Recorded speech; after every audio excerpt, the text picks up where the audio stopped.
Which is kind of, yeah, I mean, you did explain the basics. Like, after this is only like a few more concepts. Yeah, But these are exactly. like a few of the most important concepts. Exactly. Anyway, welcome YouTube. Hello. We are going to continue our speed run. We are going to do lecture Hello, 5, YouTube. 6, 7. So yeah, let's get into it. Starting off, I'm going to. Oh, I got gold split. Cool. Plus 4 hours. Oh. So let's see. We're going to start off by looking at the content of lecture 5 we're at. Joint and marginal density functions. Oh yeah, I remember this one. Let's see. My XSplit working. Yeah, you guys see it as well, so we're good. Let me pop that stuff out. That's not what I meant. Where's the pop out button? Here it is. Okay. So. Transforming a normal random variable to a standard normal random variable. Let's see. So, x is a random variable with expectation equal to 3. Calculate this thing. So when we have the expectation of ax plus b, that's going to be a times expectation of x plus b. So in this case, it would be 3 times the expectation of x minus 6. So 3 times 3 minus 6 is equal to 3. I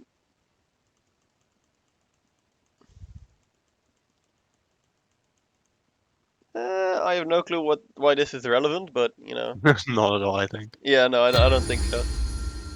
Sorry for the random league noises. Just watching my stream, like ding. All right.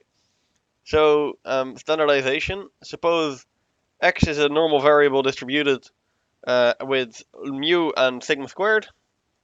Then the random variable rx plus s also has a normal distribution, namely r mu plus s r squared mu squared.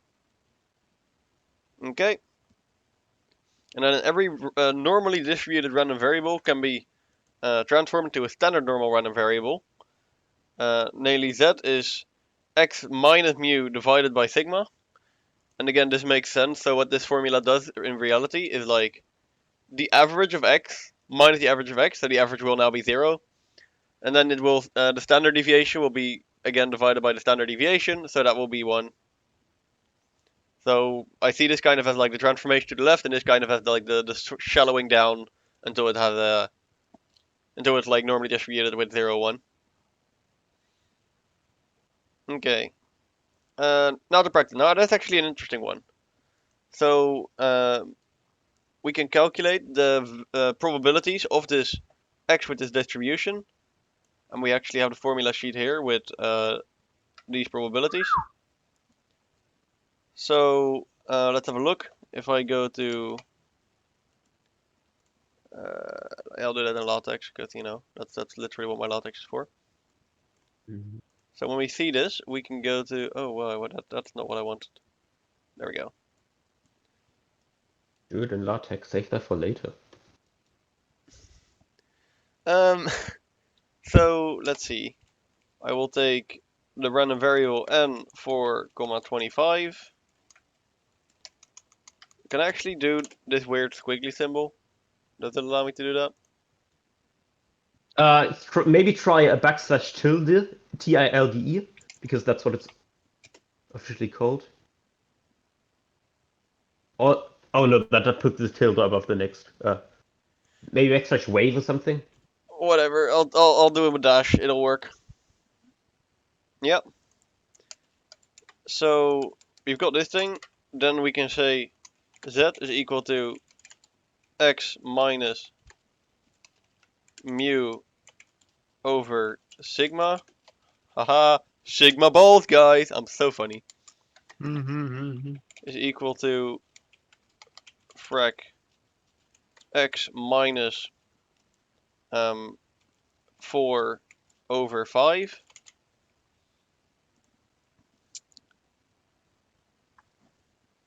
So this is the the random variable that we're dealing with now when we were looking at in terms of z?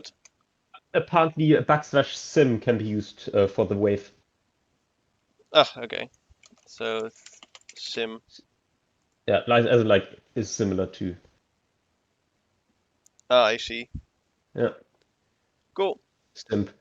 So we have this new random variable expressed in terms of x that is just transformed. Now we can use this to calculate these distributions. So let's see, we have p of x is less than or equal to 5 is equal to p of z less than or equal to fraction of 5 minus 4 over 5. And this is just like how I would do it. I have no clue if this is actually correct. Can somebody like, is this thinking Yes, step correct? it is.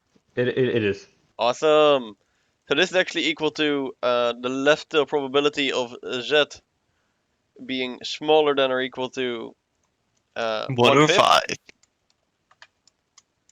So we can say p of z less than or equal to 0.200 is equal to 1 minus, and again because this formula sheet, this here is giving right tail probability, so this is actually equal to 1 minus probability of z greater than or equal to 0.200 is equal to 1 minus, and let me see if this compiles, 0.20. Actually, I put 1 0 too many. We don't have that precision, but actually equal to 1 minus this thing is equal to, oh, actually it's 0 point,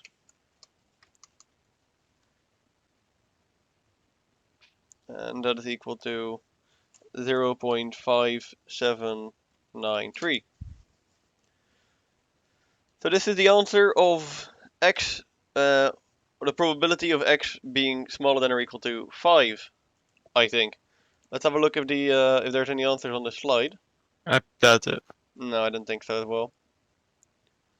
And for the two, it would be I'll check it for you. So, binom, no. Normal, CDF. Let me just take a screenshot of the question and then you can continue. yeah, sure, And we were talking about smaller equal 5 then, yes? yes. Which Cool. Meanwhile, I will also do the second one because that one actually is a little bit more interesting. Then we have the p of x less than or equal to 2 minus 4, minus 4 over 5. Then we will get a negative sign. So this is actually equal to p of, or actually this is not, actually this is z. So then this is equal to p of z less than or equal to the fraction of minus 2 over 5.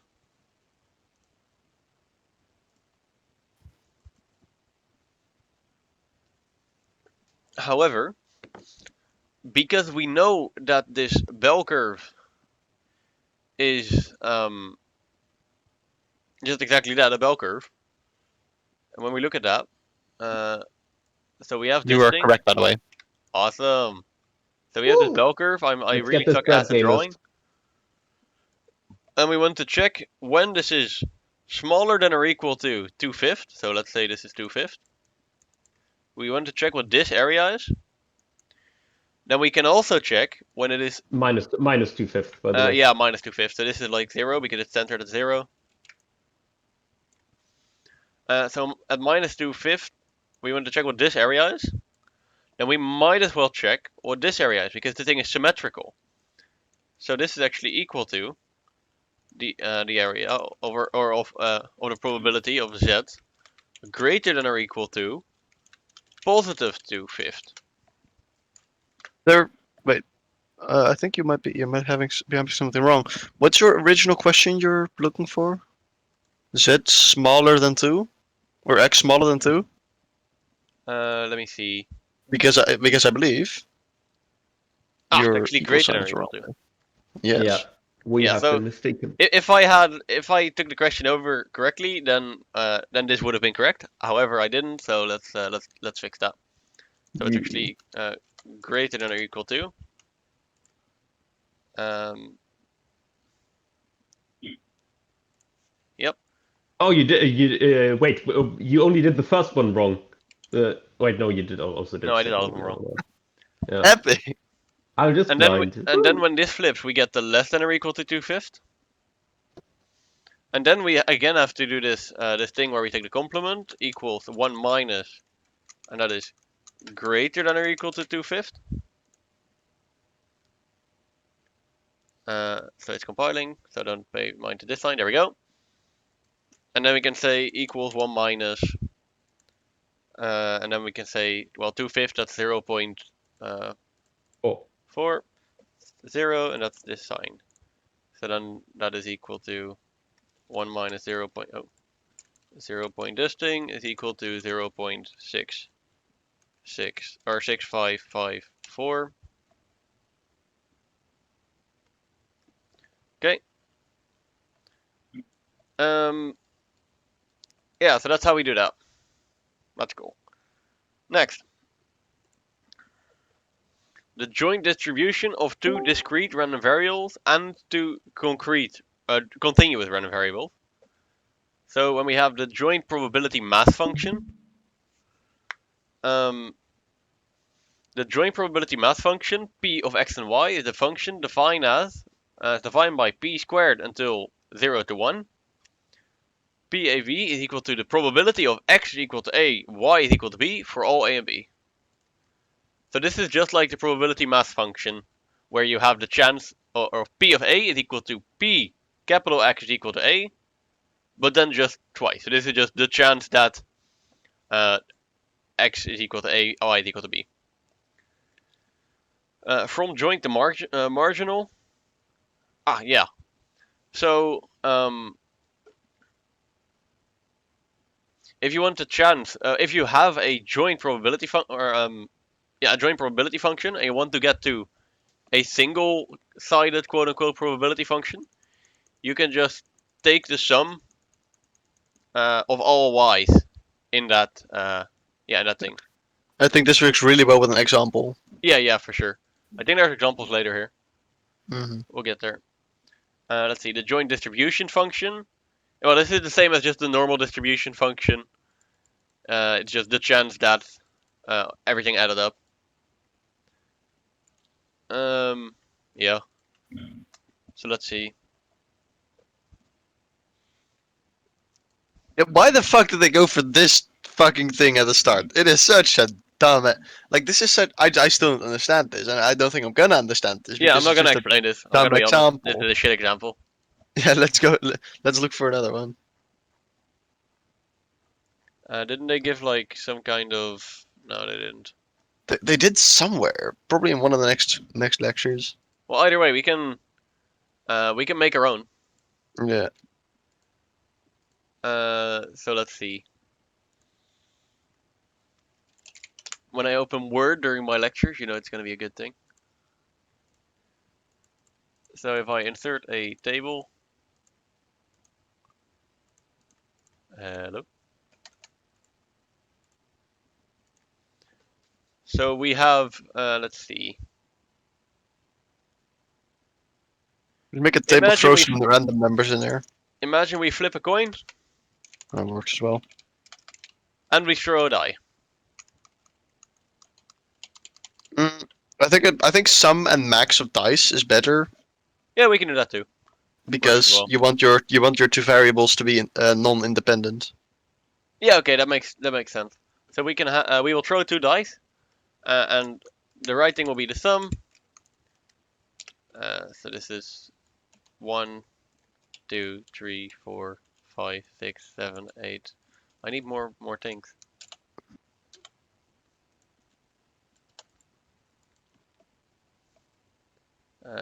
Insert to the right.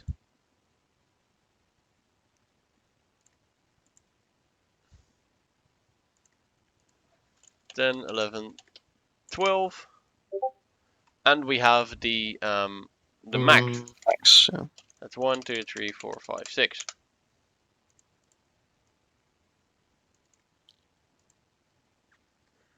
So let's see. Actually, the sum of 1 does not make much sense, so I'll get rid of that one.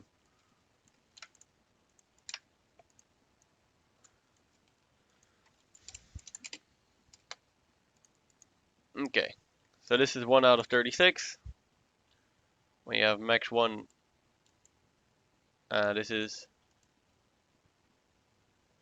You know, this actually takes a long time to fill it in. I'm gonna open the other things, the other Yeah, lecture they might sheet. have filled an example. Yeah, exactly. I'm sorry, but I'm not like doing all that. Should have realized that Also, your earlier. My stream bad. compression just went to shit right now. I don't know what it is. Yeah, I'm having like 5 pixels here. Huh. Let me see. Maybe Discord restart your decided, stream. Yeah, I'll do that. There we go. That's yeah, all. it's better. Okay. Spoiler.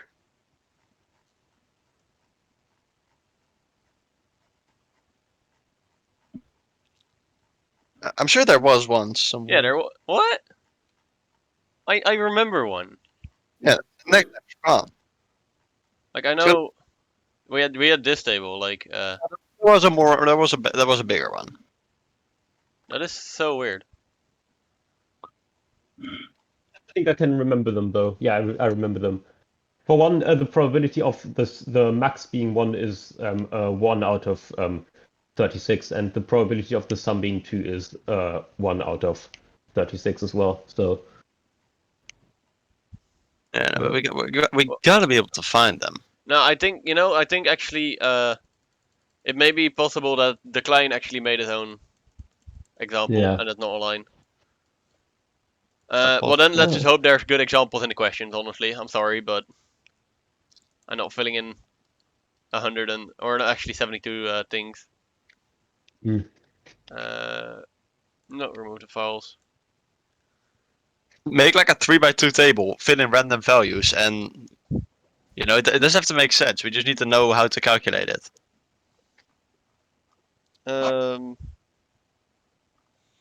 Yeah, like those examples they sometimes have with like give the the one we have with 0.5 x squared is greater than 12 or something like that. Those like just do like a round table with that like values 1, 5, 7 on the top, 3, 8, 5 on the left or something.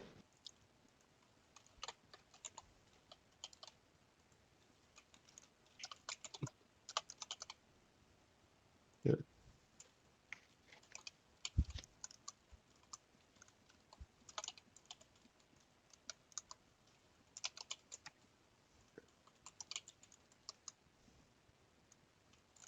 But I think they have to still add up to 1 for all the x's and 1 for all the y's.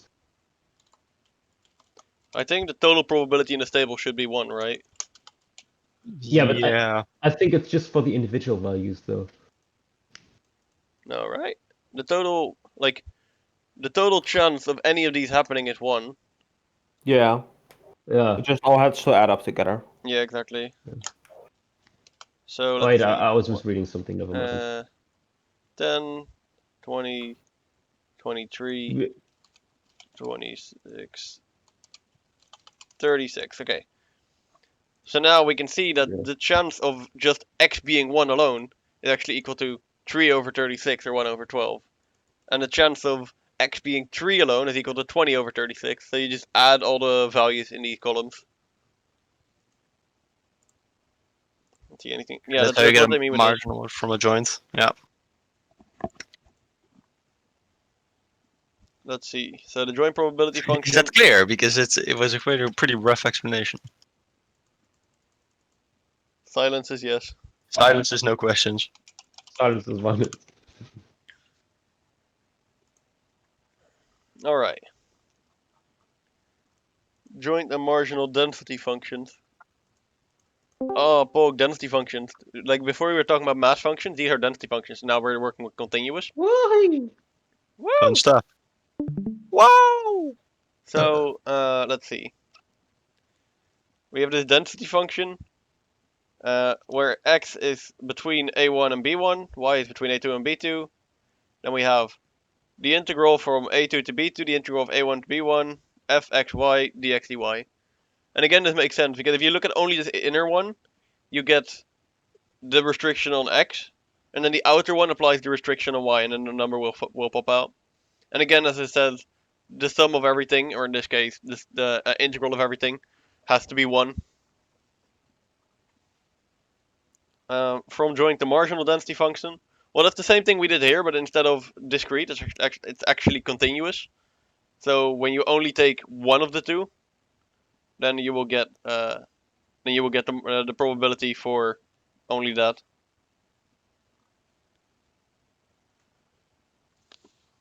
From joint density function to joint distribution function and vice versa.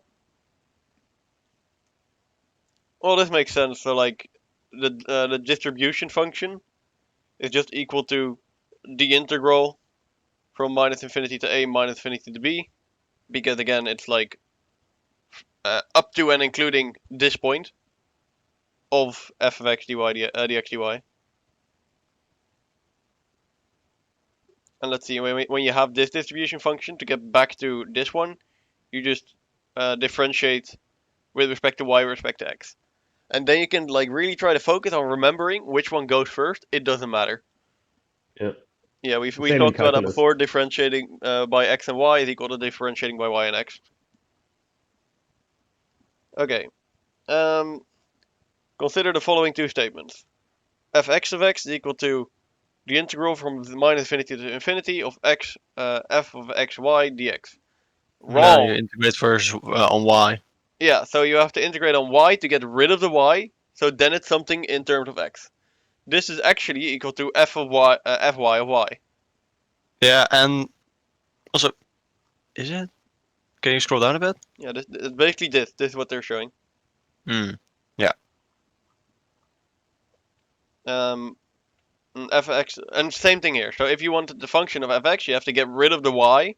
So then it will be the partial differentiative with respect to y. So right now we have fy of y is the partial differentiative of x of the joint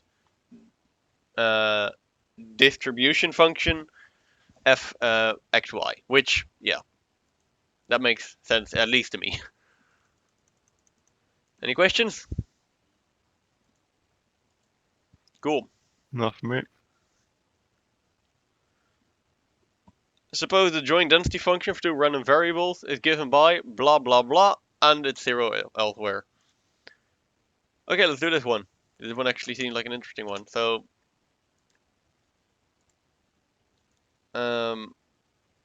we have this function, and we want to find the joint distribution function. So again, when we have the density function and we want to get to the distribution function, and again, you can look at this from calculus as well. We have small f, we want to go to capital F. What do? We integrate. So let's integrate. They did it really nicely. So we like the only area we have to look at is x is bigger than 0, y is bigger than 0. So we can take the integral from x equal to 0 to positive infinity. Then we take the integral from y is equal to 0. Oh, I messed this up. Should be brackets here. From y is equal to 0 to positive infinity.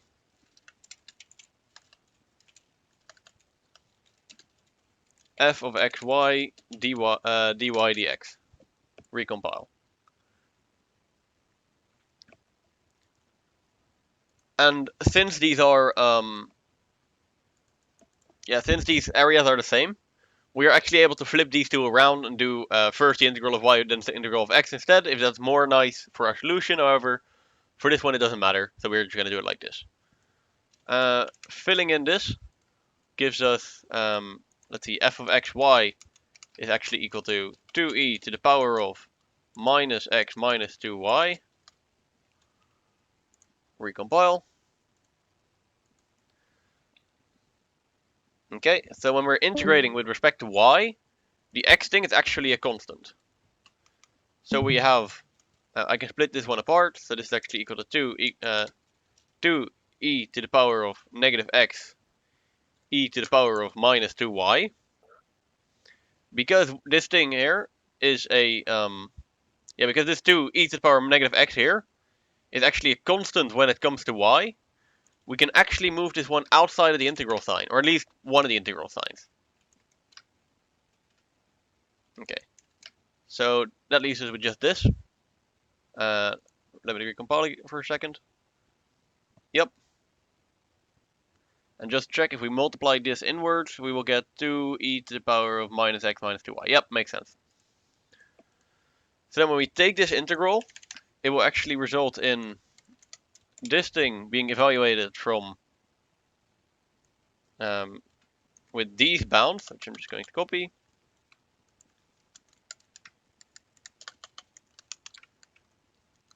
And then we also have to do the actual integration. So when you have e to the power of a constant times your function, that becomes 1 over the constant times the original e to the power thing. So this is actually what we're left with. I can take this minus up front. Or I'm not sure if I can take that much up front, but I'm going to take it to here at least. And let's fill it now.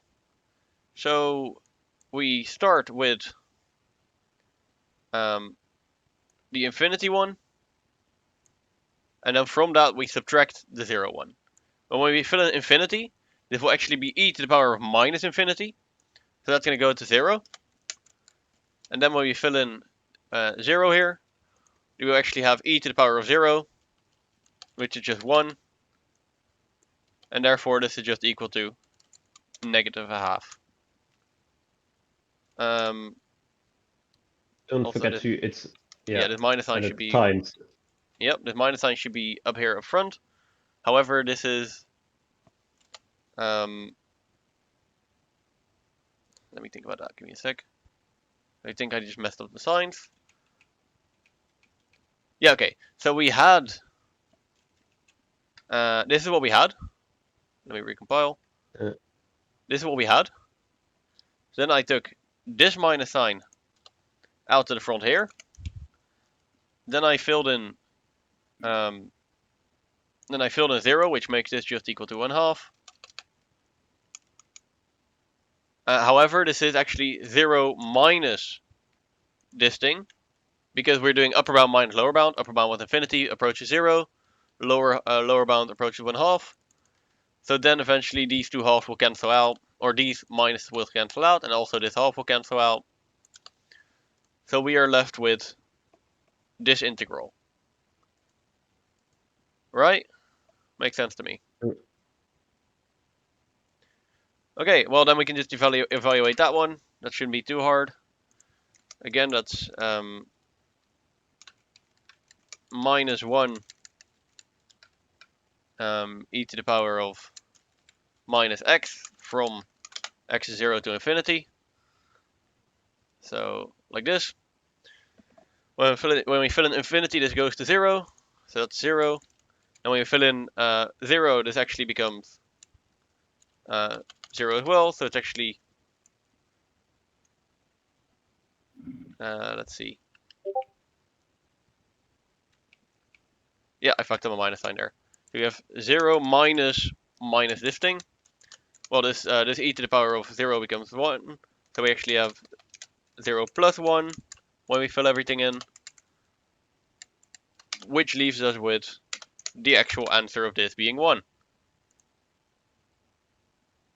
That doesn't make much sense. Went a bit too far. I think once we got the actual Oh, wait, Area under yeah. the curve. Okay, so Yeah. what I just did is I proved that the total area is 1. That's not what Which I is wanted very to nice, do. but Yeah. You just have to integrate without bounds. Basically. No, I have to integrate with bounds, but the bounds are from 0 to A and B. yeah, because you want to fill in two values and those will Yeah, be your exactly. boundaries. So it's this one. Yeah. That was my bad. I fucked that one up. And actually, so let's see. Yeah, this one. This is what we're looking for.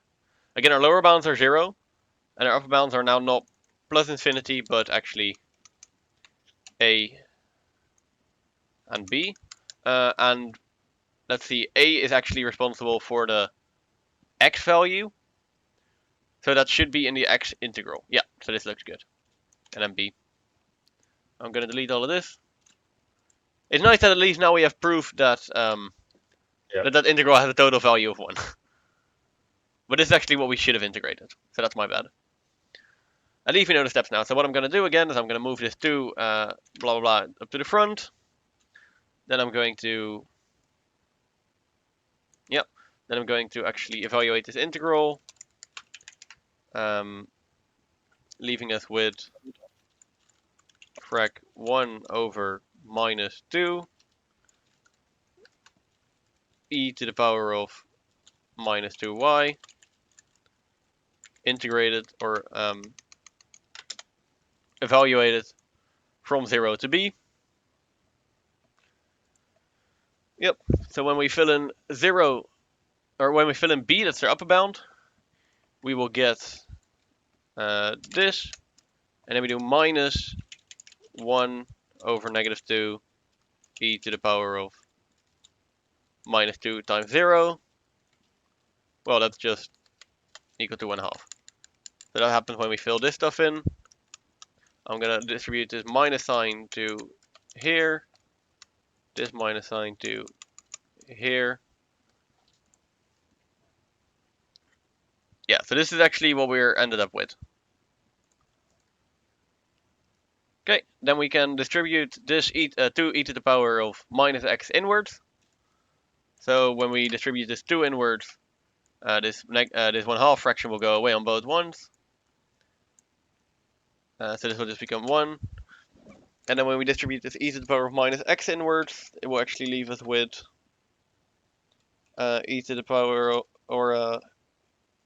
so e to the power of minus 2b minus x plus e to the power of minus x.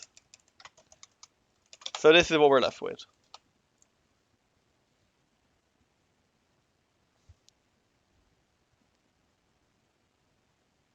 Okay.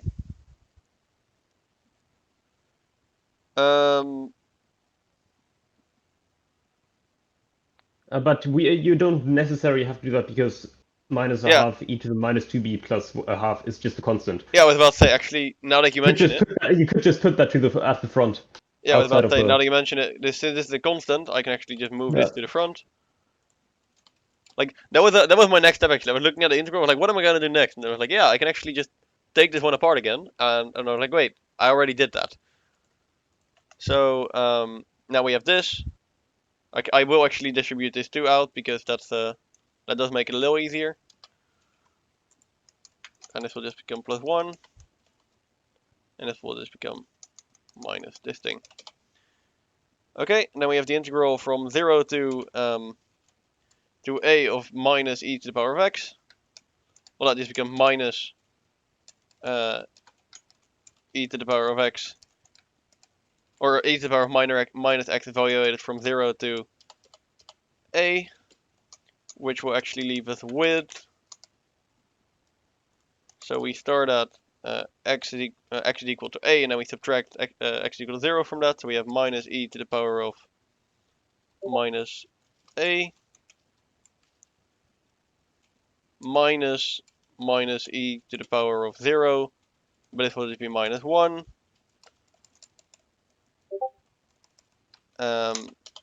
Again, minus, this will evaluate to a plus. Which leaves us with my final answer, minus e to the power of minus 2b plus 1 times minus e to the power of minus a plus 1. I'm not sure if they actually have any answers, so we can't check this, but this is how you would approach a problem like this. Just yeet it in Wolfram Alpha. Integral of integral off from x to a from something to a. Yeah, that's fair. That's the good thing about Wolfram Alpha. You can practically just. It's like Python. Just speak English to it.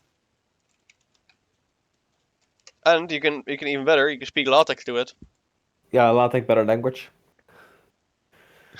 Let me just write my Yeah. fucking grocery list in LaTeX. Halo Oh models. yes, Yeah. definitely do Backslash that. int underscore squarely bracket open x equals 0 square bracket close to the power of square bracket open a to the square bracket close backslash.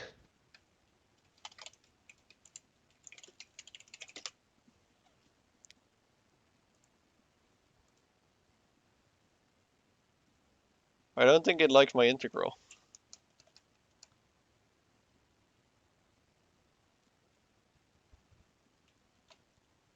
Yeah, I don't think it.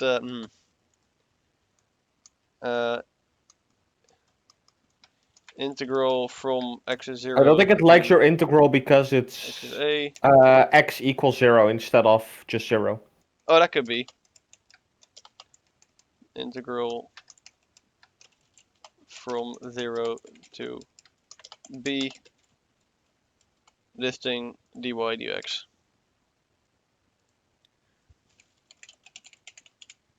It's Jorgen. I mean, it's probably gonna do it faster than I did.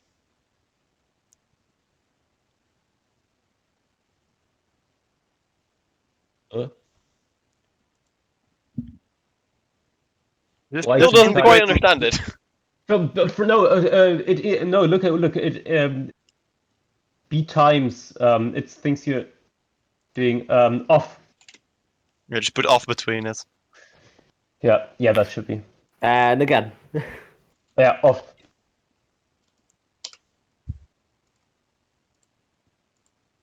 Come on, little Wolfram Alpha. Oh, It found a sign. Hyperbolic sign function. sign. God damn it. Where's the steps?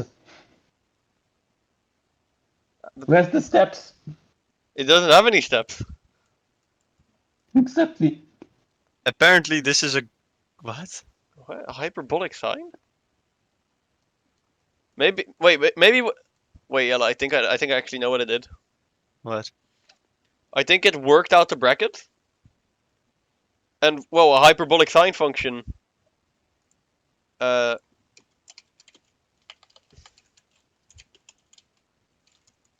Oh, because of the fucking E. E.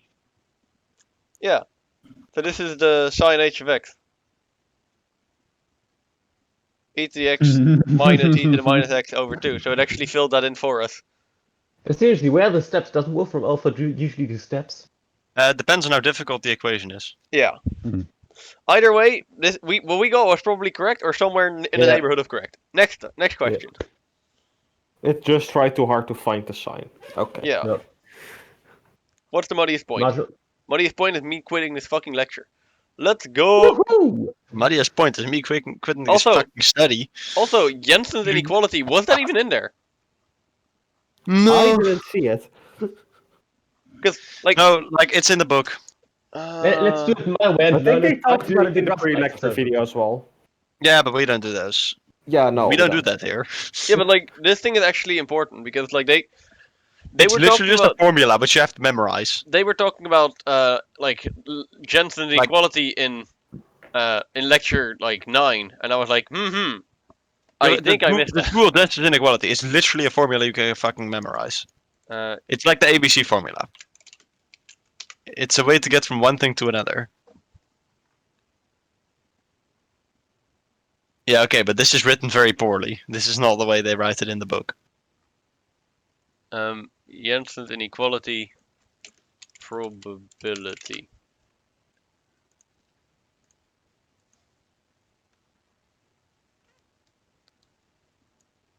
Let's see.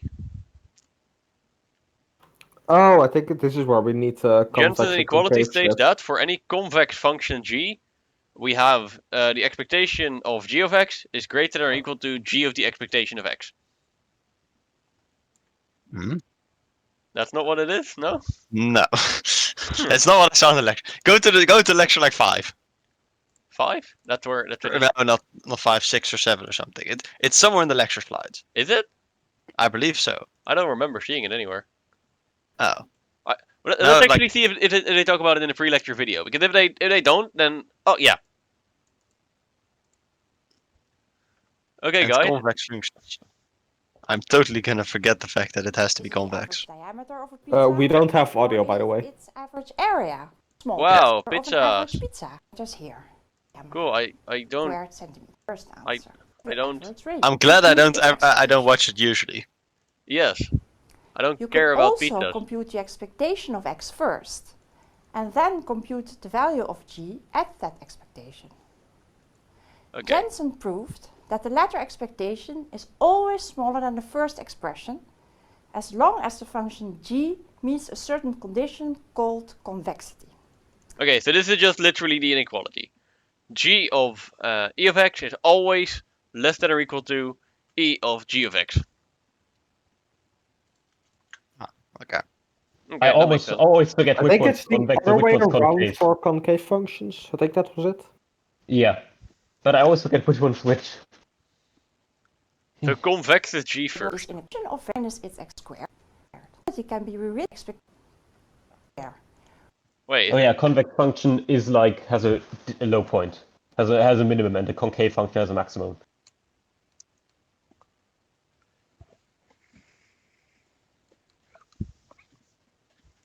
So, squaring is a convex function.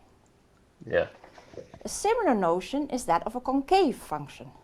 Whenever you take two That only points works on the for graph of the function, for like quadratic functions.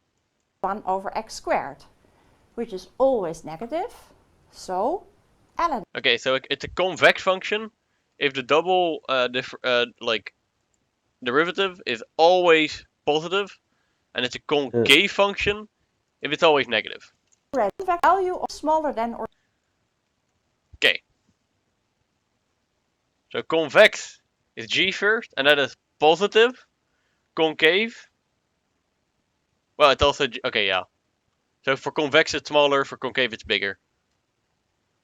It's just something Uh, we have to remember. Is it true that if the double integral is 0, then the function of the expectation or is greater than 0, And then the then function of the there's expectation is greater, and if it's smaller than 0, then the function of the expectation is smaller.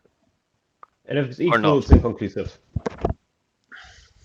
I have no clue. Let's just do this. Let's just do the exercise, see if that helps us understand it a little bit better, because what the fuck was that? Yeah. Cool, basics. Given a distribution function, so they are all independent variables with the same distribution function. Give the distribution sounds a lot like function law of of the large maximum numbers. of all of them, evaluated in the point 3.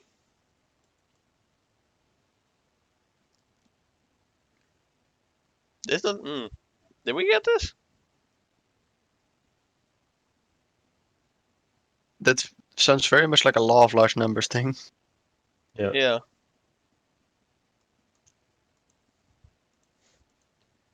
Let's go. Compute the distribution of a new variable, which can be defined as the maximum of the existing variables. But how is this the maximum of the existing variable?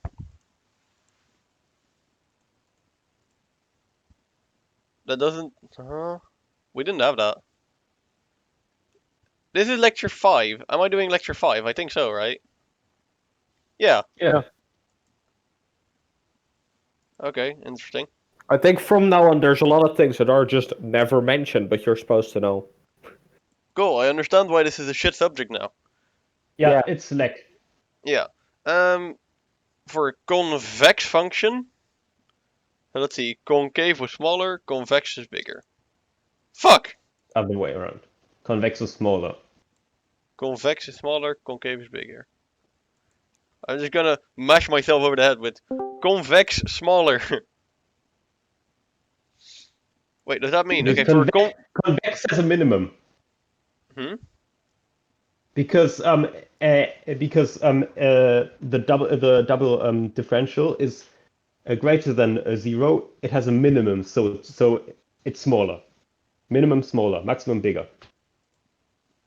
So or like just flip the the double differential is greater than 0, so Yeah. so it's smaller then.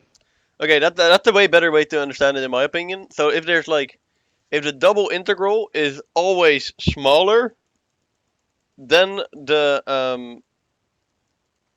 g of e of x is always bigger than or equal to e of g of x. I think it's better if you want to talk about remembering. It's better to look at it in a way of always like the function outside is greater or the function inside is greater. I think that's the way I'm gonna have best luck remembering it. Fair, but for me, I think this works better. We'll see when we do the exercises. Yeah. Convex lex, LEQ, less or equal to convex leg. I don't know. I might remember it with that. Convex legs. Give an expression. Okay, let's see.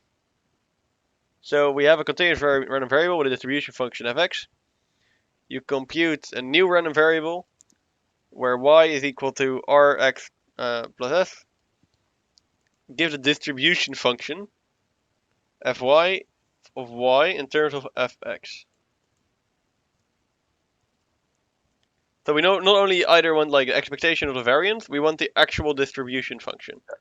I think it's Yeah, just but in terms of like fx plus s, I think. yeah, I think Yeah, R of fx plus s. That sounds the most logical.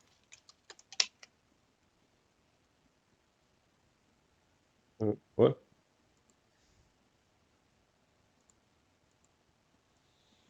Fy is. They didn't explain any of this. Yeah. Huh. Maybe there's another pre-lecture video. Is it capital X at the bottom? Yeah. Capital Yeah. Y. Yeah. R at the front. Just, Yeah. just No. see what they want. No, you have to put it in the function. Yeah. They Mm. didn't say it's normally distributed. This No, this doesn't only work for normal distribution though, Does it not? because you change the variable. Huh. It's just change of variable. Okay, Then cool. why is it in the See? Jensen's inequality exercises? It's the Graspel lecture is called change of variable and Jensen inequality. Yeah. Okay, but these exercises are the Jensen's inequality exercises. No. But when you go to Graspel, it's called change of variable and Jensen's inequality exercises. Oh. Okay. Sorry. Yeah. Then. That's wacky. So now we can do a change of variables. Namely, They're just f of. No, I think it's just f without any underscore. then the fraction of X minus s over r. So I think it's without the x at the start because. yeah, but we have two functions with an f, so only saying f probably doesn't. No, it wouldn't make sense. You have to do. I'll try it They say without. use f underscore x in your answer, but your answer is just wrong apparently.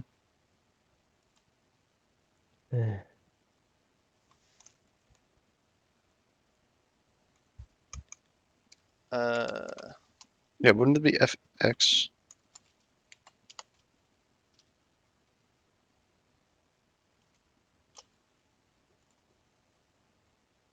I have no clue. Why? Where's y coming from? Oh wait, I see. So F- y is this? Y is fx and change of variable as the parameter. But where's the lowercase y coming from? They never mentioned that. Well, because That's the uppercase how- y. Graspel dumb. No, that's that's That was not- the lowercase y. because there's a convention that when you have random variable, let's say x, small x is the individual, the result you get. And when you have this function, the smaller case y is like some specific you get out of the experiment. It's a convention used like when you have big X, then usually in the formulas for probability, you have a lowercase x. So same follows with y. So it's just a matter of convention. That they never explain. Wow, I'm starting to understand more and more why this subject has a 35% pass rate. Yeah. So we have f. So within f of x, we fill in the function y minus s, or y minus, yeah, s over r. So this is equal to fy. If I wanted to be pedantic, I would do the subscript x as the uppercase Capital. one, Yeah. because then it means it's of the random variable. You put an underscore at the end of your answer. Yeah, like that. Yep.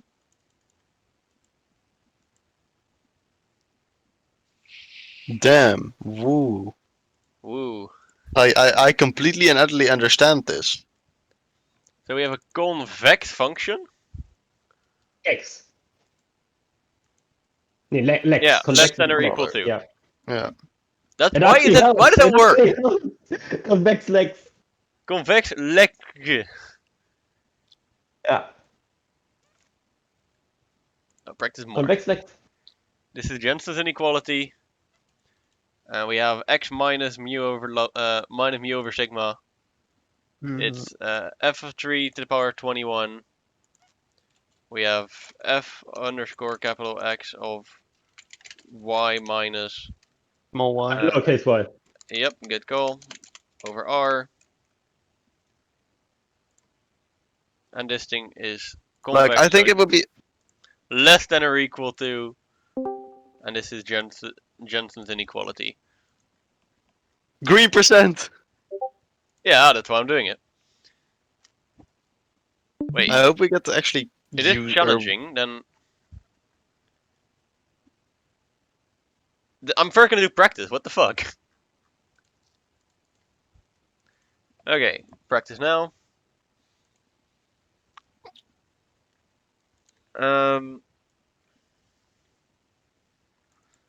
Determine a distribution function, fy, for the continuous random variable fx, or y equals 2x plus 4. Do not use fx in your answer. Where x is a uniform from 4 to 6. So what it would be if we could use fx 2 or x plus 4 over 2. However, we have to calculate fx ourselves because we're not allowed to use fx in our answer. So let's see, we have this thing. Let's see, fx itself can be found on here when we have a uniform distribution. When we have a uniform distribution, fx is equal to x minus a over b minus a. So this is the x. So this is actually equal to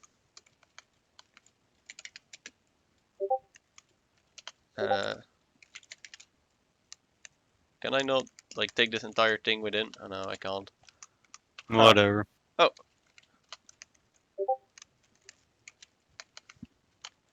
Whatever, I'll type it again. So we have the fraction of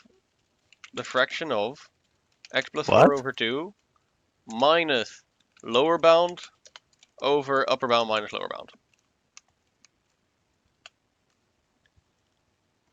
So this is capital F of x for a uniform distribution. It is input minus lower bound divided by upper bound minus lower bound. Hmm.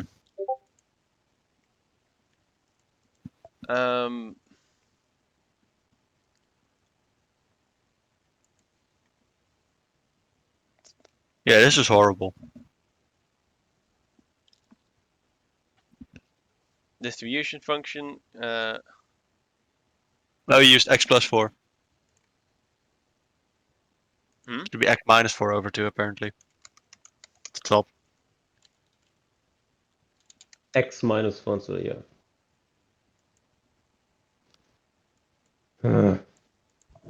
What do they want? Oh no, yeah. The outside thing is x minus 4 over 2, which it is because 6 minus 4 is 2. Oh, you have to Oh. do that with the 4 and 6 too, I think.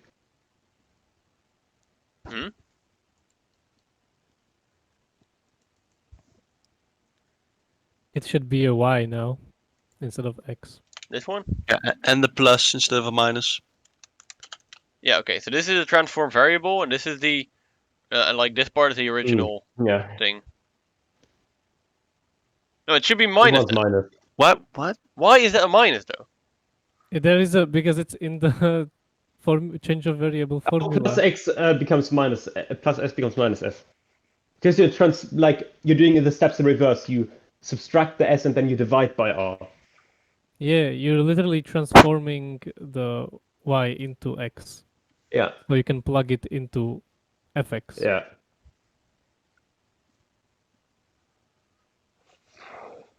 That actually makes a lot of sense. Okay, so we're going from y back to something that can be done to x by saying y exactly. minus y minus 4 divided by 2. Yeah, okay, so then we have x is equal to y minus 4 divided by 2. Okay, and then we fill in. Okay, I think I got that. Well, I fucking don't. Fx is a continuous Or variable, x squared. or yeah, with this thing. Okay, so now again we can do the same thing. If we know fx, the answer would be fx of Y minus a fourth over 2. yep. Shit's getting real. Like, close down my league. Y minus 1 over 4 over 2. I like how for the outer However- fraction you use frac, and for the inner one you use a dash. So Or Yeah. the thing for this is we already know f of x. That's just 4x squared. And we can take squared. This thing, we can take this thing and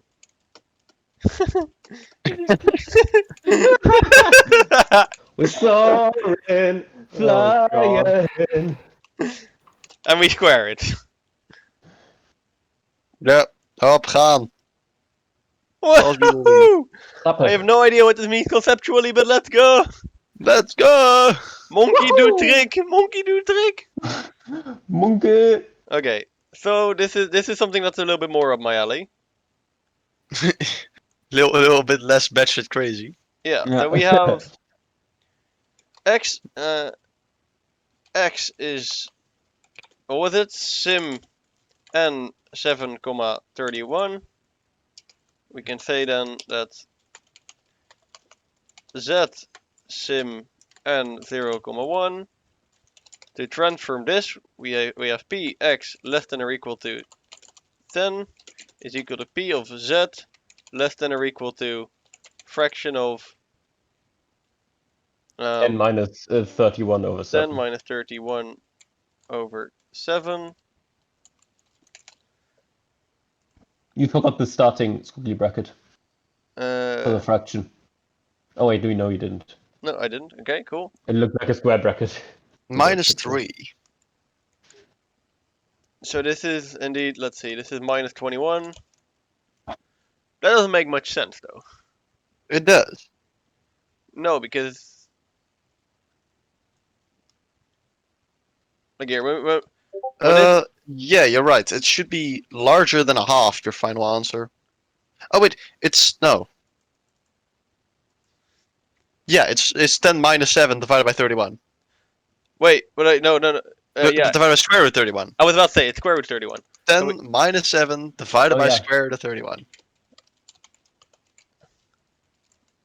Which is a prime number, so good luck. Approximation go. time. This makes a little more sense. And now we grab our calculator. So then we have 3 divided by opening bracket 31 square root.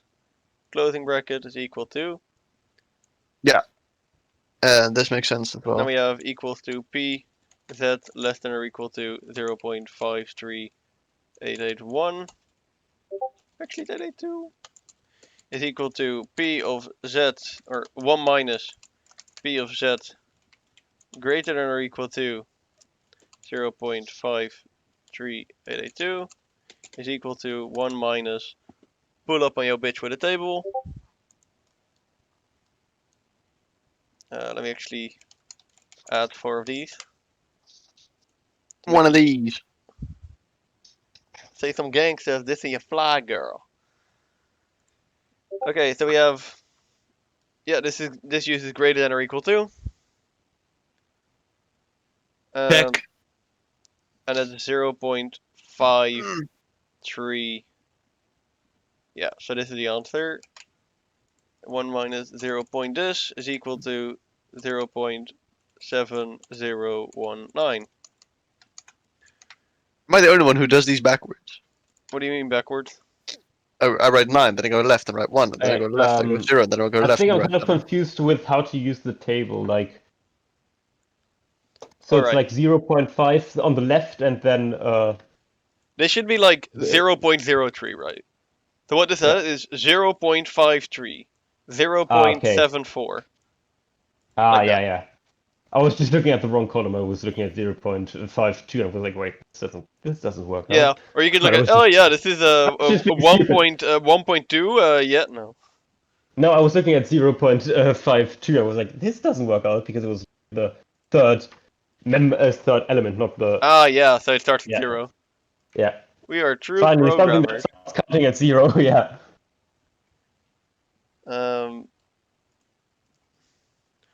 Alright, cool. Yeah. This course is the only one that actually started counting the lectures at 0 as well. Yeah, No, there have been other courses that started counting at 0, I think. probably I like don't TO or think something. Yeah, so. just no math Yeah. courses. Yeah. Mhm. Math courses suck. Oh, guys, holy shit, holy shit, holy shit, that's so funny. Holy shit. That is hilarious, that is hilarious. Oh my god, guys, is that an Among Us reference? Sus. Oh my god, this course is sus, guys. This is truly a Toki sus moment. Oh, yes. Transform the continuous Oh, random variable x. no one except for Yella, maybe you'll get that, and they only get it tangentially, but it's worth it. Yeah. Toki sus. We have a continuous random variable x, which returns to the standard normal variable z. What is the value of z? Well, that's just equal to 12 minus 6 over square root of 9. Oh, Which is 3. We don't do math here. the number We have 2. a Graspel to do math for us. Exactly. Okay. Do not dare to do math. My late high school teacher forced me to do most calculations in our heads. So we have So- f of x of Turkish people need to y know about minus that shit by 4 heart. oh. Stan. Mhm. y minus 4 over 2. However, f of x is actually equal to frac x minus 4 over 6 minus 4. Instead of x, actually, we have the fraction of y minus 4 over 2. Are you sure? Yeah, actually, never mind. It's fine. Are you sure about that?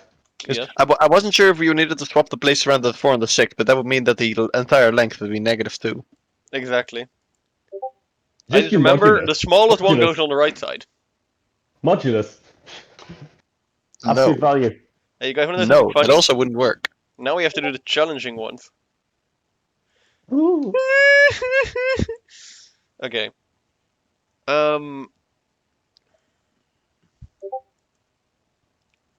Let's first start off by calculating. Let's see. So this is f of x. We want to know capital. No. We want to know capital F. F of x. So we integrate. From -infinity to like, No, actually, from 0 to 1. yeah, from -to infinity, which means 0 to 1. But wouldn't that just give you a value? No. Why not? It's from 0 to A. Yeah, that's what I thought. Yeah, that's what about. Yeah, okay. But the thing is, 0 to 1 will just give you 1. Yeah. yeah, like what I was wondering is, then what about if a is larger than like 2? Then the integral will give you a wrong answer, won't it? Yeah, but A can't be larger than that. Yeah, we explicitly said so. Yeah. So we are giving this manual constraint. We can Yeah. also transform this manual constraint in terms of y. Yeah. Okay. So we have f of x equals to 4x cubed. Then we have capital F of x is equal to the integral from 0 to a of 4x cubed dx.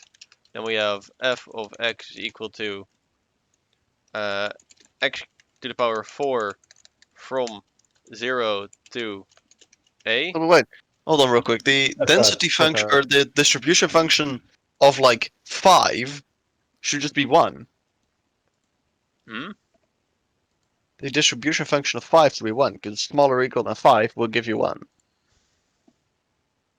So a can be larger than 1, which won't work for this value or for Well, I this mean, method. we have to figure out what the bounds will be. Like, these are the restrictions first. We have to transform those to these restrictions Yeah. in terms of y. Yeah. So let's see. It's from 0 to a, so we fill in a, and then we do minus 0. However, ha ha ha. Okay, so now we have f of a. So now we figure out that f of x of, let's see, we transform y into the, Also- we write x in terms of y. That's what I wanted to say. Excuse me. So then we You must have, use f of x in your answer. I know, but this is like my between step. So then we Yeah. have y minus, oh, give me a sec. I minus 2 divided by Some 3. important RuneScape stuff going on. Yeah, I'm getting killed. That's PKR. Yeah, PKer. Oh no, he's gonna grab my 30k worth of bones. Whatever. Fuck a fat one. Bones. Delicious. So we have y minus 2 divided by 3. However, our function is actually a squared or cubed, so we do this to the power of 4, we get rid of this f of x. And that is my final answer. Wow. Woohoo! 1 Yeah, over but, 81. No, thank you. So, Jana? would you mind trying out something for me? Depends on what it is. Writing x in terms of y, Yes. filling it in the original function. So 4 to the power of y to the thirds, or like filling like that in and integrating that and seeing if that will give you the same answer. Because it should, right? Okay, wait, let's see. So you're asking for me to fill in Yeah, to put y To get the fucking the density X is function equal to- for y, and then get the distribution function from there. y minus 2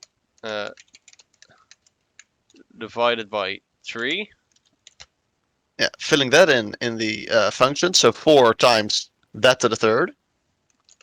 And we have f, or lowercase f of x, I mean, you could just. I mean, in this case, do- it's of y is equal to 4 times fraction of y minus 2 over 3 cubed.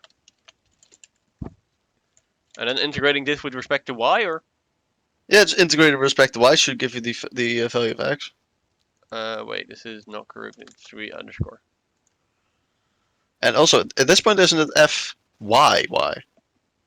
Oh yeah, of course, because Yeah. we changed the Yeah. variable from. Yeah. Okay, And now integrating this, and I know integrating it won't be that easy, but it will be really easy. So what we're doing is well, we take this fraction to the power 3 outside, so then we have fraction 1 over 3 to the power 3, and then we have this thing to the power 3. And this is where the 81 is coming from. So here we have 4 over 81.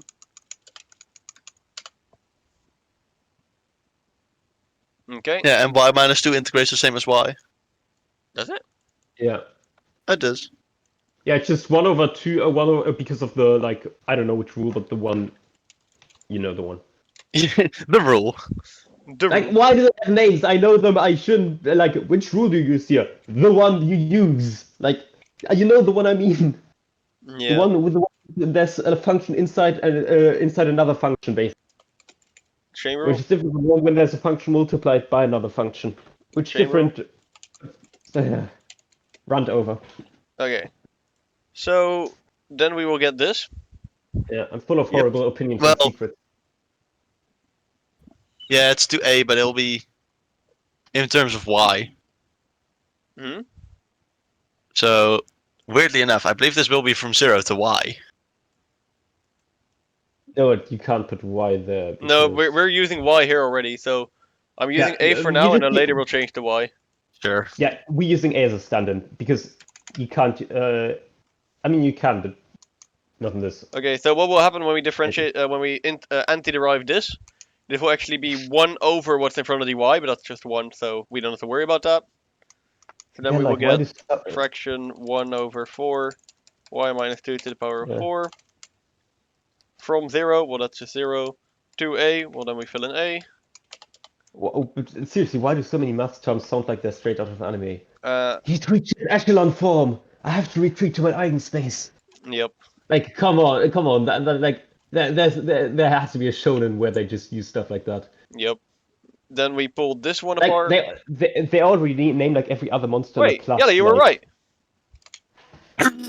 And then we fill this one in for y instead of a, which will give us 1 over 81, y minus 2. Oh, and then get rid of the dy as well. 0. Yeah. Because there's a dy. But it's slightly more work. Well, I would use this as it requires less remembering weird, dumb formulas, which I hate. I think we use the same amount of like same formulas. It does use the same formula just at a different point. Well, no, it doesn't use the f of x, fill in x minus, etc. I know, it's way more intuitive for me. That's fair. Just do Okay, let's figure this out. This one seems not too hard. So we have the expected value of sine of x minus the sine of the expected value of x. Let's start out with the expected value, or sine of the expected value of x. So we have the it's uniformly distributed, so we can say x sim u from pi to 2 pi.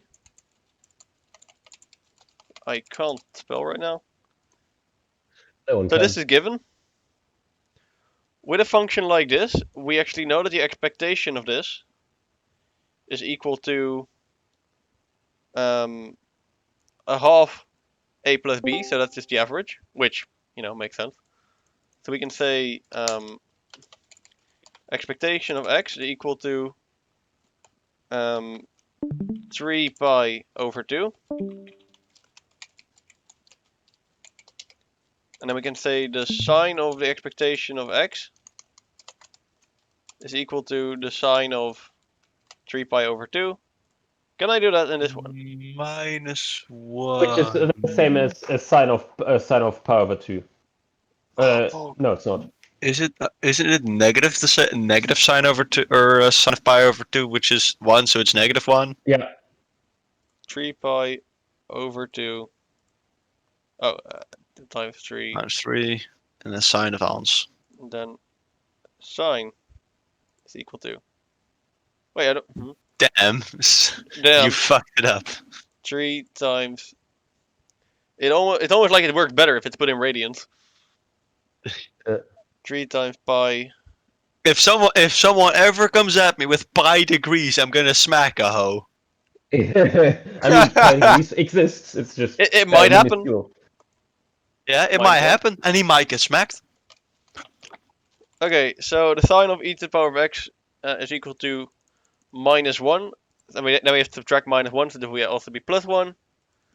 But now we have to calculate the expected value of the sine of x, which isn't too hard. So when we have the e of g of x is equal to the integral from 0 to infinity of g of x f of x Where f dx. is the distribution function.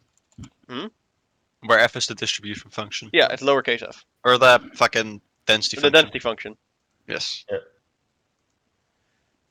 And actually, this should not be from 0 to infinity. It should be from minus infinity to infinity.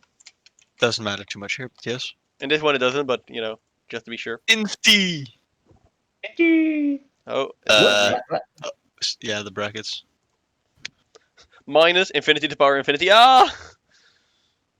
Okay. The power of infinity! Okay. Very cool. Then since we do sine of x, this can actually become sine of x. We know f of x is equal to 1 over b minus a. So this is actually equal to fraction 1 over, well, b is equal to 2 pi minus pi. And actually I should use these ones.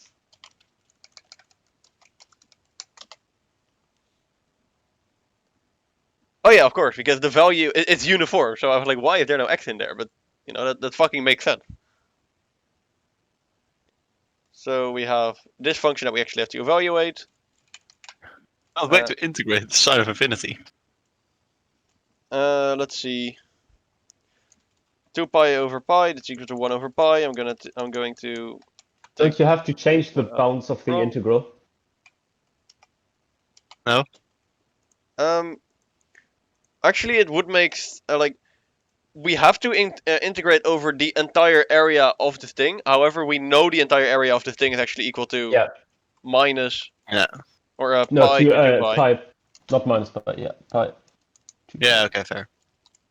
I thought you meant since you pulled something out of the brackets, it's like what? No, yeah. No. But like this here, these two are equivalent because the function is 0 everywhere else. Yeah. So like there's no problem saying like keeping this equal sign here.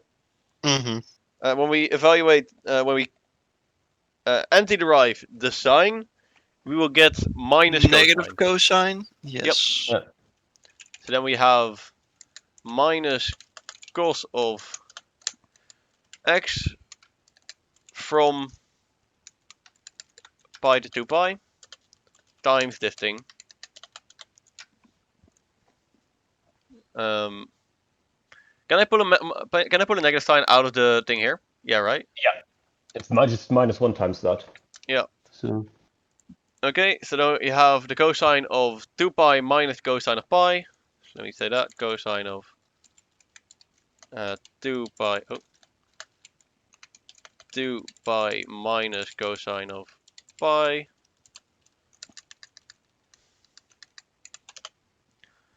Okay. Then I can fill this in. 1 minus 1, 2. Wait, isn't the cosine of... Oh wait, so the cosine is the x value, so it is... Yeah, okay. 2 and 1 and minus 1. So Also, this negative is 2 over pi. Yeah, so this is equal to cosine of 0, which is equal to 1, and this is equal to minus 1. Yep. So then this will become 1 minus minus 1, which will become 2. So it's actually 2 minus 2 over pi. Okay. And then we can calculate that expected value of sine of x is equal to minus 2 over pi minus the sign of the expected value of x, which is minus 1, which is plus 1. And this should be the answer. Yeah, and it's greater than 0, which it should be. Let's go. Okay. Let x be normally distributed in experiment. The value is found. Yeah. Ooh. Standard change of variable, change of thing formula. Yeah. It's change a variable to the standard distributed z. Okay, but then we do have to use the table, right? Yeah. I was about to say, because we do not have capital F of x for a normal distribution, but then we can just fill it in the table. You're right. Yeah, that's the table. Yeah. So we have f of x of 13 is actually let me not do that in Graphql.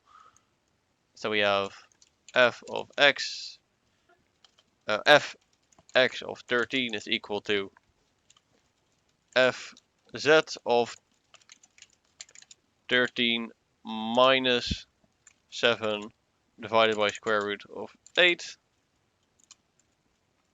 Oh, forgot a thing there. Oh, and the closing bracket as well. My bad.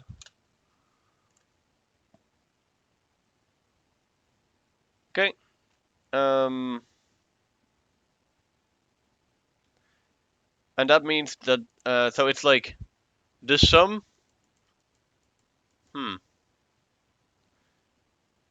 This means everything up to and including 13, right?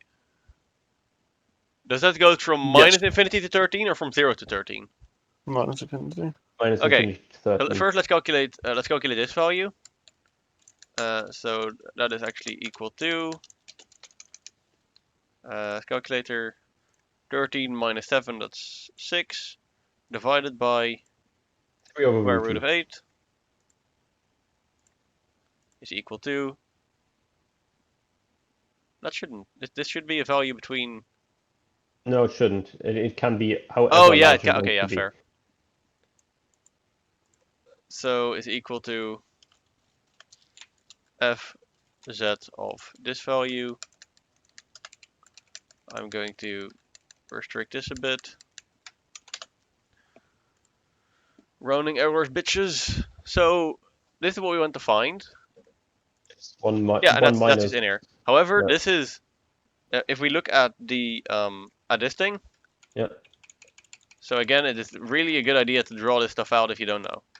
So this is 0. We want to look at everything up to and including 2.121. That is this whole thing. However, we are more well versed with the right tail probabilities.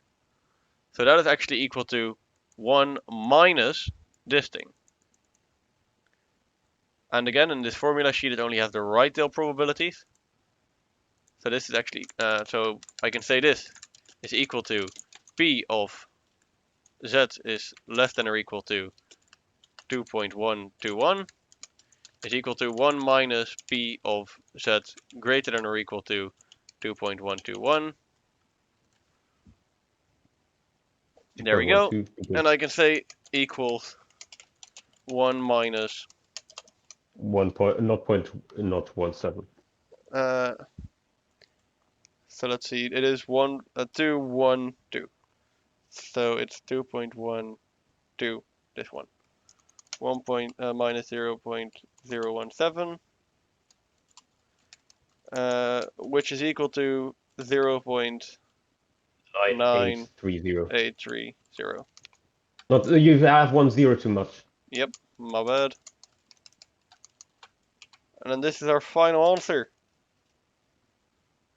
3 decimal points. There we go. Raising 4. Dude, we are amazing. Well, actually, we did It's this. the same we Yeah. just did. Like, we just erased them. Ah. No. I know it's 2 divided by the square root of pi. 3 Yeah. 3 pi over 2, you mean? E sin x. Is Oh what's no, bigger. it was 3 pi over 2, which turned into -1 once we filled it into pi, or into sine. That was it. So which one is minus bigger? 2, or Yeah. Well, I mean, minus. the sign of the Yeah, expected value of x is equal to -1. So this one is larger. What No, was it the again? Minus sine equation over of- 2 or something? Or Oh yeah. This one turned into this was the sign of 3 pi over 2, which is -1, and this one is 1 over pi, or like 2 over pi or whatever. But this is the positive Convex number, the other one is lex. negative we number. should have done this with Jensen's Convex lex. inequality. Do I so we give a could, shit? like, We already calculated this. Yeah.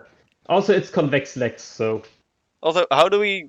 Oh wait, I was about to say, how do we know it's because convex? But it's because it's like the negative part of a cost function. Just draw it out, lol. oh yeah, and it's over the interval, so you can draw it out. Yeah, I was Yeah. about to say because cosine and sine are not convex over any interval or over like the entire thing, but they're convex over an interval, Yeah. so that's okay. 4 out of 4. I already did this one. Fuck off. So now we are still going well on green percent. Joint distributions, basics. Basics. Oh. Determine f x of x. I So really that- hope they don't ask anything about Jensen's inequality on the test. I swear to God. I think I could do it pretty well. Yeah. Just remember convex lex. It's not even lex, it's leg. Like, like, the thing is, but like You say dotted leg, line. but what is on the left and what is on the right? I don't think you know. The G It starts outside with is on the left. with G of E of X. Yeah. Leg Yeah. E of G of X. Convex leg. Yeah. Okay. Let's see. I would remember convex Galex because it's G of E of, you know. Then you know You- which you- one you is can on do which that. side of the function. I just remember that by standard G is left. Yeah. Either way, suppose Yeah. you're given the following joint probability density function. Determine f of x. So what we're doing then is we Integrated want to Y. sum all the y values and then determine what x is in that case. So what we're doing is we're taking the integral from y is equal to minus. Well, I would say minus infinity, but it only goes from from 0 to 1. So from y is equal to 0 to 1.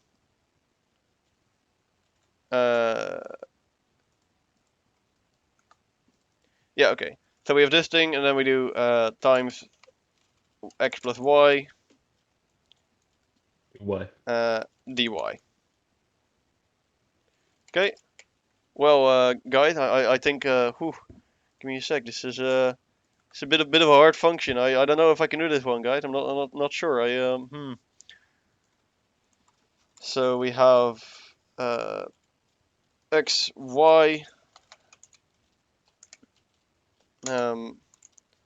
plus plus 1 over 2 y squared from 0 to 1, which is actually equal to. So first we fill in 0, everything falls apart. Everything falls apart, just left my life. Everything falls apart. Yep, that's X plus a half. And then we have just x plus a half. Realistically speaking, when looking at this, you probably could have guessed that actually. Mm. Yeah, this makes sense as well. Nice. Same function fy y plus a half. Ooh. Oh, guys, holy shit. Speedrun world record of this one question. I mean, we still spent more than 2 hours on this lecture, but still. Oh, we're not 2 hours yet. More than 1 hour. Suppose you're giving joint probability, x is. Oh, wait, okay, so this is just an easy one, compute, blah, blah, blah. So we have to do the integral from x is equal to. Let me do it like this. Actually, I'm not going to say x is equal to because you could see it from the x and y, but whatever. Can I do it like this? From fraction 1 over 2 to fraction 2 over 3. Integral of from 1 over 4 to 3 over 4 of You x forgot plus the frac. y You forgot dy the fraction. dx. You forgot the fraction for the second fraction. Yep, that is correct.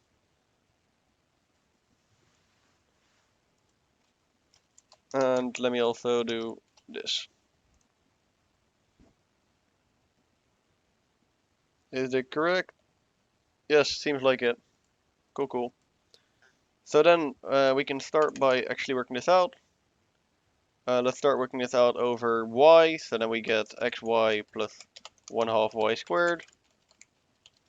How many exercise blocks do we have left before lunch? I'll finish Let's this just finish this thing this and then one and we'll. then do lunch. This lecture or this exercise block? I think this lecture should be fine. Depends on what you guys think, though. I don't really care. Yeah, I mean, we're pretty on a we like good on time, I think. Okay, so we have this thing. We're filling in y. So we have top minus bottom. So here y is equal to this thing and y here is equal to this thing. And then we have minus the bottom, which is y is equal to this thing. And y is equal to this thing. Okay, recompile. Oh, remove one bracket too many.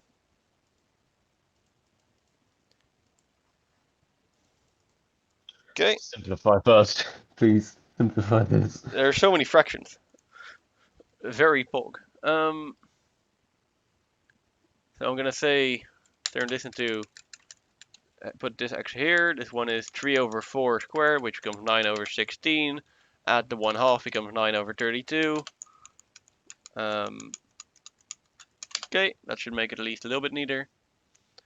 And then same here, gonna put the x behind it.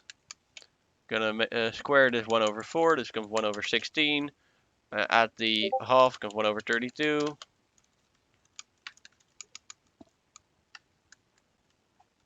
Okay.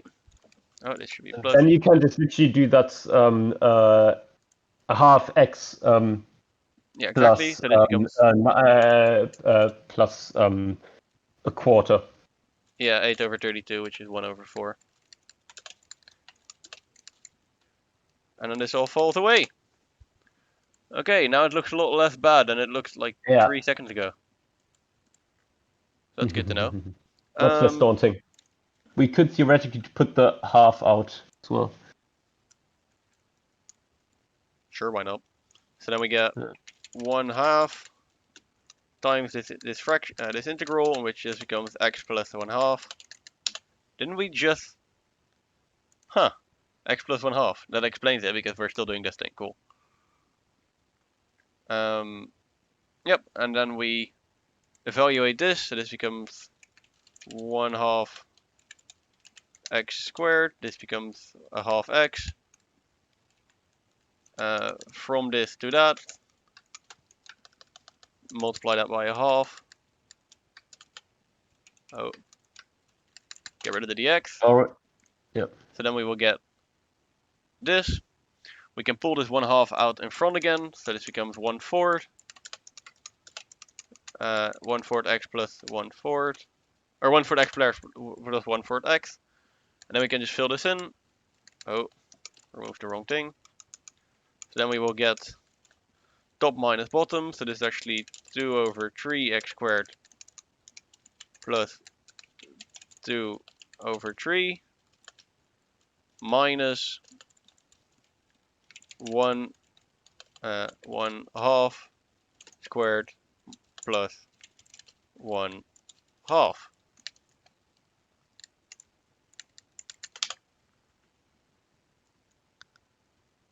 Okay, so this is the thing we actually have to work with. Well, this is not too hard, so this is We could, but also we could over just copy this at this 9. point. This becomes 6 over 9. That makes this total 10 over 9. And then from that we subtract 1 over 4 plus 2 over 4, which becomes 3 over 4. We multiply that by 1/4. And actually, if I just leave it like this, I think that's good enough for graphable.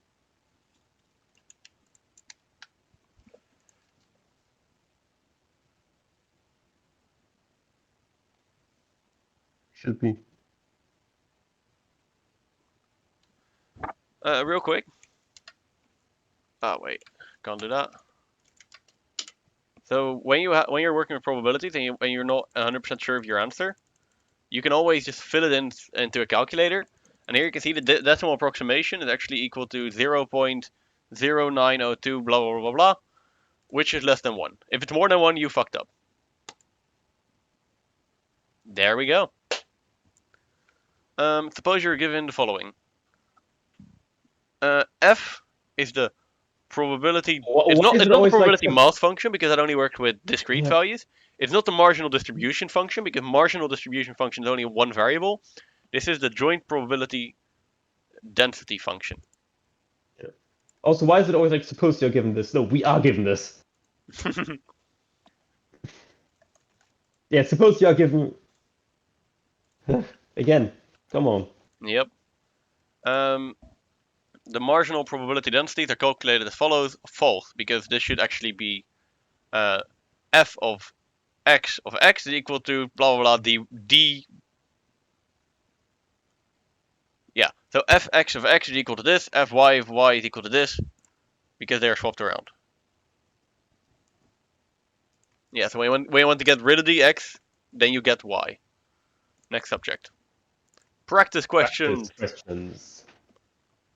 Let's see, wait, is this the only thing we actually have to do for this thing, or do we have more? Oh, then we have expected values of joint distributions.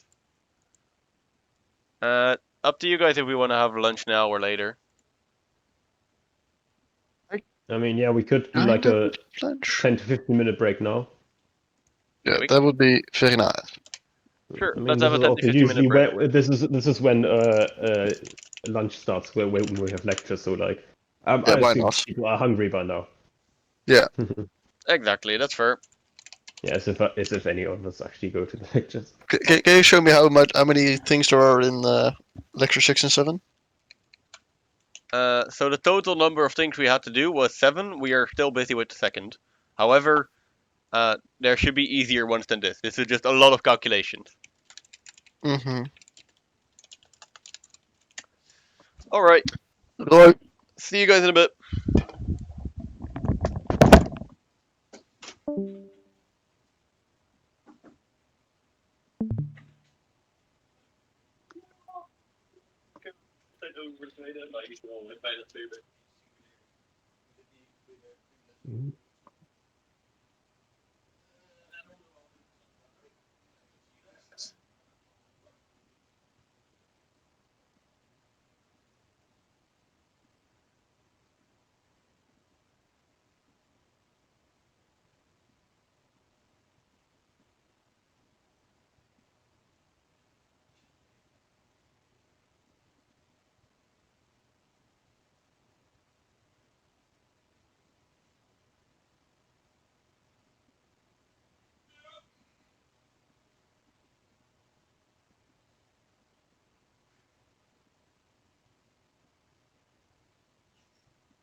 Hello, party people! Hello. Ah, we do have at least some people, that's good. Sorry, got a little late. I had to put my garlic bread in the oven. I'm now eating garlic bread. Of course. Always the garlic bread. Can't Very blame you, though. important.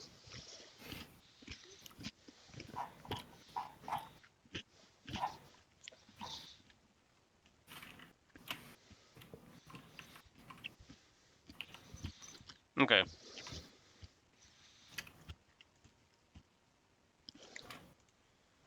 Alright. So, we can start working on more of the joint distribution questions. Woohoo! Wow! Wow! I can't do Mario voice, sorry. No. Determine a joint distribution function with x is less than or equal to a, y is less than or equal to b, for this of the random variables x and y.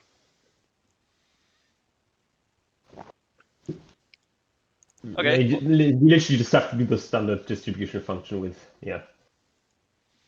Like, yeah, this is, oh boy, we've never done this before. It's Wait, also actually- x plus y again. It's x plus y again. Yeah, I know.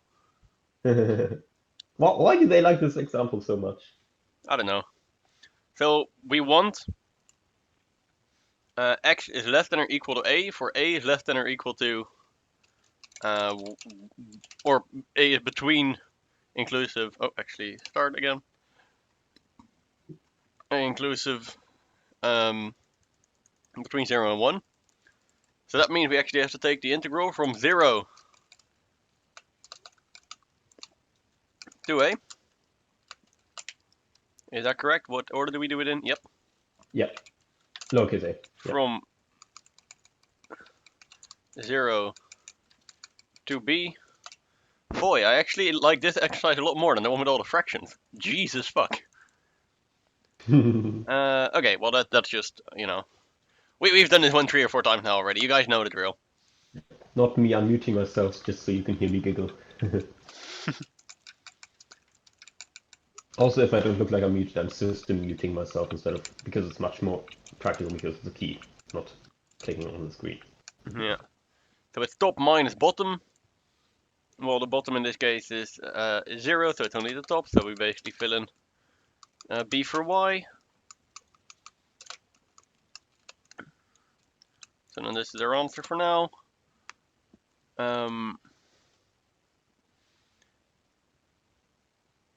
Yeah, okay, let's then integrate this with respect to x. So this is going to be 1/2 x squared b plus 1/2 b squared x dx from 0 to b, or from 0 to a. Well, we know that, you know, 0 just falls away. So this becomes 1/2 a squared b plus 1/2 b squared a. That is oddly nice. You could also simplify it as a 6th a plus b cubed. Yes, I But could. that would be stupid. It would be stupid, but it would be funny. Yeah. Check my answer. Binomial expansion is like the one thing I'm good at. I've got a 4 for everything else, but binomial expansion, by God. Nice. Okay, next question. Oh wow, this only has 3 questions. Wait. 1/4, 3/4, 1/3, 2/3. Go back.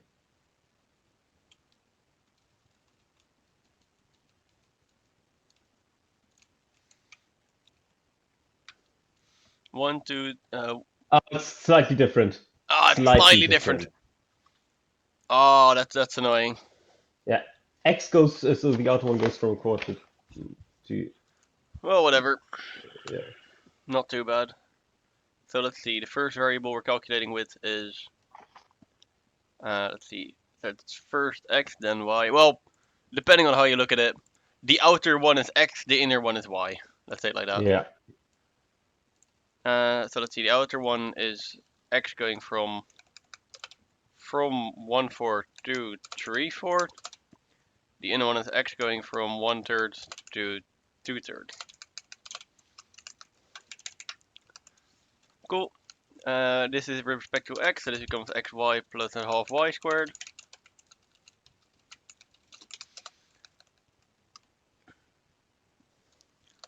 Okay. From 1/3 to 2/3. And it is top minus bottom. So it's this thing with 2/3 frac 2/3 minus this thing with 1/3.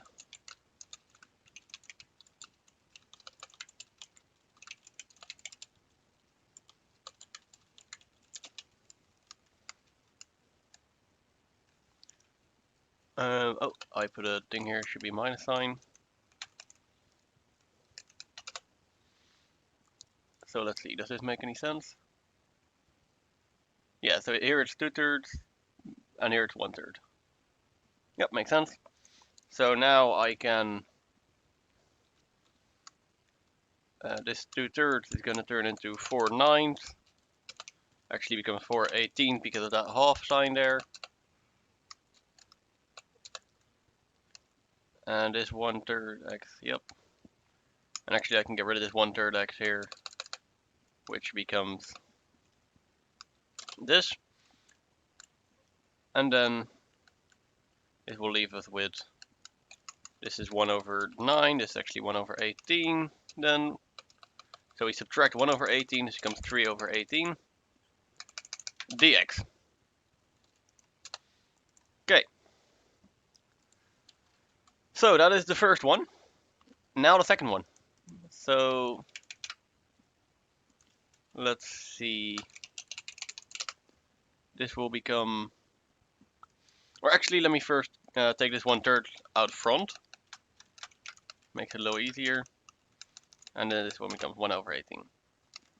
So then this will become 1/2x squared plus 1/18x from 1/4 to 3/4.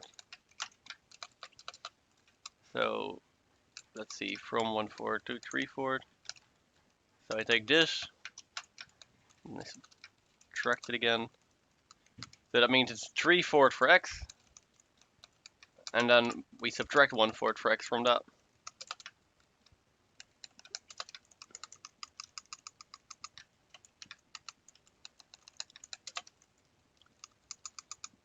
Yo. We're doing Colin more of those Airfryer is extremely better fun, than- amazing, totally challenging questions about how to calculate fraction. Don't bother simplifying. Just copy it over. If I do that, I will have to do this. And also, I'm not sure if I put two fractions next to each other, if it likes that. Just put a C dot between those. Yeah, that I can do.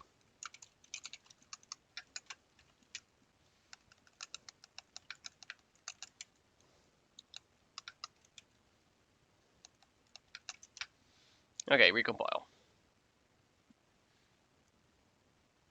This looks good. Well, I mean, looks good is a relative term, of course, but... Oh.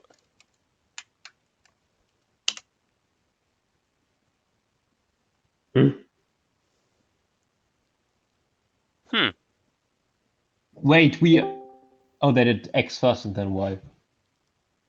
That's why it looks. Wait, no, oh, wait, no, this is 3/4 minus 1/4.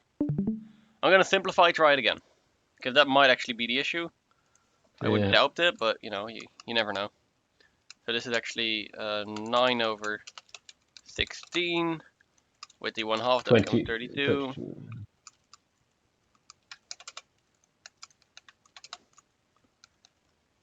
And then we have 1/8 over 3/4. This becomes 3/72. You can simplify that a bit further. Yep. The 3/8 with that until I'm done with this. So then we have 1/2 times 1/4 squared. This becomes 1/32.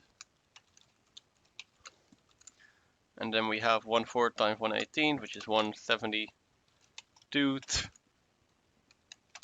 Yeah, the Okay, top, so the this becomes 3 over 27 becomes 1 over 24, This by the way. becomes 8 over. Yep. And this becomes 2, which will leave us with this. This becomes 1 over 8. And this becomes 1 over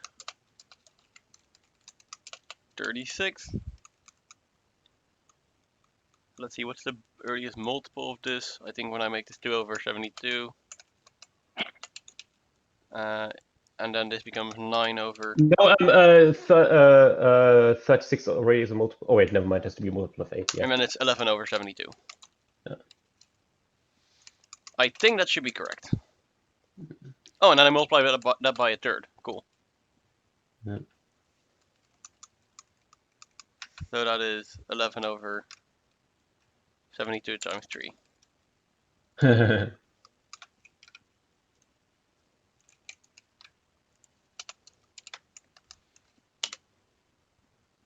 Huh. That's a calculation mistake. That's annoying. 1/6. But the integral we had was correct, right? So from 2/3 to 1/3, or from 1/3 to 2/3 dy, from 1/4 to 3/4 dx. Yeah, so then we just made a calculation mistake somewhere. Sure, give us the exact same question. Oh, actually, no, I think this one is better. Yeah. I will first go back so that I don't have, like, you know, we don't want an orange bar, right? Can't have that in this green-only household. It's still going to carry over the. Oh yeah, you're right. It saves progress. Maybe- You have to, Restart it. you have to click on start practicing. back. or whatever it's called. Here. Click on it again. And then practice now. Thank you. It's the same exact question as we had just now. So like. So y goes from 1/4 to 1/2. Shouldn't we do X X goes first? from 1/3 Because we to 2/3, and this just Don't becomes. forget to swap. Don't forget to swap X and Y on the outside then. Does it though? Oh yeah, Because yeah. dx dy. Good call. By the way, there's just the complete integral is just x squared y squared. Hmm.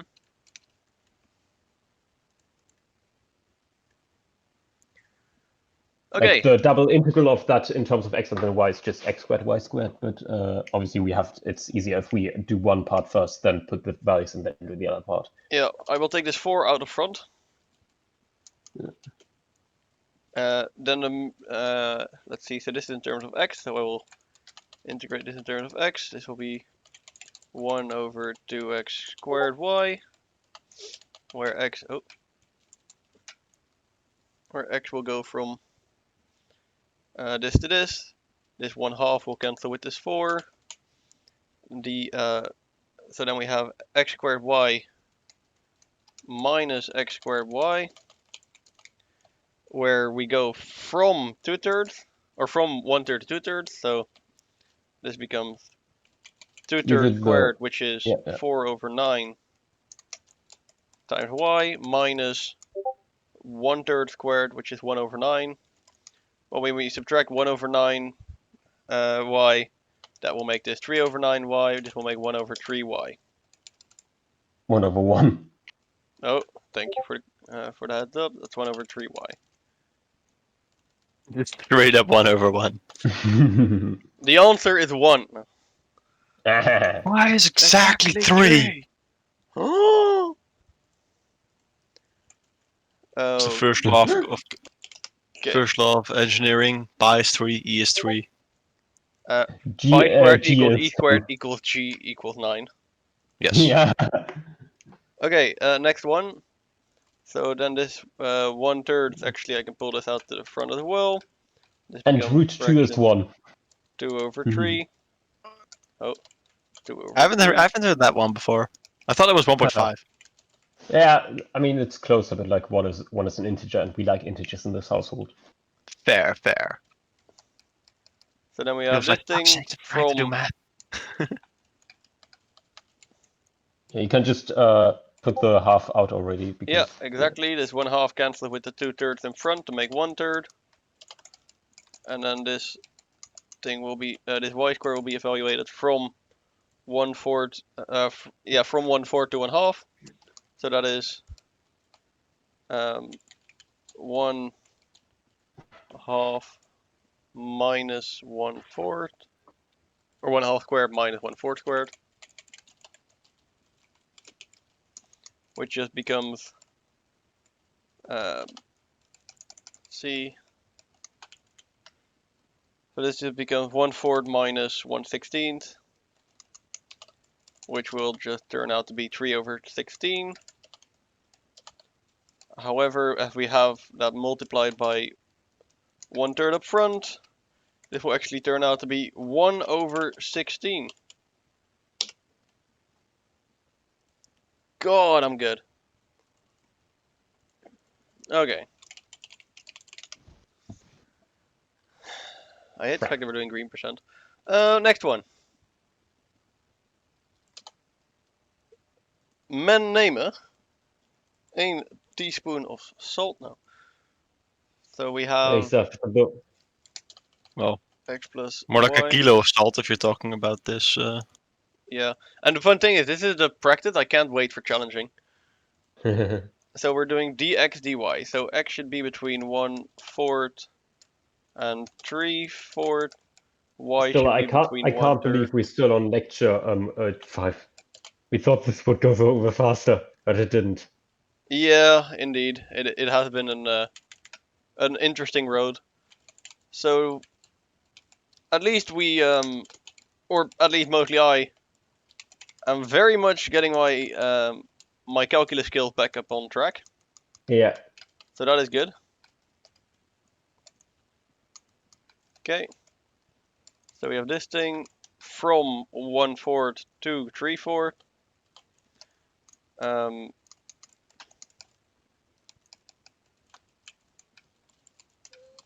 So start by 3/4.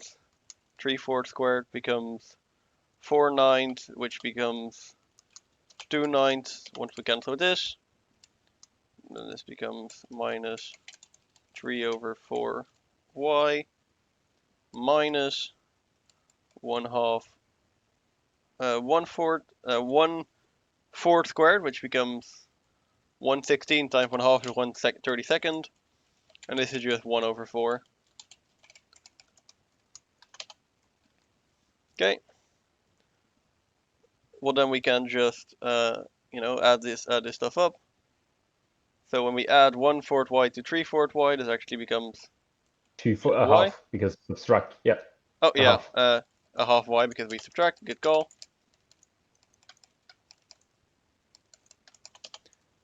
And then we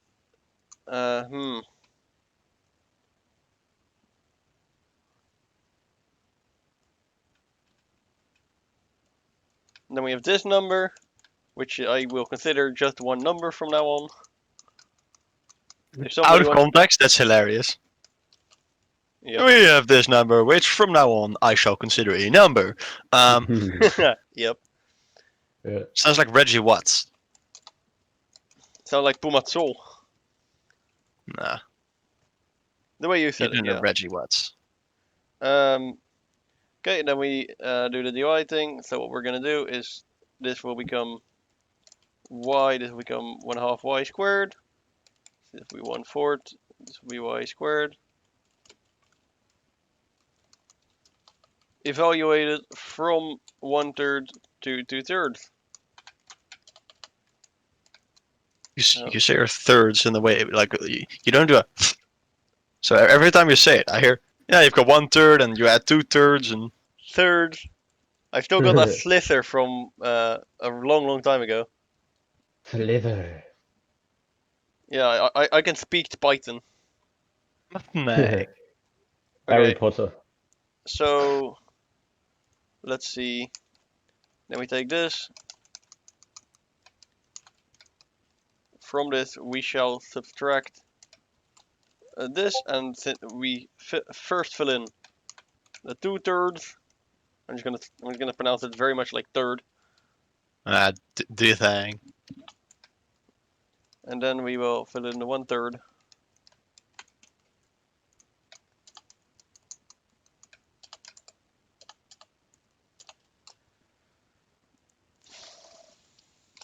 Okay, recompile. That's a lot of numbers. I will work out the fractions. If we become 1/9, this will become 9 times 4, 36. Let's see, this will become 4 times 9 divided by 9. That's equal to 1/9. And now we have... Well, actually, since we subtract 1/3 times this number, I can get rid of that and just make this times 1/3.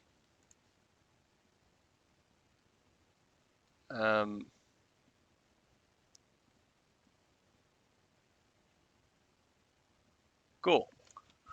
You see, this is a... Oh, not exponential. This is a valid answer. It's an incorrect one. It's an incorrect one, but, you know, that's how we roll. And now we will see what the correct answer is.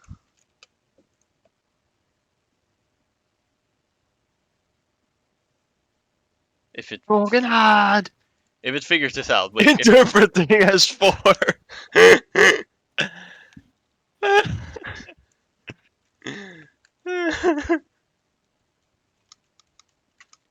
wait, was it integral from 1/3 to 2/3? Off integral from. Yeah. Integral from 1/4 to 2/4 of dx dy.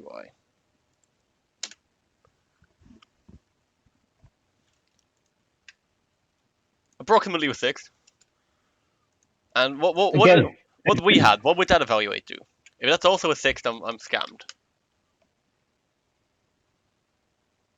Not exactly a 6. But like, it's the same answer again. What was this? Wasn't it a half plus Yeah. a squared? No, a half plus a squared, a half a squared b plus a half b squared a.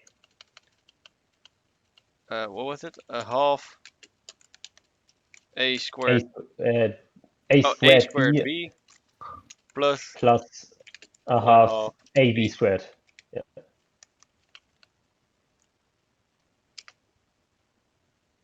Binomial expansion.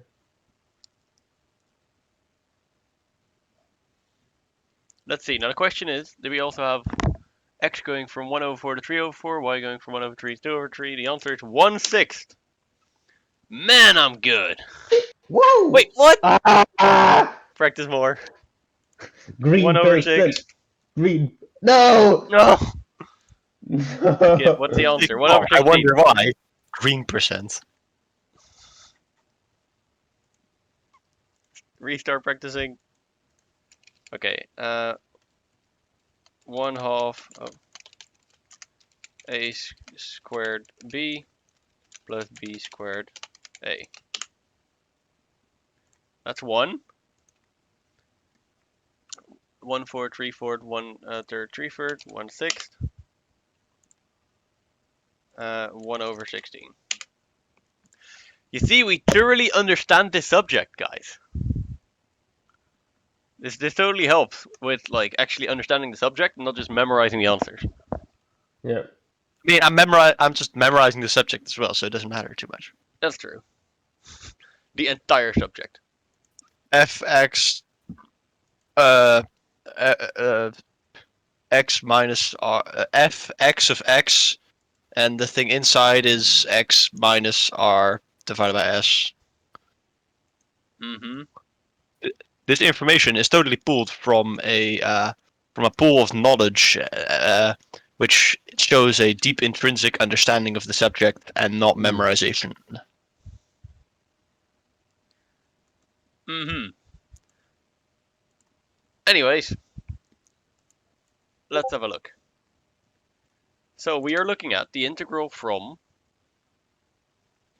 let's see, we have dx dy. Which one would be better to do first? I think just y, right? I think Or it x. matters. Oh wait, it does this time. Just do x. Okay, so we'll do x first. X goes Keep from y 1/4 to constant. 3/4, y goes from 1/5 to 4/5. And it is 4x squared minus 2 over 3y. I think this is the last question I will do from like these double integrals, because like it's just a bunch of crunching numbers that doesn't really add anything. So unless it Sounds like actually hedge adds funds. something, I will throw it into Wolfram Alpha after this one. Ah, Okay. so we're not doing green percent glitchless. No, we're just doing green percent glitched. Yeah, okay. So let's see. We're first calculating with respect to x. So then this just gets an added x. This gets a 3. This becomes 1 over 3. 1 over 3 times 4. So that becomes. Well, actually, I can just pull this 1/3 like all the way up front.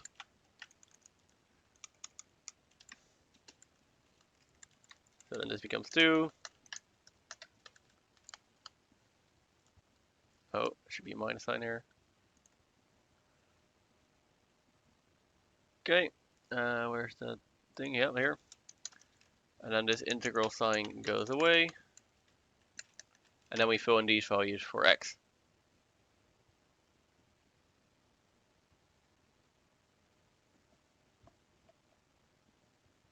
Does that make sense? Yes, this creates a third that gets pulled in front. This 2 gets pulled in front as well.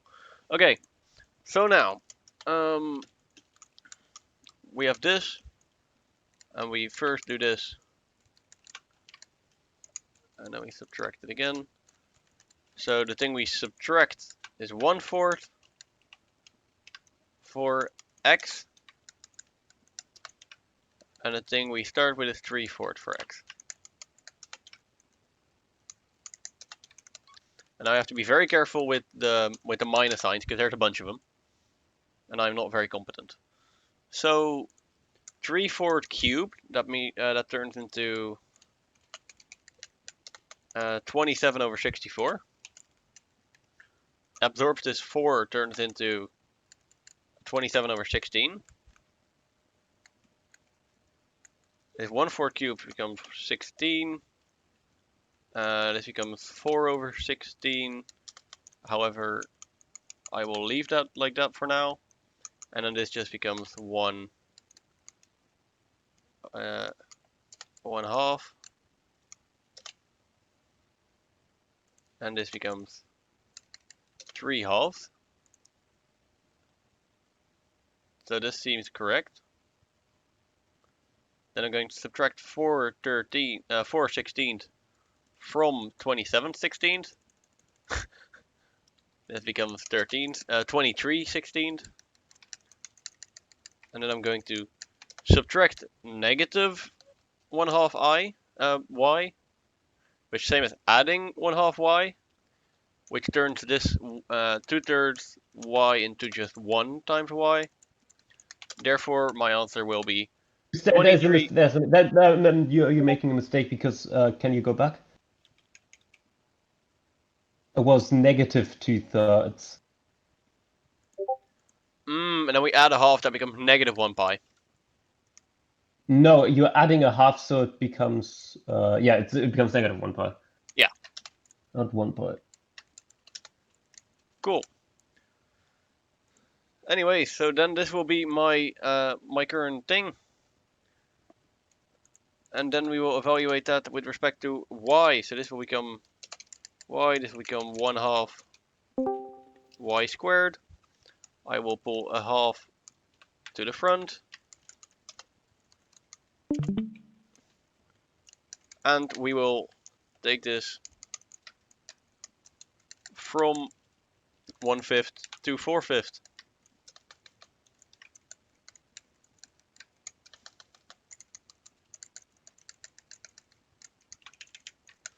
Then we will have this thing minus itself, filling in the fractions gives this, and filling in the top part of the fractions gives this. Recompile. Realistically, this is already a number that we can fill in. However, I assume Graspable is stupid, and I don't want to ruin my green percent. So, actually, I'll just add a few C dots, see if that helps. And also, I should have a bracket here. This 4/5 will become a 16/25. C dot here. And this 1/5 will become 1/25.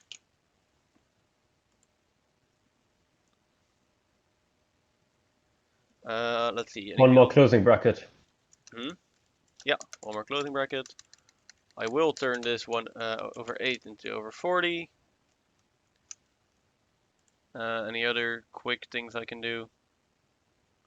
Might hold this one, so this becomes 40 as well.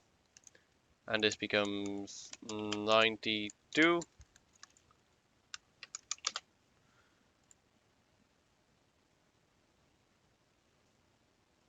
Well, then I might as well simplify it the whole way. So then we have 92 minus 23. That becomes 60. 69. Ah, Nice. I really hope this is actually the answer. So, And then we well, then subtract I know, minus it's 1/25. So we add 1/25. However, this is minus 16/25. So this will become minus 15/25, which will turn it into minus 3/5.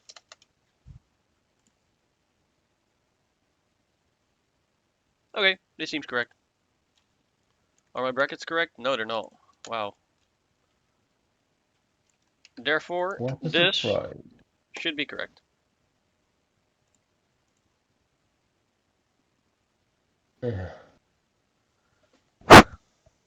How do I keep making mistakes? That's my question.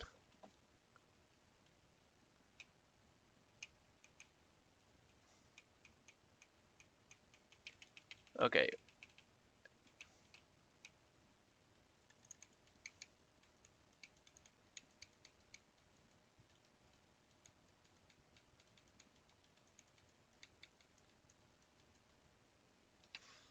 And if I put it in like this, is this correct? Syntax not correct.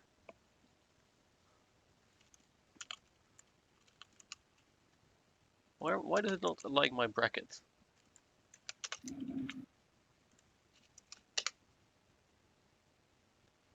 So that wasn't correct. Okay. You know what? I'm thinking I can suck a fat one on my on this green percent. Let me see. It's 5 questions, you can still get it. Yeah, but then I have to do the whole question again in a bit. Ugh. Determine the joint distribution function for A and B between 0 and 1. Well, Shouldn't that again, just this be is just one? the same That's thing it, where like, we evaluate from 0 to A and 0 to B, except for A plus B we have this thing. I'm just gonna skip questions until something interesting pops up, and if there's nothing, then I'm just gonna skip this whole thing. I'm gonna be honest. Yeah. This is extremely tilting. Okay, cool. Ooh.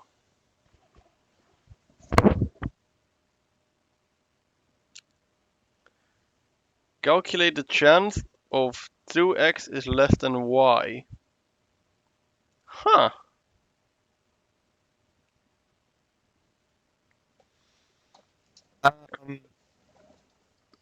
So that would be x is smaller than 2y, so you start your integral for x at 2y. Or you end it at 2y. Or a half y, shit. Yeah, so x is less than or equal to a half y. Yeah. Well, no. So your integral from x goes to 0 to a half y.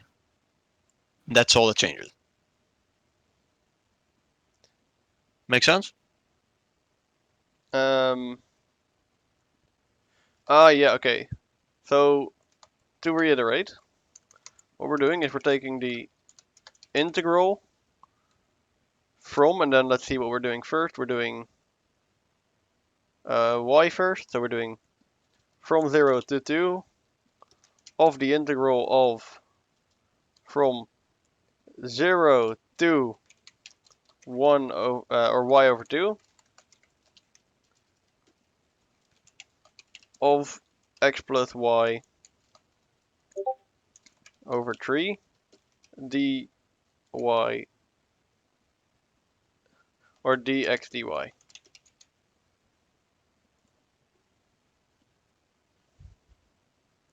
Yeah, that makes sense. Okay. I'm just gonna do this one. I know I said I wouldn't, but you know, I want to be able to do this because this is actually something interesting and new. So let's see. We have this thing, which is nothing more than Imagine half of this. Wait, did we do last subject? Did we do it in 2 goes or in 1 go? last subject we did in I think 2 goes actually, but that was like Oh, okay. one 11-hour one and then one 2-hour one. Yeah, okay. So imagine this subject taking longer than calculus. Yeah. So let's see. This is dx. Therefore, this x becomes x squared, and this becomes over 6. We lost the real one, guys. And this x just gets one added, and it is from 0 to y over 2. Which is really nice because it's from 0, we can just fill in y over 2 for x. And I'm actually gonna get that y over 2 out front here, because that makes it more foreseeable for my head. So then this is what we will end up with. This means this is y squared over 4. Translating that into this fraction here gives y squared 124th, sorry. And then this becomes y squared over 6. Oh, that's actually not too bad.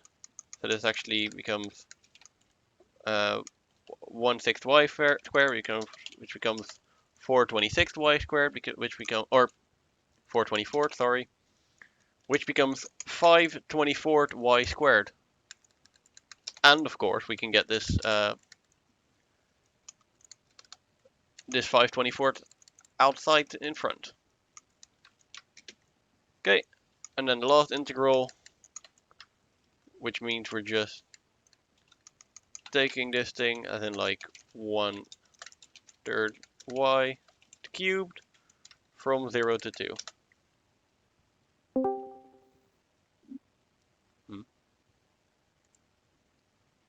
There we go.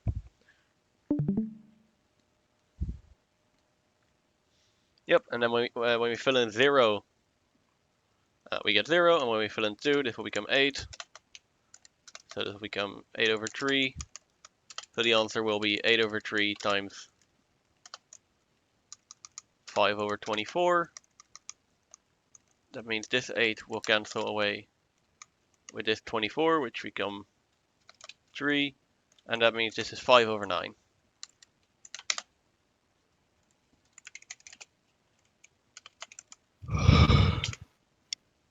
Nice! Wow, We got something right. Wow. yeah, not only that, but that actually taught me something. Like the other one was just Yeah. fill in numbers, do the calculations, ooga booga. But this is actually interesting. Unga bunga. Okay. Well, it was interesting. This one no longer is, because now we know how to do this one. Again, for the people who just joined, what you do here is I'll write down what the integral is, and then we'll see. So we have the integral from 0 to 1. And let me just to write it down. This is from y is equal to 0 to 1. Let me copy the function here as well. So we have 3 over 4 times 2x plus y squared. And the thing is, x here goes from 0 to y over 4. So you're doing kind of like restructuring that like a two-dimensional integral in calculus. So basically we want x to be less than y over 4. So how we can do that is we can say, okay, x goes from 0 to y over 4. And then we just do this integral. I'm actually going to fill this one into Wolfram Alpha because, again, it doesn't add much to actually do the integral, but it's nice to know what's behind it. Yeah. So we have the integral from 0 to 1 of the integral You don't have to put the v there. from 0 to y over 4 of this thing dx dy. Thank you, Wolfram Alpha, for doing all the hard work. Interpreting oaf as oaf. 1/16. With Oaf. Wahoo! Let's go. Okay. Okay.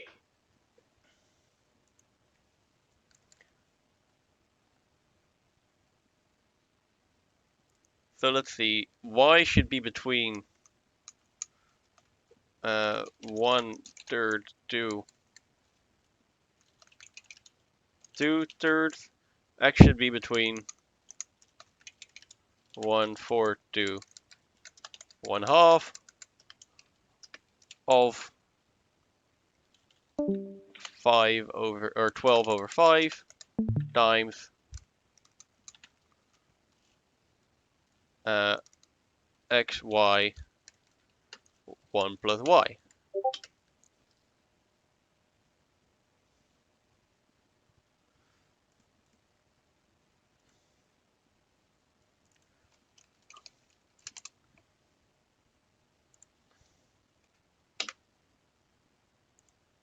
Yeah, this doesn't really add much, honestly.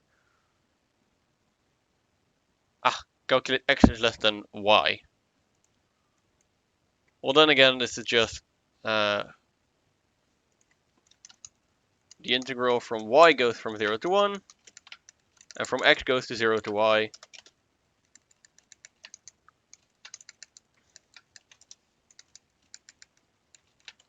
Yeah, because they're continuous. Hmm? Why not one? Yeah, thank you. I'm just here to fact check and say my stupid takes and do my gay little dance. Well, that's It's cool. 1/2. Realistically speaking, you can also... Oh, wait, never mind. This is 4xy. I thought it was like xy. Actually, that doesn't change much. Fair. Yeah, this makes sense to me, at least. Okay, and then we have the integral from y goes from 1/4 to 3/4. Again, if at any point anyone of you wants to do these things, let me know. But I don't think I will get anything informative out of it, out of like actually doing these questions. So I mean, a good what do you call it? Good midday nap is yeah, okay, that's something you could get out of it. yes. This very much has got me feeling like a good midday nap. Yes. Amen. From 1/2. Oh, actually, this should be 3/4. It's already freaking out. Like, oh, I don't understand. What the hell are you saying? Ah. It's 11 over 72. Funky. Return to monkey. Hey, go. Fuck your green percent. Honestly, bro. If I feel like it, I'll go back in the afternoon, but I'm not doing it now. Green percent is over. Back Green to knowledge percent is over, percent. guys. Sorry to hear it. Let's do the Knowledge basic- percent. Yeah, we're going back to knowledge percent. It's better anyway. Exactly. Okay. What does this formula compute? So again, when we have the expected value of a function, that's just the integral of said function times f of x. So again, this is just the function g of xy here times the original probability density function. That's this one. You know about two discrete random variables x and y. Calculate x plus y. I guess that's, yeah, okay, no, that makes sense. So this is just 18.9.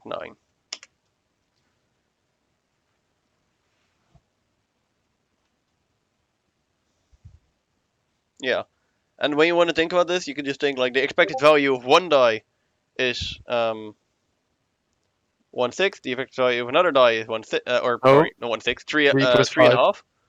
And the expected of two die together is 7. Is 7 exactly.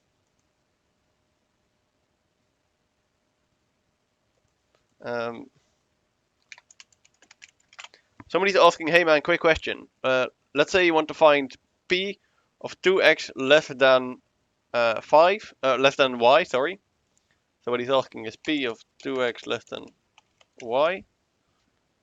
Are you able to do that in a specific order of integration, or can you do it both ways? There's only one specific order. Because if you integrate the one with the y last, like, you're gonna end up with a y instead of a number. Well, yeah, but then you can put like the y with respect to x. Yeah, no, yeah, then you can. But if you have like one of them set out, then you can't. Yeah. So say we want to integrate like, we have this thing. I want to integrate where x is bigger than, let's see. So this is actually, this is x, this is y. So for example, in one order you would integrate like this, and in the other order you would integrate like this. So you can turn them around, however you have to be very careful, and you have to do some bunch of like change of variable shit for calculus.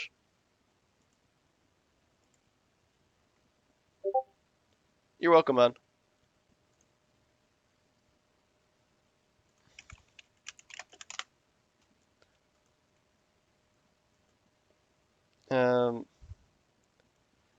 E.g. of x can be computed for joint distributions of both continuous and discrete variables. Yes, you just have to multiply g of x comma y in both like a sum or either a sum way. So either we have sum of g x comma y f x comma y, where this is just like all the possible variables, and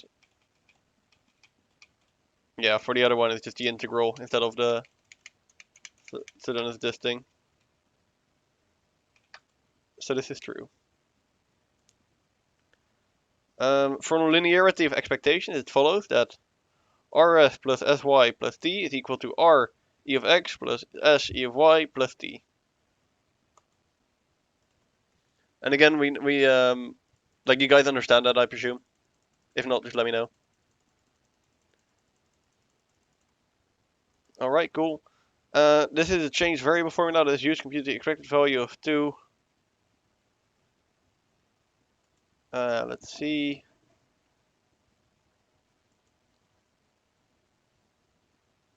This be independent. It's either independent or dependent.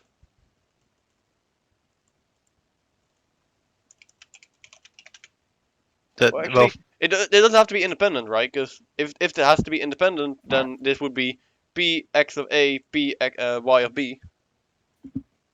But now it's just p x of a comma y of b. So yeah, true. discrete. Yeah. Yeah, because it's just for Yeah, it's a all. sum, Yeah, not the an sum. integral. Exactly. That is a shit question, though. Yeah. If they would give a question like that, they would have to say like, hey, You can choose out of x yeah, and choose y. out of these. Suppose you're given a joint probability density functions. Okay, this is interesting. So we have to calculate x times y. So the way to do that is, and x and y both go from 0 to 1, which makes it a lot easier. So we have the integral from 0 to 1 times the integral from 0 to 1. And keep in mind, so we're doing something where it's like gx, y, fx, y, dx, dy. And in this case, our x, y is equal to xy. Because as you can see here, the variables are being multiplied. And our fxy is equal to 4xy. So in this case, it will be 4x squared y squared dx dy.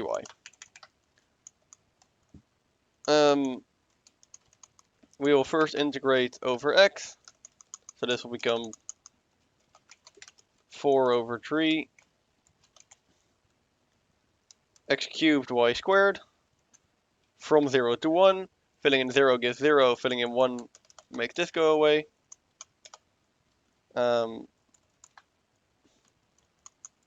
I can already tell that this is going to be 4 over 9, but I'm going to continue anyways. So this is just going to be the integral of from 0 to 1 of y squared dy, which is going to be 1 third y cubed evaluated from 0 to 1. Filling in 0 gives 0, filling in 1 gives 1/3. That makes this 4 over 9. There we go. Suppose you have two continuous random variables, x and y. Variable x follows this distribution, variable y follows this distribution. The variable z is equal to x minus y. And this is an interesting 0. one, but not really. The Oh, the answer no. is 0. Yeah, because they're fucking. Yeah, they're both normally distributed. Yeah, on And the the same point. expectation of x is equal They're to 8. The symmetric. expectation of That's y is equal important. to 8. So when you subtract these from each other, expectation of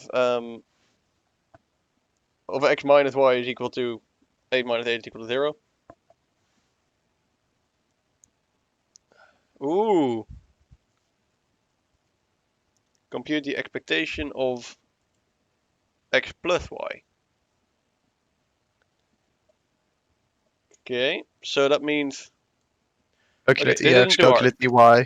So what I'm going to do is we're going to have 0 times 0 plus 1 times 0.2 plus... Or actually, sorry, that's plus 0 times 0.2 plus 0 times 0.05 plus 0 times 0.25 plus 1 times 0.3 plus 2 times 0.2. So what's happening here is I'm taking for every square here that's like actually a value, the expectation of, so in this case, so this one plus this one times this thing. That means I fucked up my calculations, but it is good that I'm saying that. So in this case, it will be 0 plus 0 times 0. 0 plus 1 times 2, times 0.2. 0 plus 2 times 0.05, etc. So actually I can fill it in here, so I can say 0 It times kinda 0 seems- plus 1 times 0.2 plus 2 times 0.05 plus 1 times 0.25 plus 2 times 0.3 plus 3 times 0.2. Again, so it's this one, 0. This one is 1 because 0 plus 1. This one is 2 because 0 plus 2. 1, 2, 3. Let me see if my values are correct. Seems like you're better at this stuff when you're explaining it to people. So, like in the exam, just explain it to the camera. You know someone's watching. Yeah, Probably get flagged. Yeah. I probably would. And honestly, probably Yellow would get flagged as well because you hear some guy talking about the answer in the other room. Uh, To be fair, it would be pretty funny. That would be kind of funny. If we 25. both got like flagged, Haha! expelled. Expelled because I'm mumbling seashells on the seashore, but the value of these shells will fall. He said value. He said value. Flag him. He says value. Again, this is just like expectation of x1 plus expectation of x2 plus expectation of x3 plus expectation blah blah blah. All their expectations are 5, so it's 5 times 5, 25. For both discrete and continuous random variables, it holds that yes, we've already discussed this. So the expectation of any random variable, discrete or continuous, if you have expectation of x plus y is equal to expectation of x plus expectation of y. Cool. This is already going faster than the rest of lecture 5. Ooh. I mean, this isn't too bad. So what is the expectation of x plus y is equal to the expectation of x plus expectation of y. Can we calculate the expectation of x plus expectation from y from this? Yes, we can. So we have this this function, which is a density function in terms of y. And when we want to go from a density function to an expectation, we just do the integral from, in this case, 1 to 2, because that's the values of y, of x times, or in this case, y times f of y dy. This was discussed yesterday in lecture 4.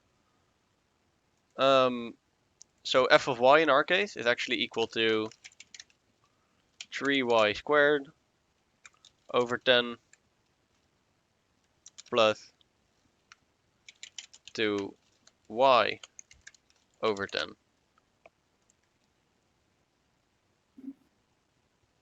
Oh, and of course there should be brackets.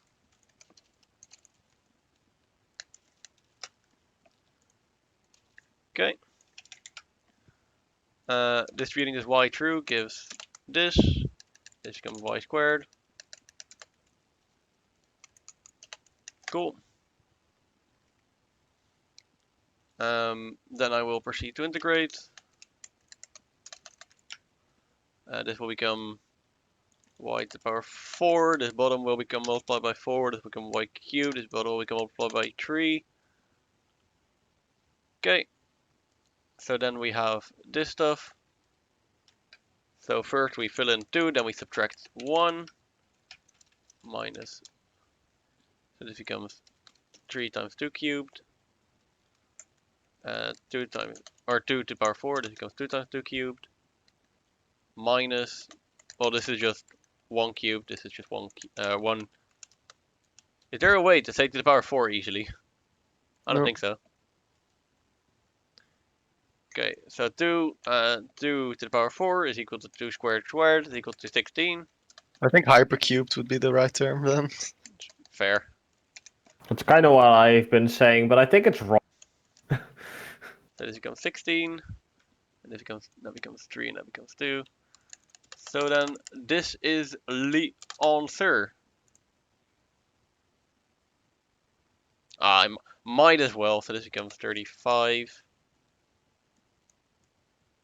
And this becomes, let's see, we subtract 2, so that becomes 14.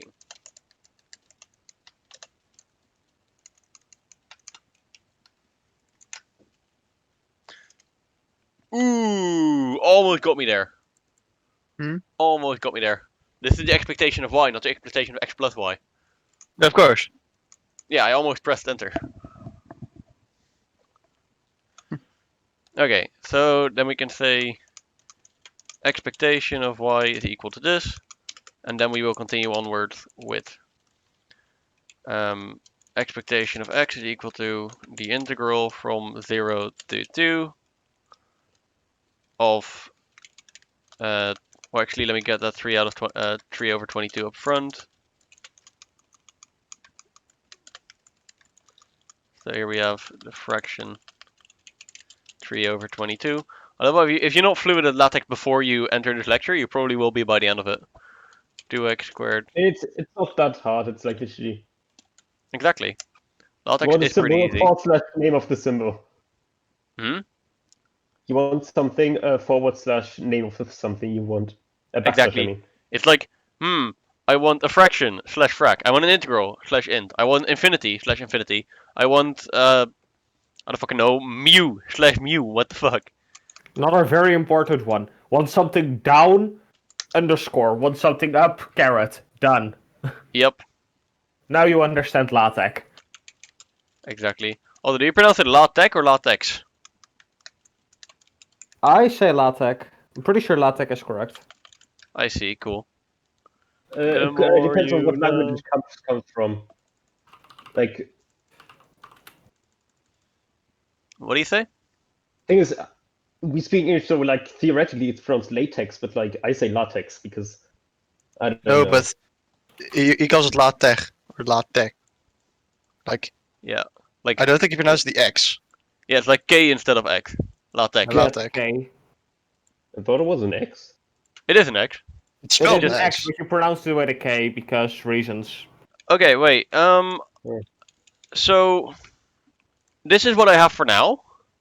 I'm gonna give you guys a few minutes to try to spot my mistake. Because you've made one? Hmm? Because you've made one, or? Yes. Okay. Actually, let me control Z a bit so you guys can see what I was doing.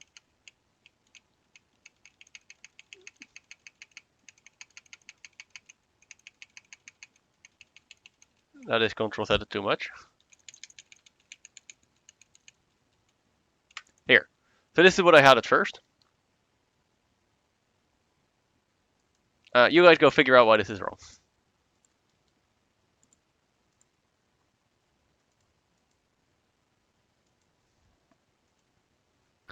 X is 0. Shouldn't the... No, never mind. Didn't you forget to multiply the whole? Oh, in terms of X, you did it in terms of X, but it has to be in terms of Y. No, it's in terms of X. We're working with this equation. Yeah, but because it's the expectation, you need to multiply the entire function. Wait, give me a sec. Somebody's talking, but it's really, Yeah. really soft. And he is correct. Because it's the expectation, you need to multiply the entire thing by X. Exactly. Who is talking so I can speak louder? Hello, it's me. Ah, ticklish tomato.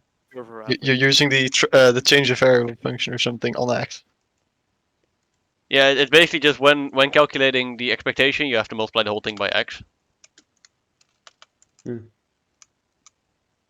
And which makes sense, right? Because when you're doing something, and when you're calculating the expectation of some function g of x, right? You multiply g of x by you multiply f of x by g of x. In this case, g of x is just x. Does it make sense in the sense that you, to get an expectation, is you multiply the input value with the output value, you know? So Yeah. like a half times 2 plus a third times 3, you know?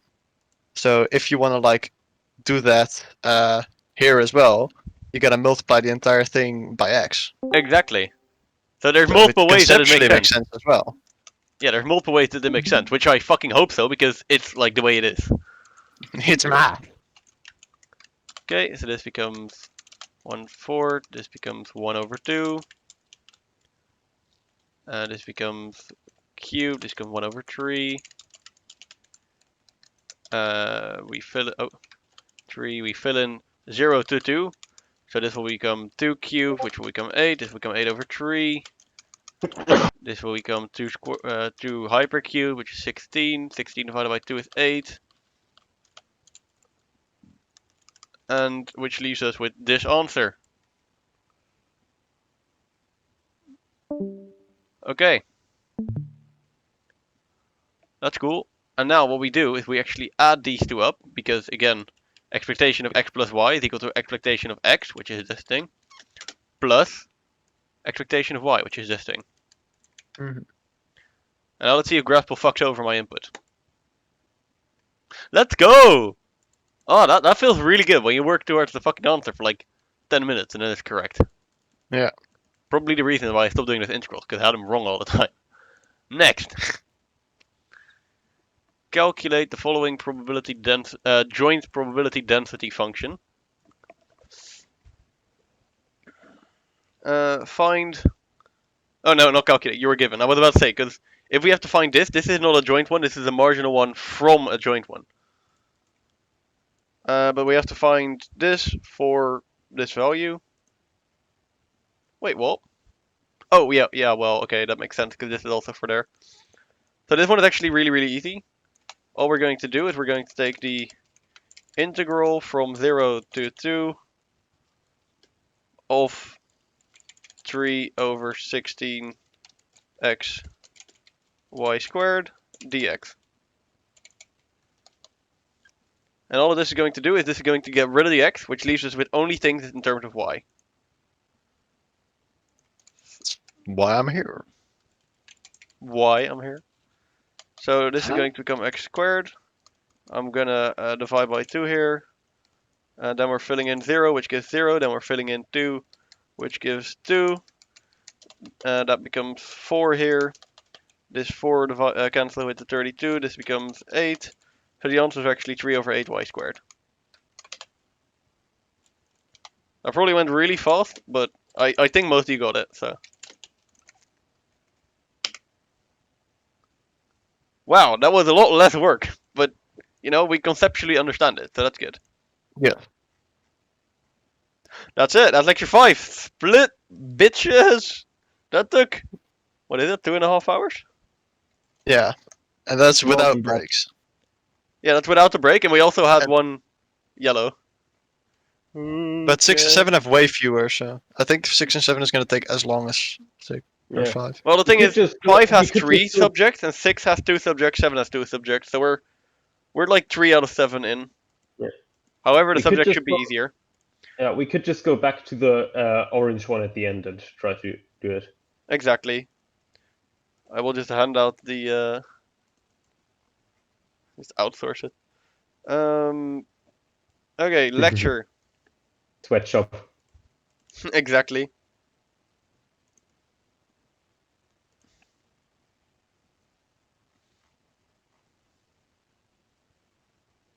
Don't record this session. Okay, to be fair, we're not recording the session, we're only recording the slide.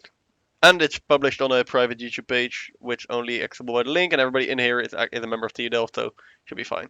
Yeah. As long as no Independent one random likes- variables. And also, you can't be blamed for someone sharing the link further.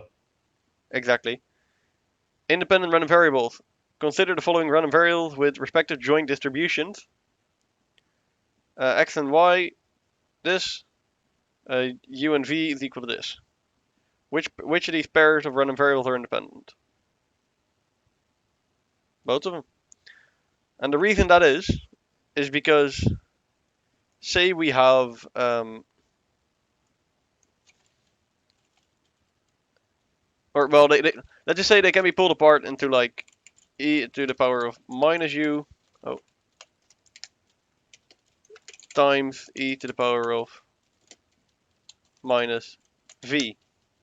And same for the top one, that's just 1 over 2 c dot 1 over 2.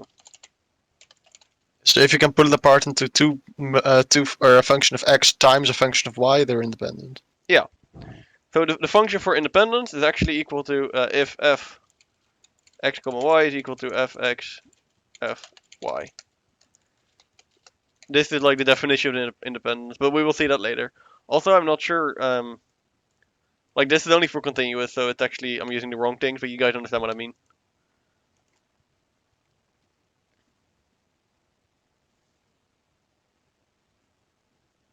Let's see, are x and y independent? I don't think so, because if x and y were independent, then let's see, how would you express that into a way of this? Then we also know how to like put it into words. Um, Well, we'll see. I'll see here. Okay. Expectation of oh wait, these are expectations. Yeah. Does it not give any more examples?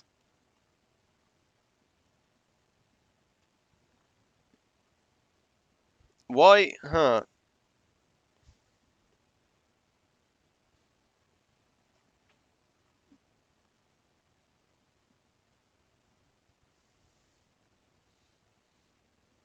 I think it's because like every column should be the same and every row should be the same. And here every row added Yeah. up is the same, but every column isn't because this is 1/6 and this is like 4/6 Yeah. and this is 1/6. Exactly. Yeah, okay, that should be it. Cool. Expectation of two random variables. So the expectation of expectation of a function of two random variables is equal to the sum of all of them times. Didn't we already do this last time? I think we did. Yeah. Yeah, this is probably the like scroll up a bit. Um, Oh, no. no, this is not like what we did last time. So they're just fucking up with like what they do where. Yeah. Linearity of expectations. We already knew this as well. Huh. Covariance. The variance of x plus y is equal to variance of x plus the variance of y plus 2 times the covariance of x plus x and y. Yeah, and that x and y means that they are correlated. And let's see, this is something we should just remember. The covariance of x and y is equal to expectation of x x times y minus expectation of x times expectation of y.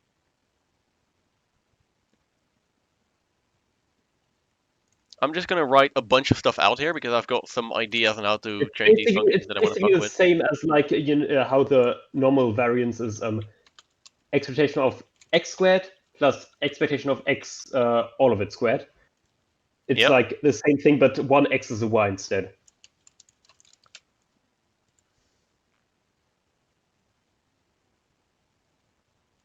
But I also have to go. All right. Have a good one. I'll probably be back before the lecture's finished. Yeah. All right. Um, Well, yeah. see you then. Bye. Have a good one. Bye bye. Good guy.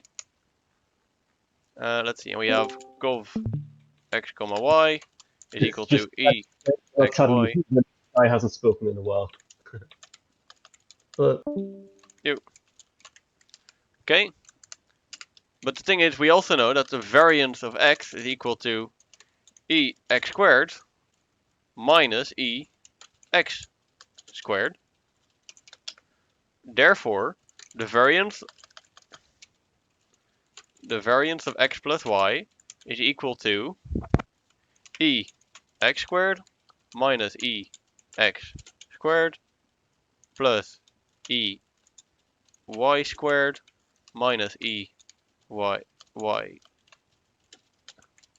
squared plus e xy minus e x y.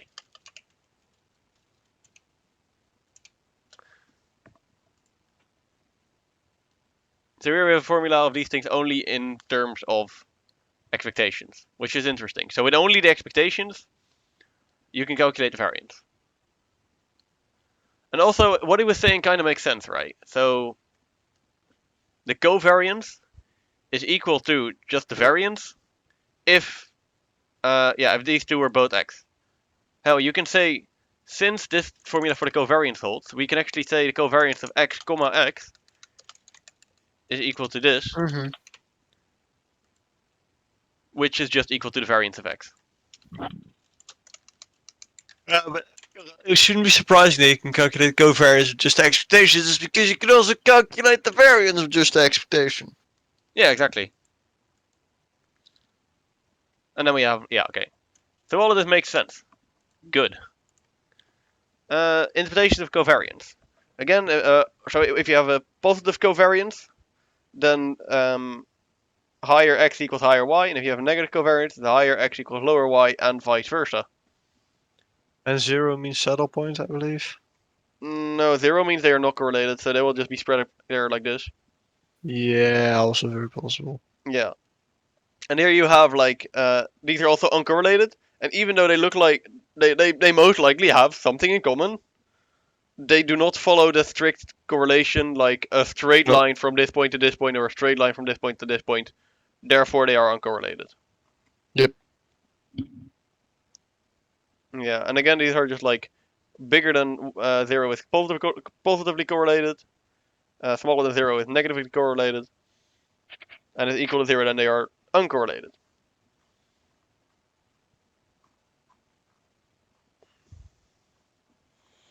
Independent versus uncorrelated. That's a good one. So, yeah, if the covariance is 0, then they are uncorrelated, which, you know, we know that before. That was literally in the chart just now. So this formula makes sense then. And again, uncorrelated random variables may be dependent, but if they're independent, then they're also uncorrelated. And again, a good example for that is what we had just here. So these two are not independent, but they are uncorrelated. But you can't have them be independent but not correlated. Or but correlated.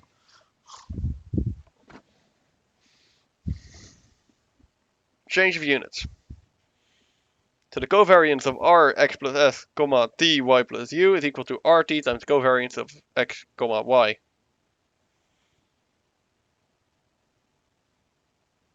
And looking at this function, it also makes sense. So again, we saw the covariance between x and x is equal to the variance of x.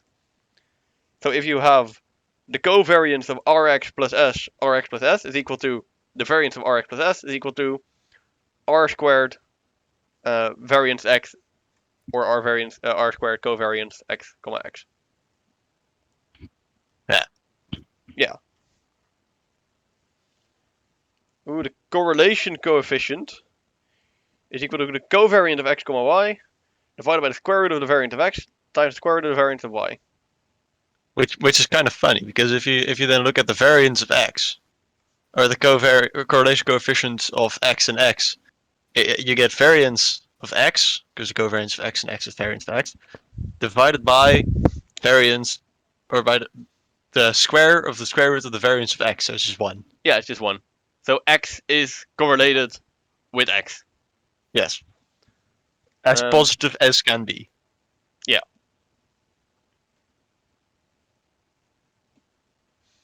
And if you do that with two of these, It doesn't fucking whatever is matter. in front of the correlation or the covariant,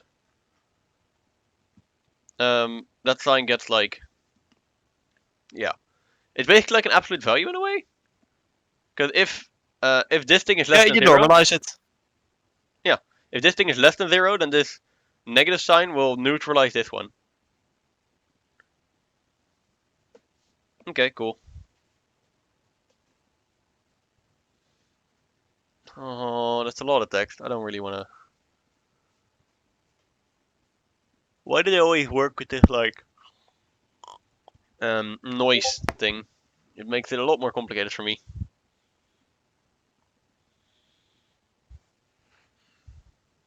Okay. Estimation and signal of. Okay, that's still the same thing. Ha! Isn't this fun, guys? I mean, to be fair, this is just the probability density function of a normal distribution times the probability density function of another normal distribution. So, this kind of makes sense. I still wonder one thing very much Yes? about the normal distribution. Yeah. Why the fuck does it take sigma squared and not just sigma? Because sigma squared is the variant and sigma is the standard deviation. We could have also chosen to make sigma the variant, and then we would work with like square root of sigma a lot. But yeah, they just had to take one of the two, honestly.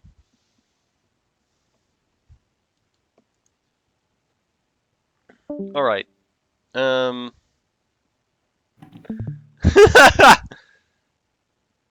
Yeah, guys. Fun. I mean, honestly, this doesn't look too bad. Well, it looks bad. We actually talked about this, and he was like, "We just want you to know this.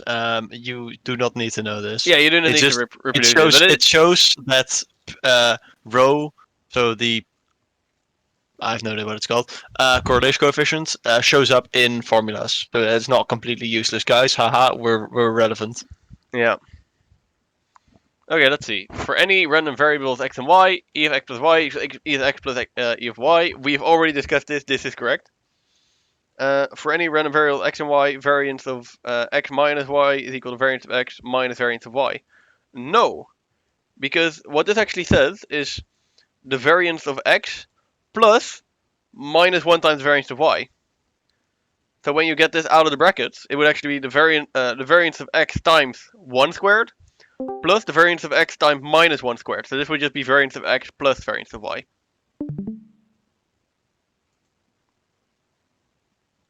Alright, understood? If so, then we're going to... Hold on, okay. Can I have a look at the second one just for a quick second longer?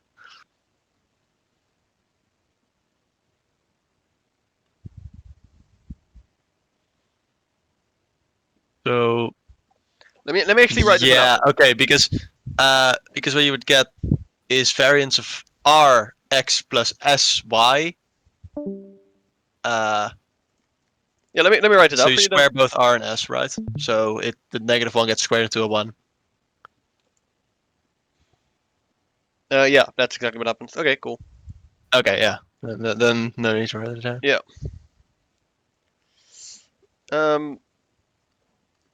X and Y are independent if... What do you guys think?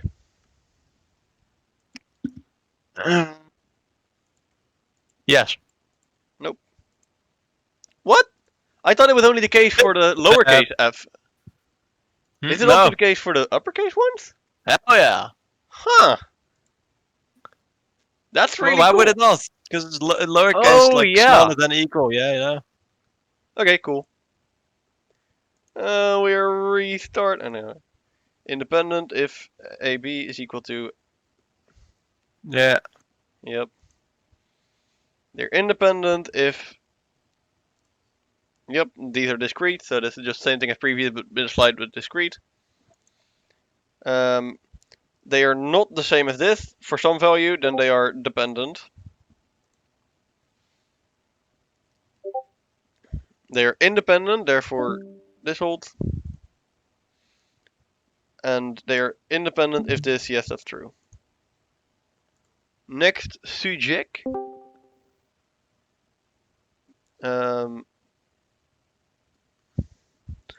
Alright, practice questions.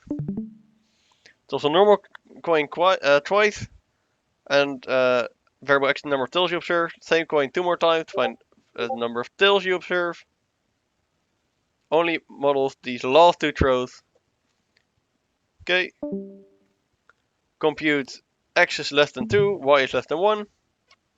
Well, that's not too hard, right? So we know because they're given to be independent, or is that independent? They're not given to be independent, but we know they're independent because they're like separate results. Jura, we actually gotta explain this. Thanks to the property of physical independence. Yes, they are physically independent. They have no effect on each other. They happen directly after each other. So we know p of x less than 2, comma, y is greater than 1 is equal to p of x less than 2 times p of y is greater than 1. Oh. Therefore, let me actually recompile because we had a lot of shit on our screen.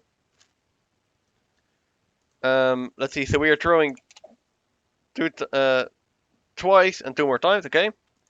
So the chance of p is less than 2 is equal to the chance of p is 0 plus, or p x is equal to 0 plus p x is equal to 1 times the probability of p y is equal to 2. Only y is equal to 2.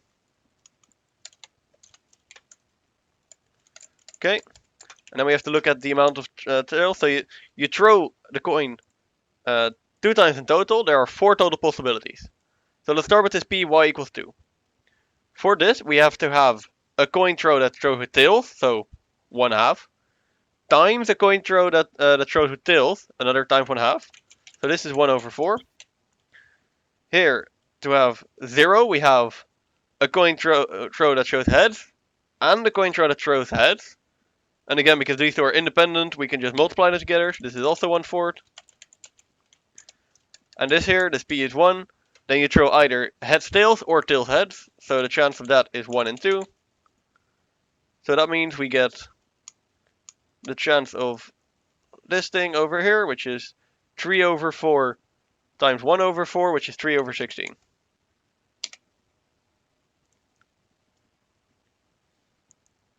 Let's see. Aha, interesting one. So we are given the joint or the marginal probability functions for f of x and f of y, and we are also given a joint probability function. And then now we're being asked, are these independent? The thing is, if they were independent, then f of x times f of y is equal to fx comma fy. However, here we can see that's not the case, because then it would be a half xy, but it's actually 4xy. So the answer is they are not independent.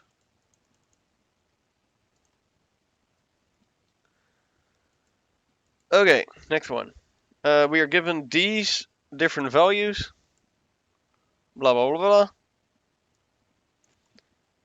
So, let's see. For these to be independent, we know that p of x is equal to 1 times p of y equals 2 should be 1/20. P of x is equal to 1 is 1/5. P of y equals 2 is 1/5. Therefore, they should be equal to 1/25, not 1/20, and this is not independent. Therefore, it is dependent. Yep. Okay. For which value of py is 1, a random variable independent. So we care about the y is equal to 1. We know x is equal to 1 is equal to 1/4. So it's basically saying 1/4 times times like some value is equal to 1/8. Well, it's just equal to 1/2. Okay, we're the only two that are left unmuted. Pog. I thought you were gonna say that we were the only two that were left. No, like, Nah, I'm still here as well. appreciate you guys. All right. Are random variables x and y dependent? Yes. Because otherwise, yeah. these three columns. Yeah, would be these the would same. all be the same. Yeah.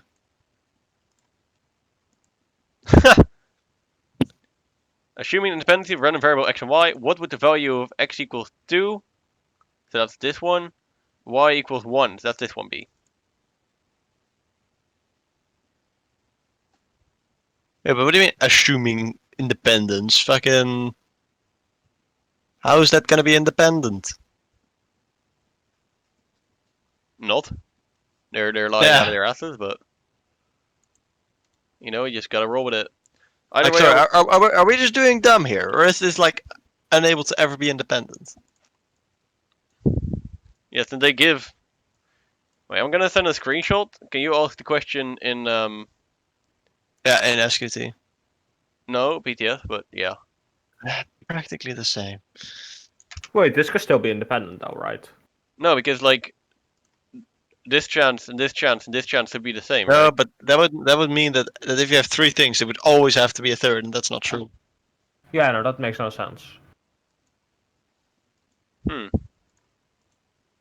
Oh, it's just that if you multiply px is a by px is b, you should get the thing in px is a b. So, for example, say you would have. So like this chance is equal to this chance divided by this chance. So you Okay, can that calculate makes more py is b sense. right now. So that is 5/4. We're busting out the word again, guys. No worries. I And recommend remove. Oh, you already did. Okay, scroll out a bit. Snow longer. Not a plonga. Okay, we know total probability is 1. This is p y is equal to a. This is a is 1, a is 2, a is 3. B is 1, B is 2, P. Hey! What? Mhm. Oh! Okay. I confused some stuff for a second and I was like, wait, what the fuck? But now it makes sense. Wait, can you go to the grass pool? Yeah, okay, no, sorry. You're right. Okay. And we are also given 0.108. I want to fill in this whole thing as far as I can. Let's see how far we get. So let's see, we can start out with the fact that this all summed up should be 1. That means it's 1 that's 0.32. The fact that this times this should be this gives us 0.30 divided by 0.108. Copy this. Calculated time. Clear. Paste. Fuck me, this is so annoying. 0, 108 divided by 0.30, 0.36, which make this a 0.64. Therefore, this value is equal to 0.3 times 0.64 is equal to 0.192. 0.64 times 0.32. So this thing is equal to 0.21, like this. And then we can say 0.64 times 0.38 is equal to 0.2432. And I know already that like this is what they're asking for, right? So they want x is equal to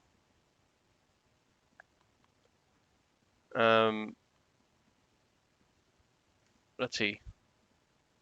So x is equal to a, y is equal to b. So we want x is equal to 2, y is equal to 1, so that's this answer.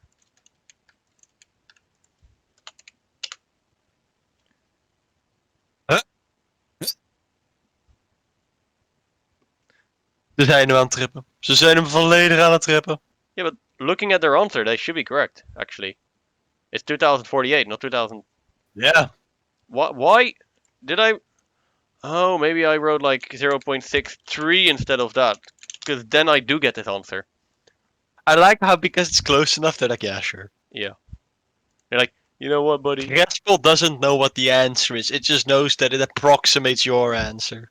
Which is understandable. It's faster to check if the approximation is the same than to see if the exact answer is the same. Yep. But it is weird that they tell you to use 4 decimals and they don't check 4 decimals. Yep.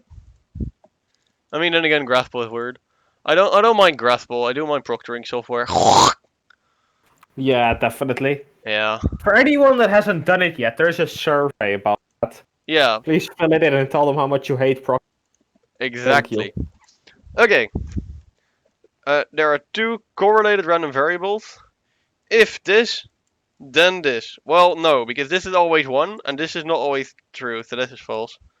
Again, variance of x plus y is equal to variance of x plus variance of y plus 2 times the covariance. Yeah, nobody cares about this one.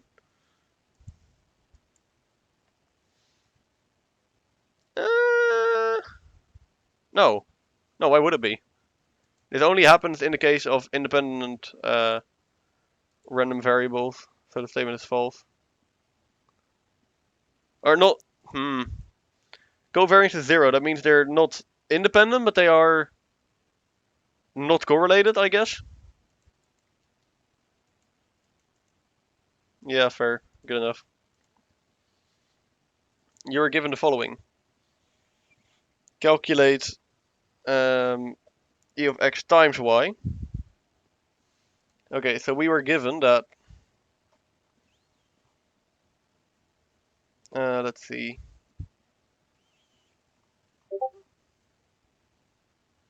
This one. So the covariance is equal to x times y minus e of x times e of y. So we have cov x comma y is equal to exy minus ex ey. Following from that, we can say 1 over 5 is equal to what we want to know minus 1 over 24.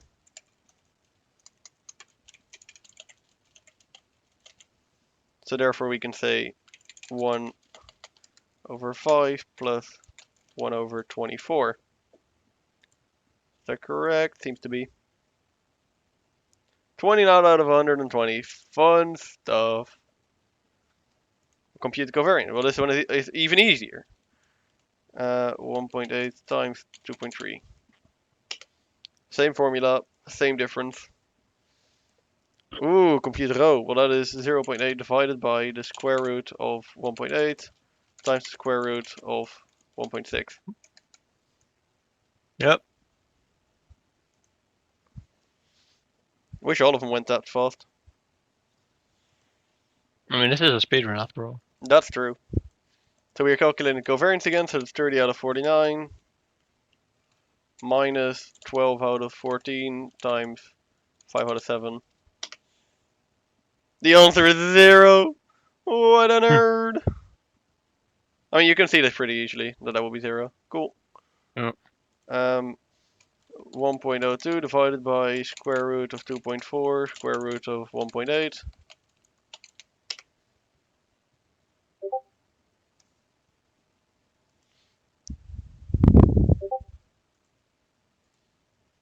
Now, let me actually turn my, put my Discord to do not disturb. Because y'all were getting pinged. Calculate the standard deviation of Z, give your answer with 1 decimal point. I sure fucking god hope they're not asking us to use that big ass formula. Let's see. The random variable Z is equal to y, x minus y.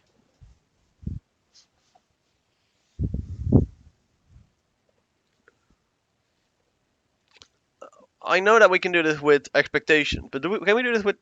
Oh, wait. Of course. These are variances. Well, not exactly variances, but yeah. Var x is equal to sigma x squared, and var of y is equal to sigma y squared. So we know this is true. And now when we have the var of x minus y is equal to var x plus var y. You guys remember why this is, right?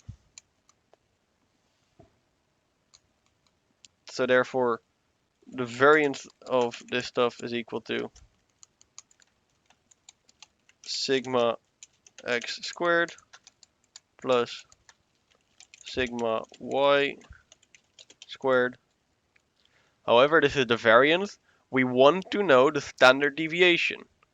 So that is the square root of 9.4 squared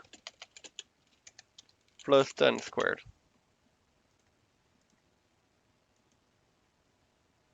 Jelle, Mm-hmm. in wiskunde day, do you remember having this formula? Which one? When you add two normally distributed functions, the new variance is actually the square root of the new standard deviation is actually the square of the first standard deviation plus the square of the second deviation, the square root of all of that. No. Do you not? I Wait. remember having the sum, like where you divide by square root of n, but not Yeah, that one. it wasn't approximately that lesson, but you had like sigma. I remember going like, wow, I'm not gonna remember or use that, and then we never used it. I think.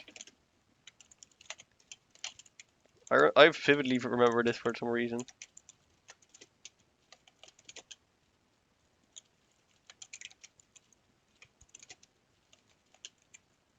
Does this not ring a bell? This one? Nope. Okay, fair.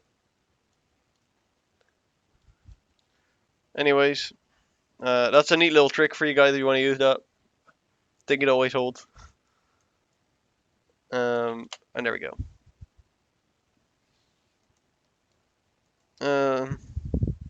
You were given the following joint probability density function.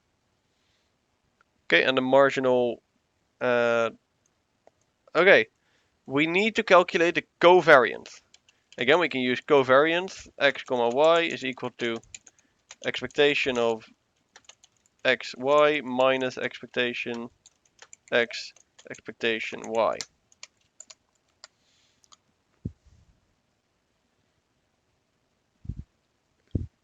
Okay, luckily these functions are the same. Yellow. Mm-hmm.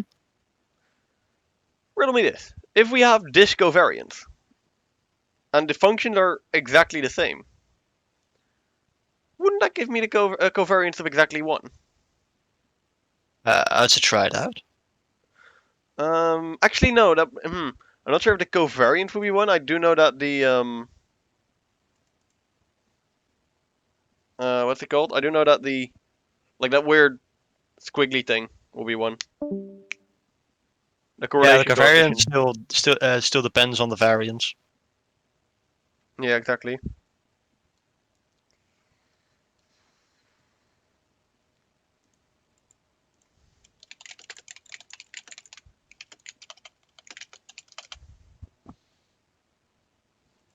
Okay. Either way, let's just calculate this stuff. We probably need to calculate it anyway, so. Yeah, why not? Exactly, and once we have the expectation of x, we can also get the expectation of y because they're similar. So then we have the integral from 0 to 1 of x plus 1 over 2 dx. And then we have 1/2 x squared plus 1/2 x. Well, x is 1, so is... And when we fill in 0, this becomes 0. When we fill in 1, this becomes 1. Therefore, the expectation of x is equal to 1. And the same for expectation of y. So we can say expectation of x is equal to expectation of y is equal to 1.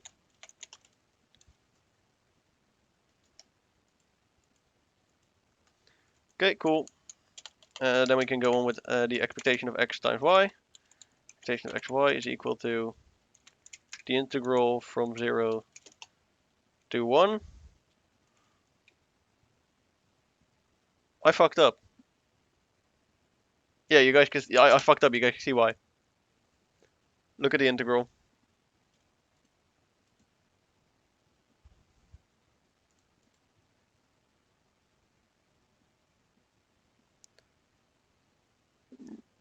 You guys remember what I did this before as well, and I also asked you guys. I should have multiplied by x. Because now I'm just calculating the fact that everything is together is yeah, is 1, which yeah, it is correct, cool. But yeah, this is not correct. So let's see what happens when we fill this in. This becomes 1 cubed. X cubed, and then this becomes 1/2 x squared. Then we again fill in 1, so we get 1/3 plus 1/4.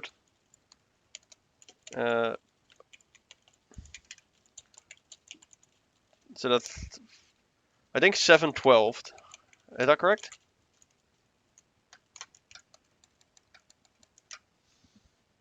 One third plus 1/4, yeah. Cool.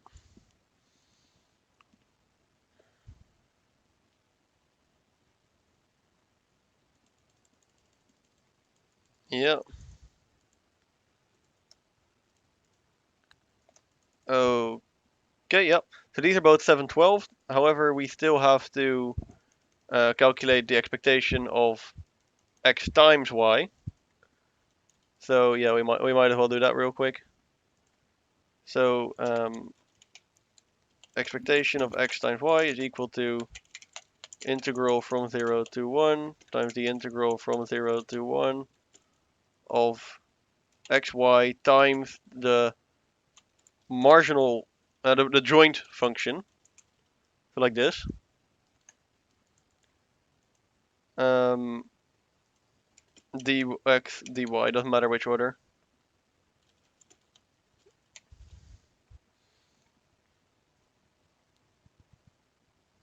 Uh,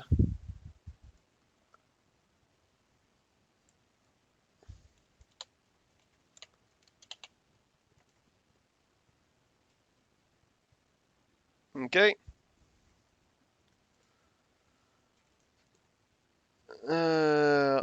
Okay, so let's have a look. When we multiply this out, we get x squared y plus y squared x dx dy. Well, let's do that with respect to x first. So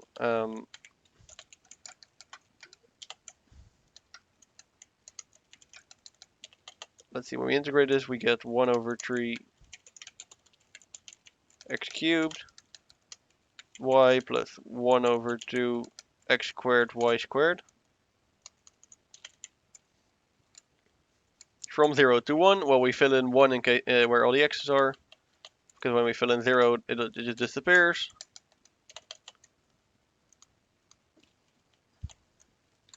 So then we end up with this. Then we will proceed to do the same thing. So this will become y squared, this will become 1/6 y squared. This will become 1/6 y cubed. When we fill in 1 again for both of them, this will lead to 1/6 plus 1/6 is equal to 1/12. That's not correct. 1/3. Frac 1 over 3.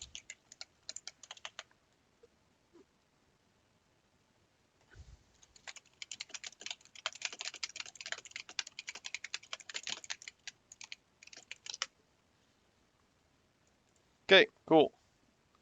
So now we know the covariance is equal to 1 over 3 minus 7 over 12 squared.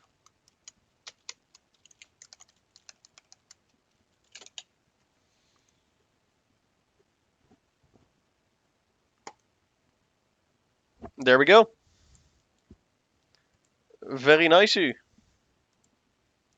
Last one. If two random variables are uncorrelated, then the two variables are independent. Let's see. So they can be dependent, but wait. So in that example of the sigma or of the parabola, they were dependent but uncorrelated. Independent but correlated. No, they were dependent but uncorrelated. Oh yeah, yeah, they depend on each other. Yeah. Yeah. So we were looking at this example. So they were dependent but uncorrelated. Therefore, this is this statement is inherently false.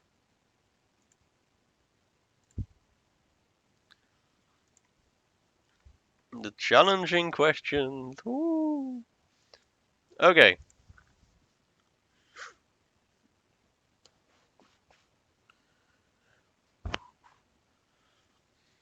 Calculate the variance of x plus y. So let's see. We actually know that. Let's try to express it in stuff we know. So we know the variance of x plus y is equal to the variance of x plus the variance of y. We know the variance of x is equal to e of x squared minus e of x squared. We know the variance of y is equal to e of y squared minus e of y quantity squared. Therefore, the variance of the variance of x plus y equals to x squared plus y squared minus 2 times the covariance, right?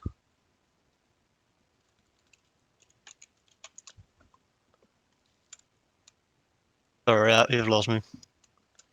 So far I'm just writing down formulas that I know. When they calculating. when they are not Calculating ex and ey is probably a good first step. Yeah, but we also need the covariance here, right? Can't you calculate covariance from ex and y?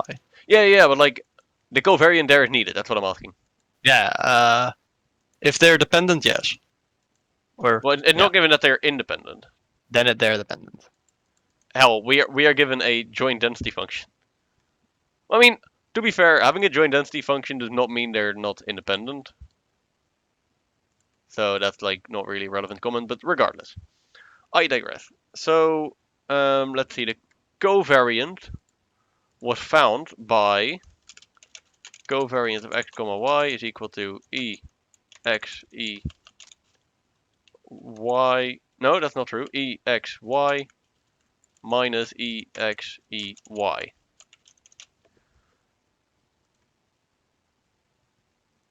So this is all correct so far. Therefore, the variant of x plus y is equal to e x squared minus e x squared plus e y squared minus e y squared plus e xy minus e x e y. Yes. Okay. Well, how do you calculate EXY again? EXY? Yeah. Well, we are given the joint probability density function. So we just take the integral from 0 to 2 of xy times that. Oh yeah, okay, fair. Yep. That's what I thought, but I wasn't sure. Yep, no worries. Let's see.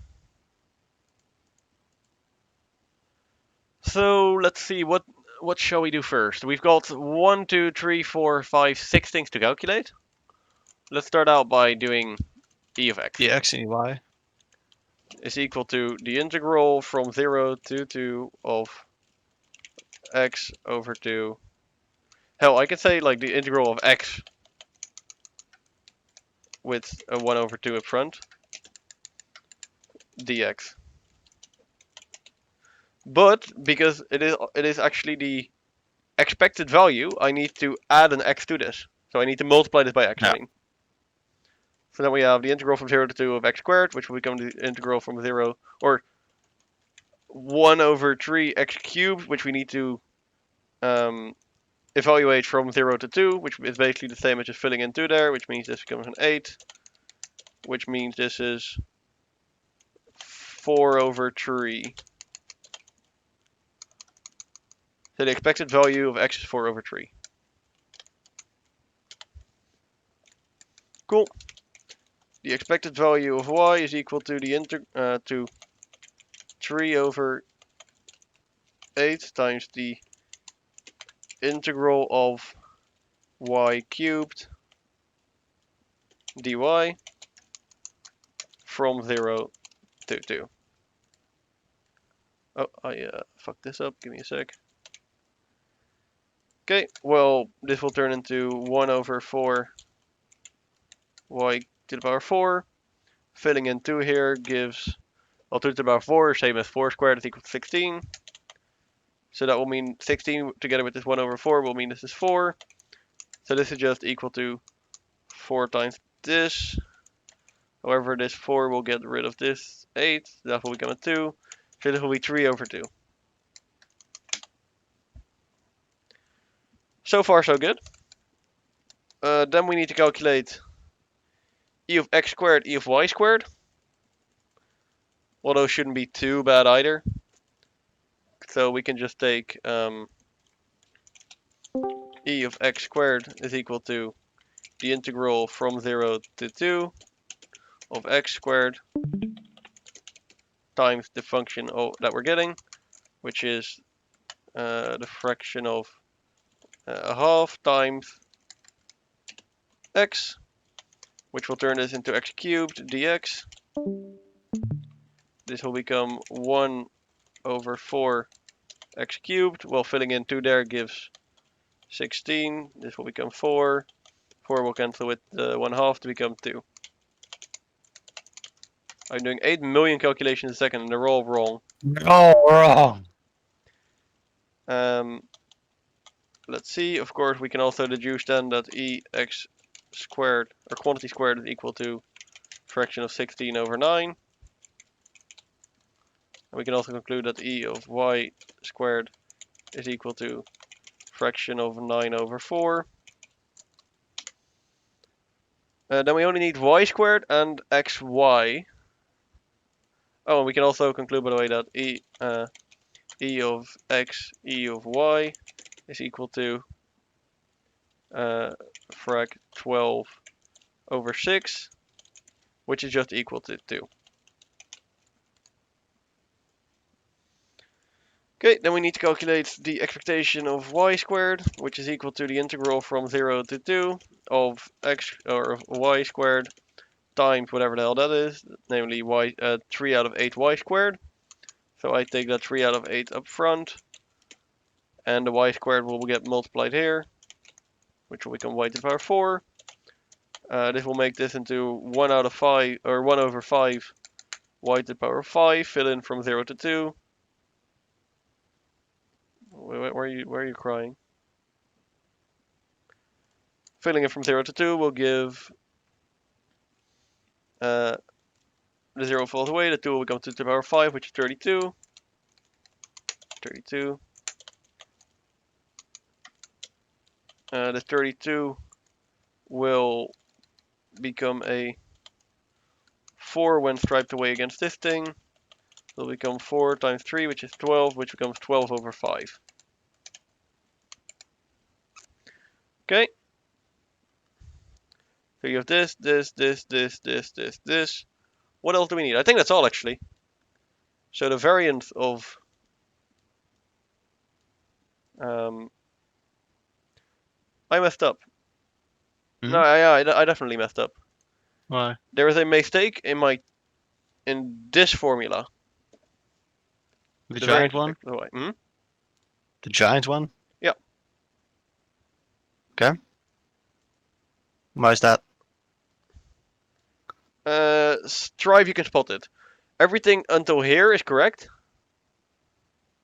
But I failed in combining these 4 formulas.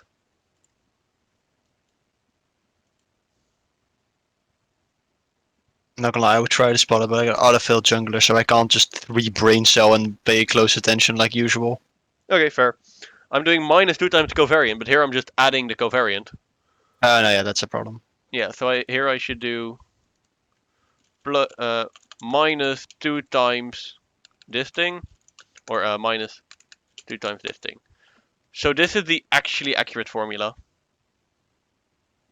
No. This is the actually accurate formula. So then I can say, actually I'll probably just fill it in here. So we have e of x squared, which is 16 over 9, minus e of x squared. So minus, oh actually my bad. E of x squared, which is 2, minus e of x squared, which is 16 over 9, plus e of y squared, e of y squared, which is 9 over 4. No, I keep confusing the two. E of y squared, which is 12 over 5, yes. Minus e of y squared, which is 9 over 4. Minus 2 times e of xy. I didn't calculate e of xy yet. Damn, that's annoying. Let me actually do that then. So we have e of xy is equal to the integral from 0 to 2 times the integral from 0 to 2 of xy times 3 over 16. Let me actually get the 3 over 16 out front. Xy squared dx dy. So looking at this integral, I can collapse that to be x squared y cubed. Starting with dx, this will give us, oh, I need to finish this off. Starting with dx, this will give us 1 over 3x cubed. Putting this up front will turn this 3 into a 1. Filling in 2 will give us 8, which will turn this into a half. And then we have y cubed. Well, that will be 1 over 4 y hypercubed, which will turn into 16. This will turn into 4. This will all turn into 2. So this is equal to 2. I do enjoy that these values are at least somewhat decent. So e of xy is equal to 2. And then from that I subtract e of x times e of y. 4 third times 3 over 2. Okay, let me check if I made any typos. So the formula is e of x squared, which is 16. E of x squared, which is 2, minus e of x squared, which is 16 over 9, plus e of y squared, which is 9 over 4. Holy shit. 12 over 5 minus e of y squared, which is 9 over 4, minus 2 times opening bracket e of xy, which is 2, minus e of x e of y, which is 3 over 4, 4 over 3, 3 over 2, 4 over 3. Let's go! Oh, that feels Oh good. yeah. Oh, hell yeah. Oh, wow, okay. 1 out of 5, guys. Woo! Fun stuff. Okay. Um.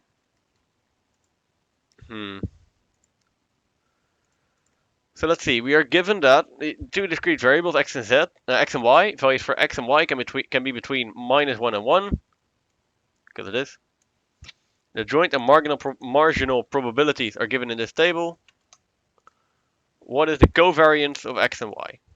Well, let me delete all of this because I need to be able to reproduce the formulas. The covariance of x and y is equal to the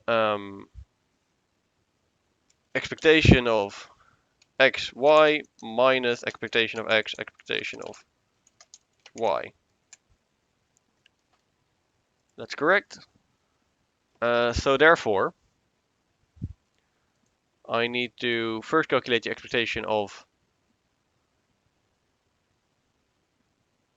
Yeah, okay, so we suppose z is equal to 0. The fact that there's capital Z is throwing me off here, man.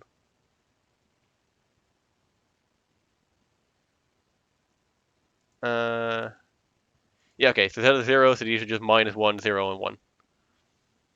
So we can say the expectation of xy is equal to so this is just 2 over 45 plus, okay, anything in these two rows will be 0, right? Because that is 0. So then Yes. I can Expectation say, wise. Hmm? Expectation wise, yeah. Yeah. So then this is 1, 1, minus 1, minus 1. Minus fraction of 6 over 45 plus fraction of 8 out of 45 is equal to, recompile.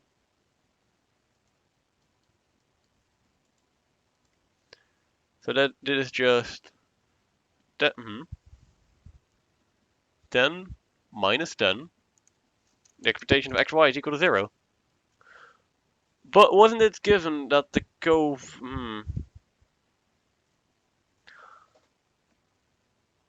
It doesn't make sense to have a negative variance, right? A negative variance doesn't make sense. Then it doesn't make sense to have a negative covariance, right? Is it negative or 0? 0, sorry. Well, a 0 makes 0 sense, is but fine. yeah, Yeah, but a that makes negative it doesn't just- make sense. No, negative doesn't. Well, if we know that this is 0, then we know that this one is also 0. Yeah, probably. So then the covariance is also 0. I mean, to calculate, we have to calculate fx and fy anyways. Oh no, I guess not. No, not really. Oh no, because like we're just getting the covariance. Yeah.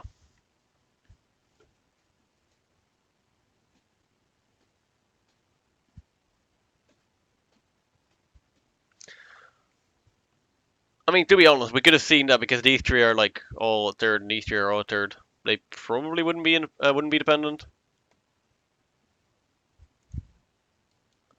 Okay. Wait. I recognize these numbers. Yeah. These are the exact same numbers I just used. You fool! Wait, why is it in there twice? I literally already did this one. So then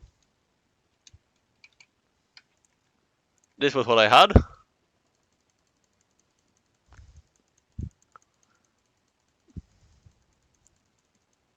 And then I can just start filling in, I guess. Cool. So we have e of x squared, which is 2, minus e of x squared, which is 16 over 9, plus e of y squared, which is 12 over 5, minus e of y squared, which is 9 over 4, minus 2 times e of xy, which is 2, minus e of x times e of y, which is 4 over 3 times 3 over 2, closing bracket.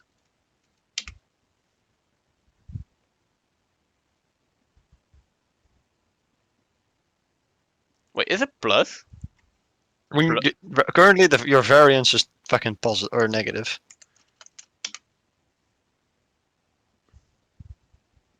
Wait, what? Huh?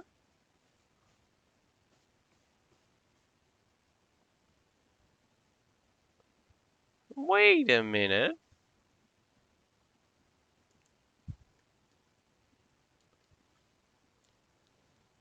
But they say it's plus 2 times the covariance, but that's wrong. It's minus 2 times covariance, right? Or am I wrong? No, it is plus. Is it? It's Huh, minus you're when right. it's minus when it's negative. Var x minus y, if they're not independent, is var x plus var y minus 2 conv xy.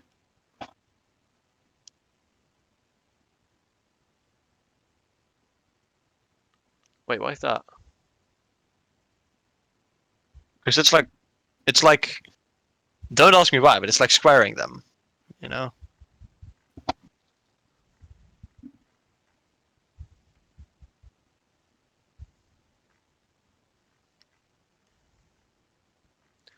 Huh.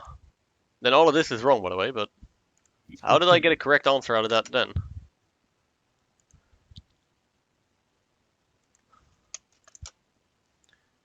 Okay. I want to skip. I want to see what's the answer.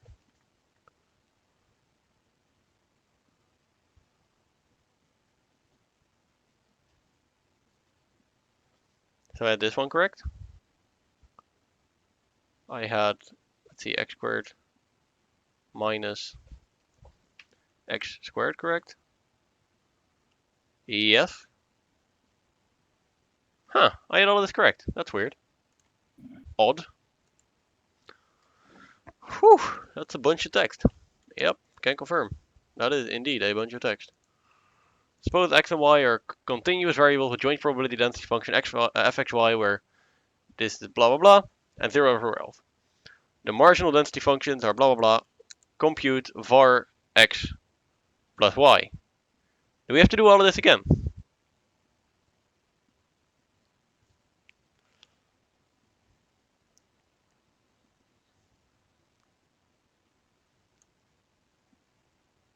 Oh, okay.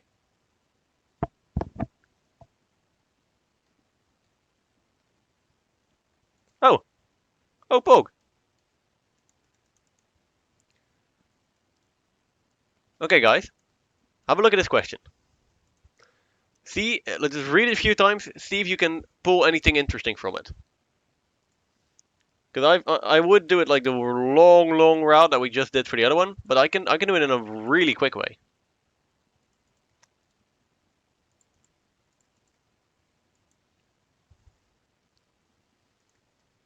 I'm not sure if anyone can answer. But the thing is,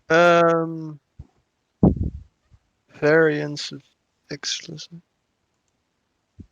No, I see that they're independent, but exactly, they're independent. Therefore, the variance of x plus y is just equal to the variance of x plus the variance of y. yeah. So I don't like the covariance is 0.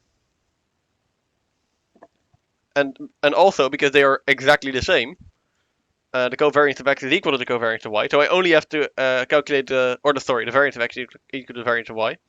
So I only have to calculate the variance of x, and then I'm done. Yep. And then of course, times 2, but okay. The expectation of x is equal to the integral from 0 to 2 of 2x dx. However, I have to multiply by x, so it's going to be 2x squared dx. So that's going to become 1 over 3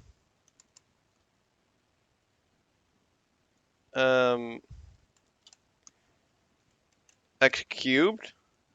Then that x cubed, I'm going to fill in 2. That's going to be 8. But there's also still a 2 in front here, so that's going to be 16. So the answer for this one is 16 over 3.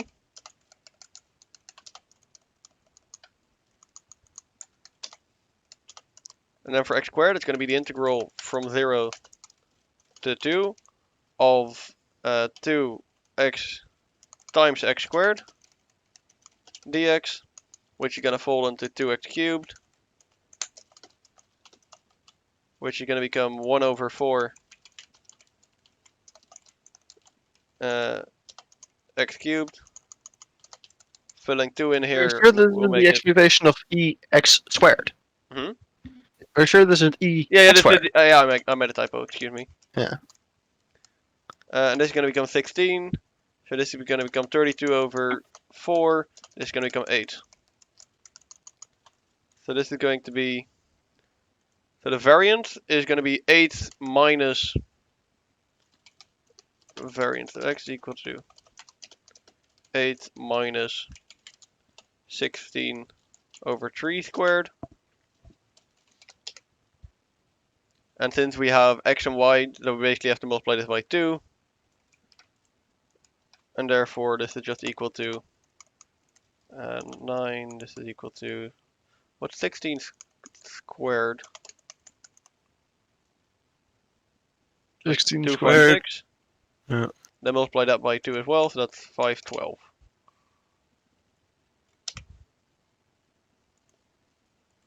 Then I fucked up somewhere in my final calculation, but I'm pretty sure that this is correct. Like this part. So I can say 2 times this whole thing. Why is it incorrect? When they're independent, then the covariance is 0, right? When they're not correlated, but when they are independent, then they are also not correlated. Yeah, when they are independent, they are also uncorrelated. The variance of x is equal plus the variance of y. And since they are the same. Holy shit! Y is between 1 and... No, 0 and 1. No, it's 0 and 1, but I did 0 and 2. Good, kind of funny. Oh my god. Jure, Yeah? wanna know what's the variance AX plus BY? A squared variance of x plus y squared variance of or b squared variance of y. Plus AB covariant XY. Huh. Yeah. That's Sorry, cool. 2AB covariant XY. Yeah, so it really is like squaring. It is like swearing, yeah. It's wacky.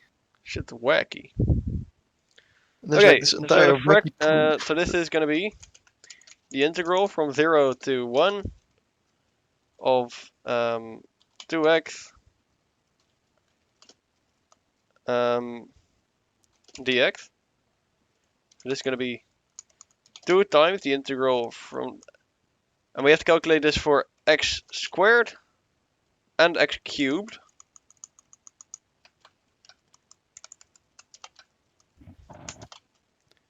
Which is going to turn this one into 1 over 3. So this is going to turn into 2 over 3.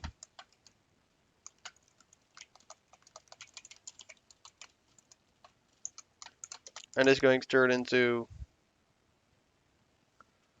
1 over 2. So this is going to become 1. So therefore we have 2 times 2 over 3 minus 1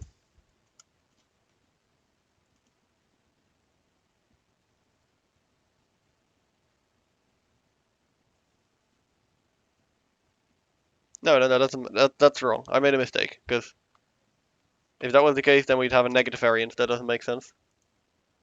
Not really, no. No, excuse me.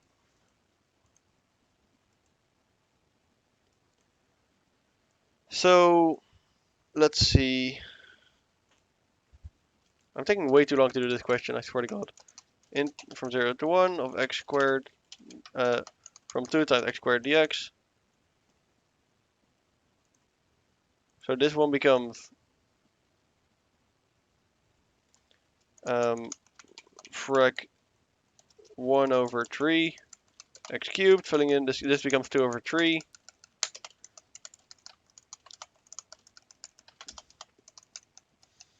For x squared we'll get 2. So the answer is 2 minus 2 over 3 squared.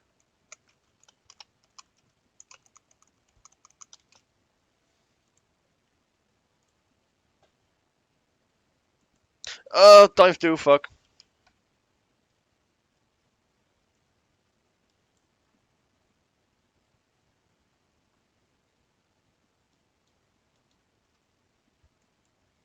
That is kind of disappointing. Compute the correlation of the correlation coefficient using covariance of u squared, variance of u, and variance of u squared. Okay, so the correlation coefficient is the covariance of u, comma u squared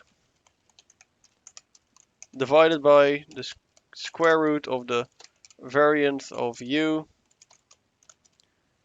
times the square root of the variance of u squared.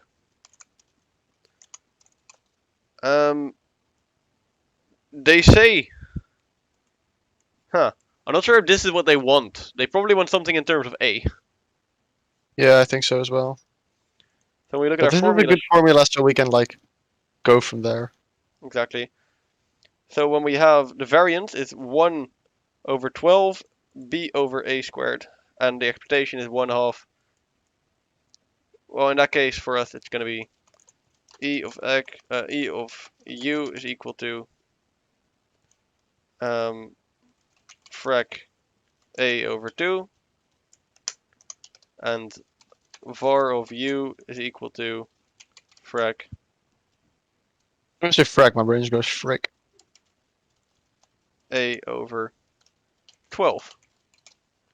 Again, because b is 0 for both of them. Actually, that's not true. It's from 0 to a. Therefore, a here is actually b.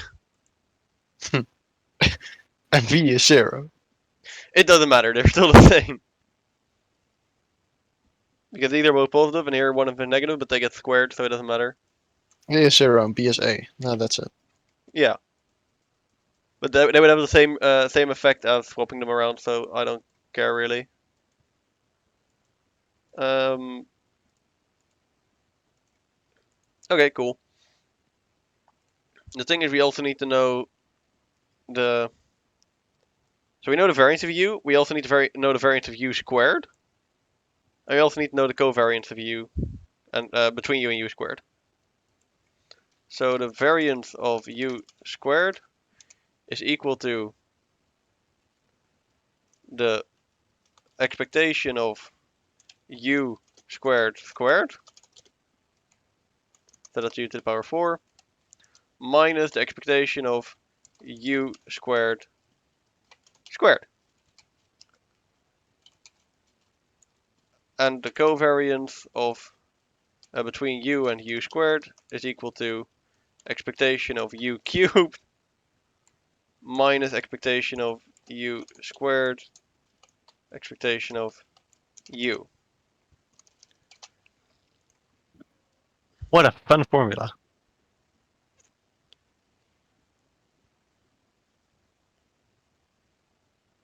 Okay, this makes sense so far.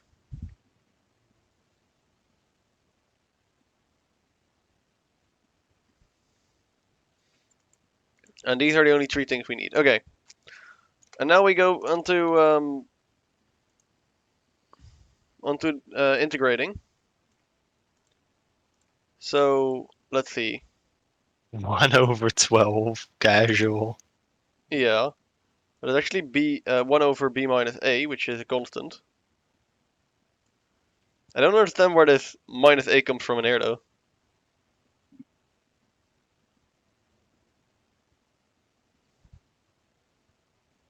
No clue.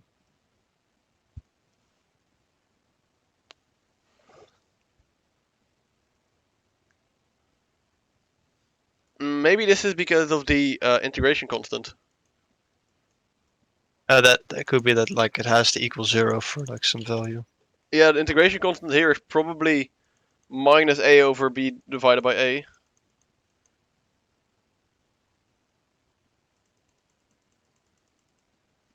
Yeah, I'm pretty sure that's it.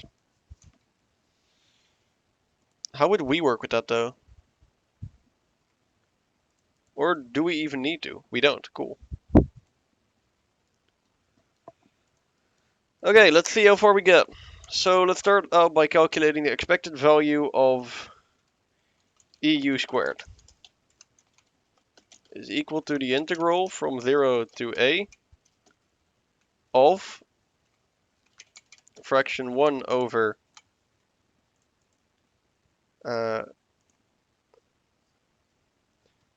1 over b minus a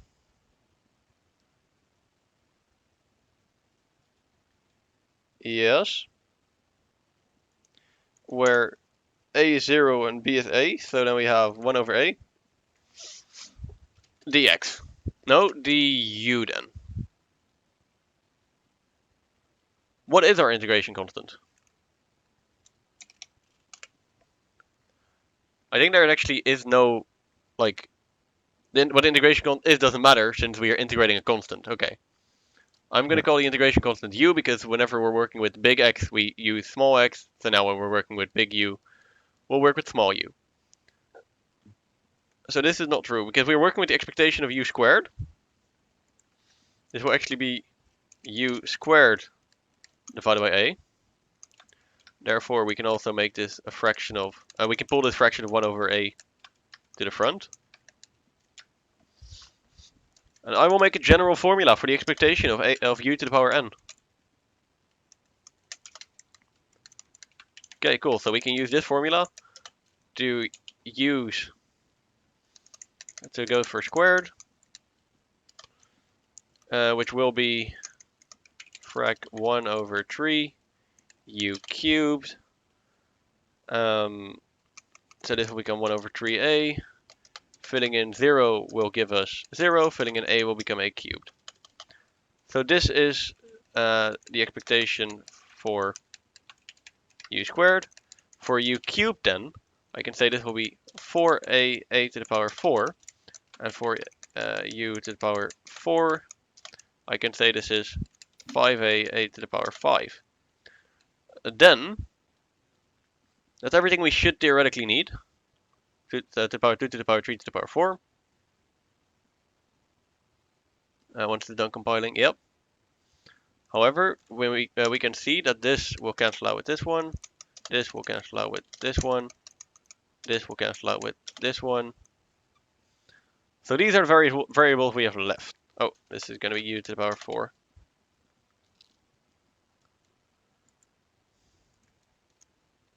Okay, I think these are correct.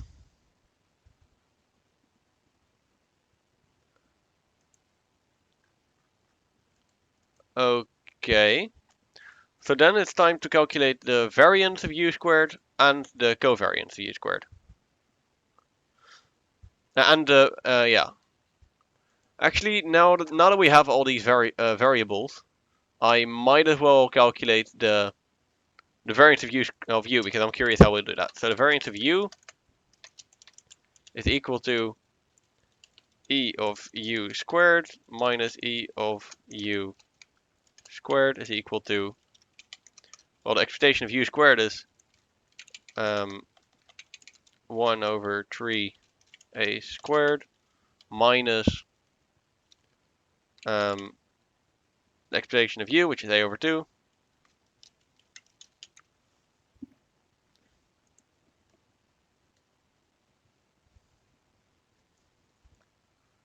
Oh, a over u. So this thing should be squared. So this should be a squared over 4.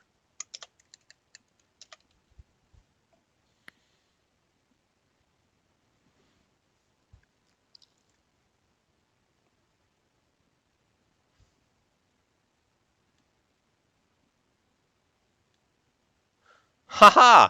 Not only was I right, I also found a mistake in my copying of the formula sheet that I wouldn't have found otherwise. Nice. So again, this would be 4 over 12a squared minus 3 over 12a squared, which will lead us to 1 over 12a squared, which is what we have. Cool. So that's where that comes from. That is interesting. Now we can use these to calculate our stuff. So we need covariance. The covariance of u and u squared is equal to the expectation of u cubed, which is actually equal to 1 over 4a cubed, minus expectation of u squared times expectation of u. So the expectation of u squared is 1 over 3a squared times 1 over 2a.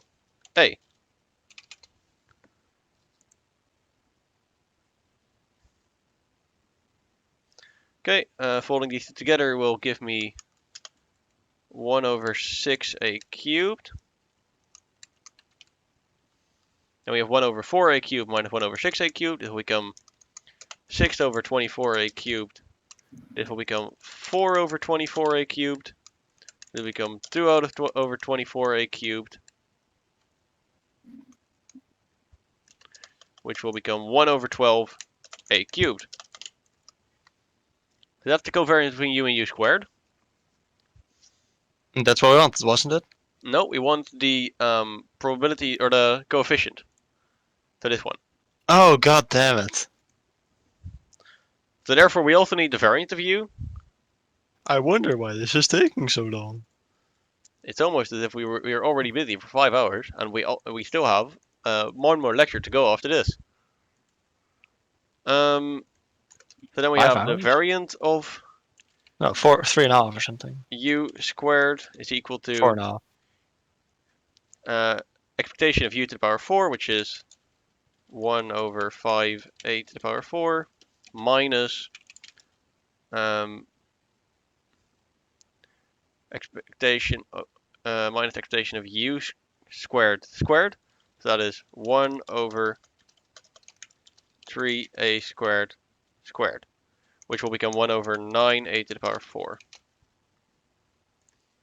So this will become 9 over 45. This will become 5 over 45. That will mean this will become 4 over 45 a to the power 4.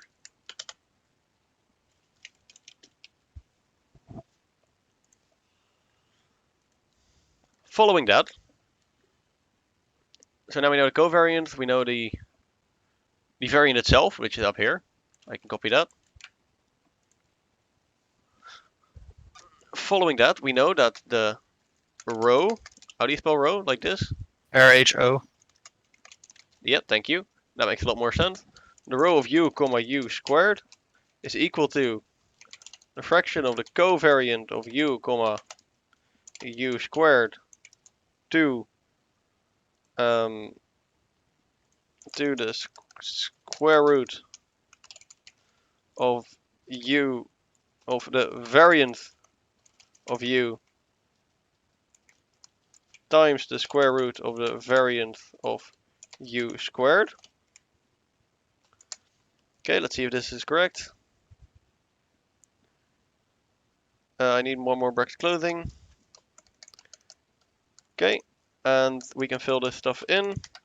So this will be, let's see, the covariant of u and u squared is actually equal to 1 over 12a cubed. I'm missing a clothing bracket. And then we have the square root of the variant, which is the square root of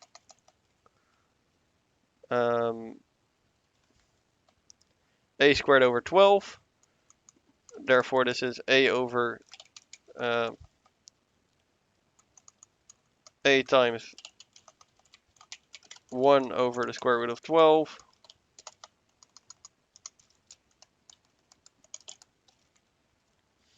And the variance of u squared is actually equal to a to the power 4 times 4 over 45. So a to the power of 4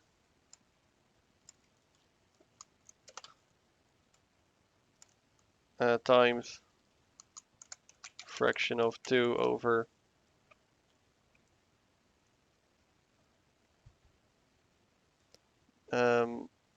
square root of 45.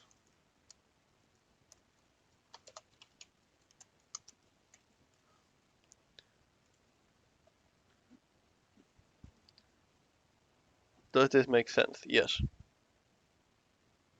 Most important question. Does this make sense? And not only that, but we can actually start striping away stuff. So this square root of Okay. 12. Let's see. So this 2 here.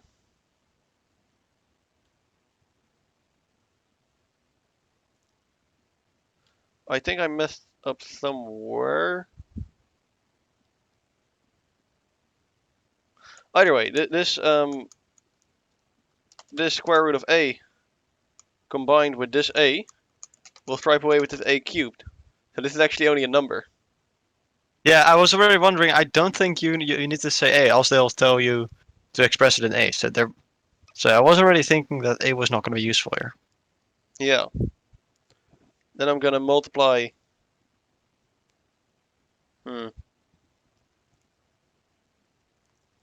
I kind of want to multiply top and bottom by square root of 12. I might also just fill this in. But if my calculations are correct, then this would just be correct. We'll see. And I'll add a little c dot here for good measure. Let's see, did I fuck somewhere up? Square root of this thing is equal to 2 times a squared times square root of 45. That's what I had here. Square root of this thing. Or, well, this thing is not square root. And then the square root of this thing is equal to a times 1 over the square root of 12. This should be correct. Let's go! Oh, that's sick. Oh, that's cool. I love how the A striped away at the end. That is lovely. Wow. Nice. Okay.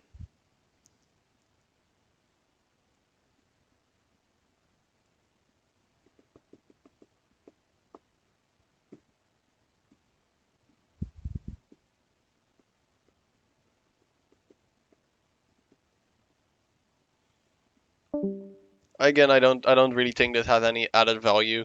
Calculating covariance is just using this formula over and over again.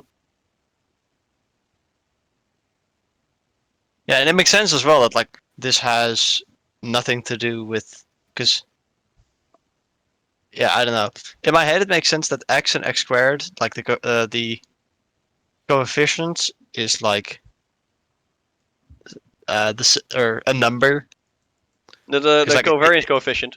Yeah, because it's been like standardized, so it shouldn't matter too much on what the on the specifics of the function. Yeah, that's true.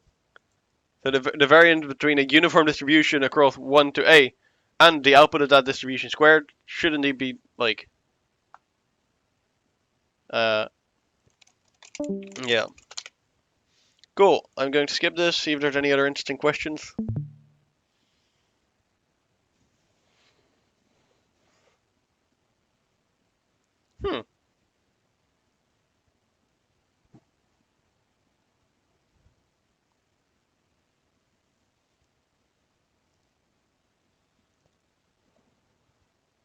Okay, this one won't take too long and it's a nice inzichtvraag. So we have the variance of x plus y is equal to the expectation of x plus y squared. Are they independent? Because otherwise, that's just 2 times the covariance. Yeah, you just gotta calculate the covariance for this one. We can't. But we have to Ah. just see. So this, you have to look at x plus y as one thing. So then minus e of x plus y squared. You see? Mhm. And this is equal to just, well, 5 over 3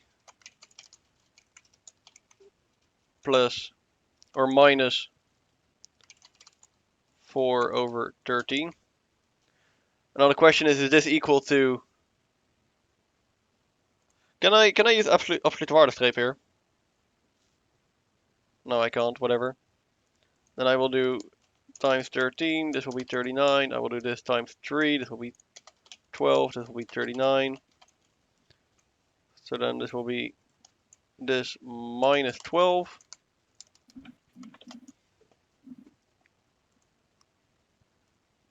Okay.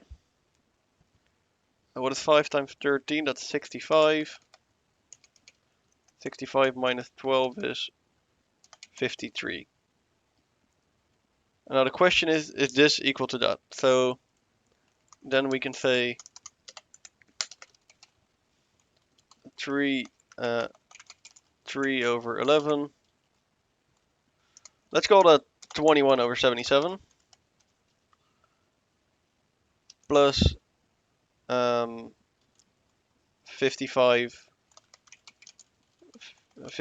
over 77. Well, this will just be 76 over 77. And this is definitely bigger than that. So I can say this fraction minus this fraction. Oh, I can only paste actual LaTeX syntax, which makes sense. Yep, there we go. Nice. Yep, nice.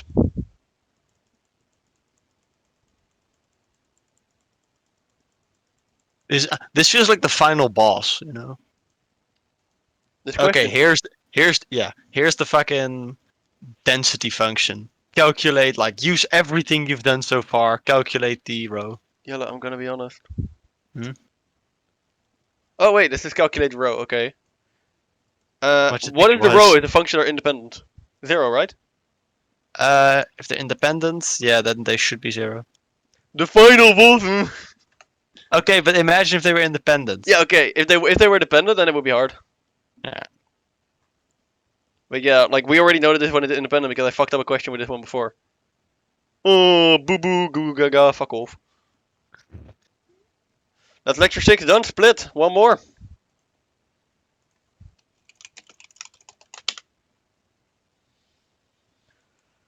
Whew, only the law of large numbers to go.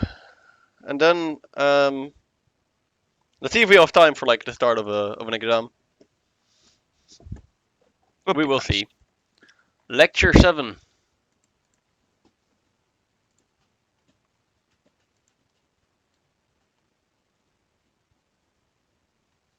Okay.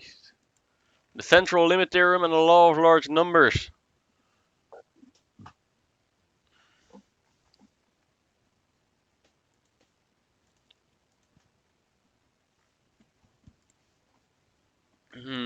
Last one that last time we're gonna go through the slide deck, through a slide deck for this time. Thank God.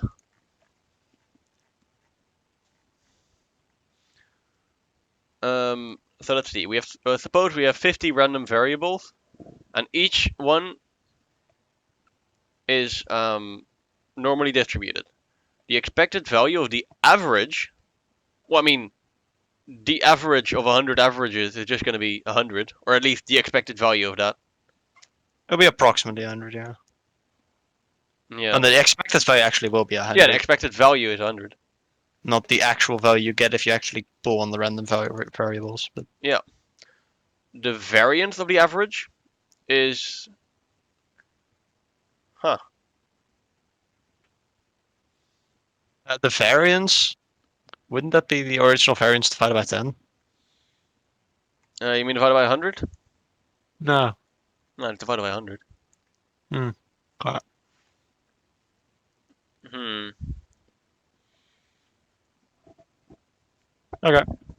Yeah, and then like when we know that like the variance of n averages is equal to the original variance divided by n, then the law of dark number makes a lot more sense because eventually the variance will Yeah, just it's gonna go be down. 0. Yeah, Yeah, that's the entire thing. yeah. Mhm. Let this be in a sequence with e of xi. The expected value of xi is mu, and the variance of xi is lambda sigma squared. Then for any thing bigger than 100, as n goes to infinity. Yeah, so basically, um, the difference between the average and like the calculated average and the actual average will approach 0.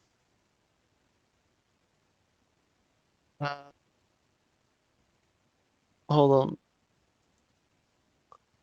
Yeah, okay. The chance that, like, yeah, you can't just say xn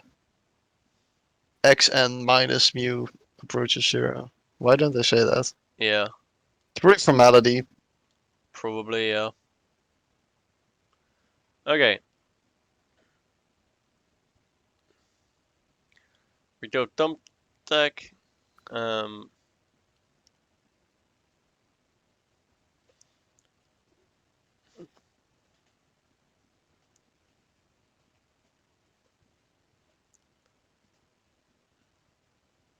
Basically, if you do enough enough Bernoulli trials, then your average of your trials will be equal to the Yeah. chance. Okay. Yeah, and that is because the expected value of a Bernoulli trial is the chance. Yeah. Because it approaches the expected value. Let's see. Let this be an independent sequence of. Determine A. A is the expected value, it's 0. Yep. Tn is the average, so this is just. Oh wait, actually, this is the average of the squares. Shouldn't matter though. Yeah, this one will just be 0.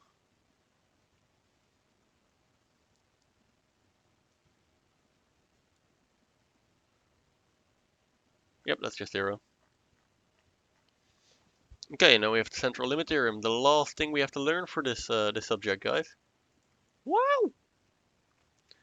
Suppose, let's see, non-stop very fragile component is measured in days, distributed in exponential distribution with a variable 1. Upon failure, component automatically replaced by a new one. So there are 100 components available including the one that's currently used. What is the probability that the robot will run out of components in the next 50 days? We need to know the chance that the we need to know the chance that the sum of all of them, the sum of the lifetime measured in days is less than 90, but we do not know the density function. Okay, do they like ever come back to that example? No? No, okay, just I thought you were just scrolling past and we're like, nah, we're not doing the central limit theorem. the central limit theorem is kinda gay. Okay. So it's a sequence with yeah, okay, this is just like saying all of them are normally distributed with mu and sigma. Hold on. Would you mind like staying on the because this is why I got confused about the square root of n. Because I really like the way they write this. Well, there's a lot of ways you can write this. Because that means that xn, yes, Okay, I believe I figured something out, and they should have told us this ages ago, which lets the law of large numbers, or whatever central limit theorem, seem really, really, really obvious. Yeah. Xn is, as n grows sufficiently large, is a normal distribution. We know this, right? Yeah. Fucking, if you stack up any kind of distribution long enough, it's a normal distribution. Is Yeah. a normal distribution with average mu, so expected value mu, and variance is, or not variance, but standard deviation is mu divided by n square, or square root of n. We know this, Jurgen. We learned this in Math B. Yeah, I know. So Sweet. this is practically just transformation of a normal distribution onto the standard distribution, like the standard normal, with that distribution being xn, with n being a sum of of things. This just makes so much more sense now. I'm glad. All right. And yeah, this just means, so if we have a like, we can turn any any sum of normally distributed x, like, as No, if, just any and sum of any x it's like, as doesn't have to be n is normally sufficiently distributed. large, this will turn into a normal distribution. Yeah. Um, I believe even if you like stack a thousand exponential distributions on top of each other, it will be a normal distribution. Yep. See? Yeah, they do it. Exponential one. 5 individual independent draws of exponential one turns to a normal distribution.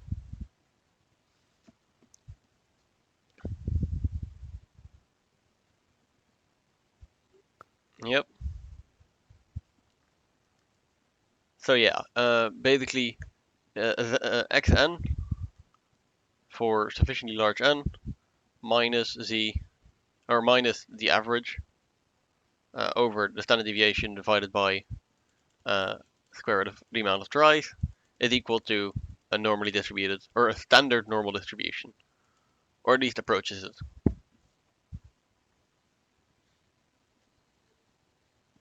Cool. See, there anything interesting here? Oh yeah, yeah. Oh, I think you skipped over it, but like, the bottom one is what is the fucking thing that I just. Wait, no, hold on. Yeah, no, I would. Yeah, so the second one from the bottom is the one that I was thinking of. Like, if you average a large number of any rolls, you get something normally distributed with the expected value and sigma squared over n, which turns into sigma over n square root of n when you look at the standard deviation. yeah.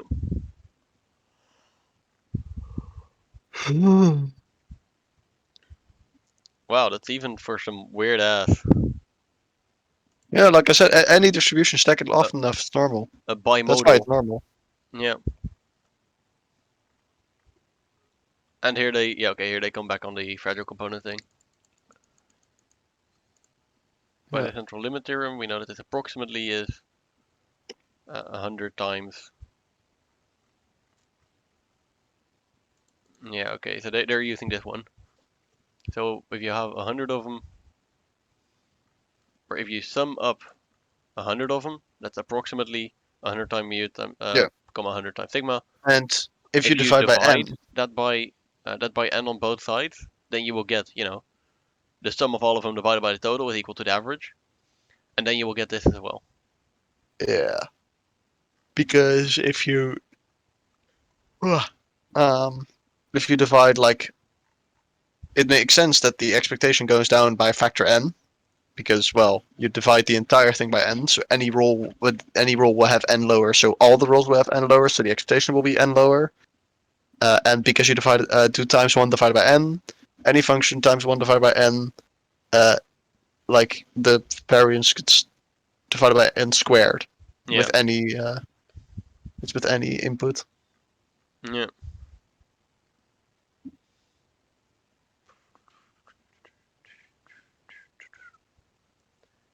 Yeah, and here they just use yeah,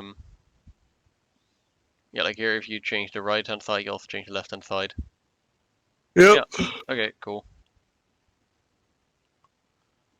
The 6 traders still remaining. 6 traders, Vakka traders. Okay, if n is large, they will be or random variable with distribution function fx. If n is What? large, then the The second one is just dumb. the maximum will be normal. But I mean, the first one as well. why is the first one dumb?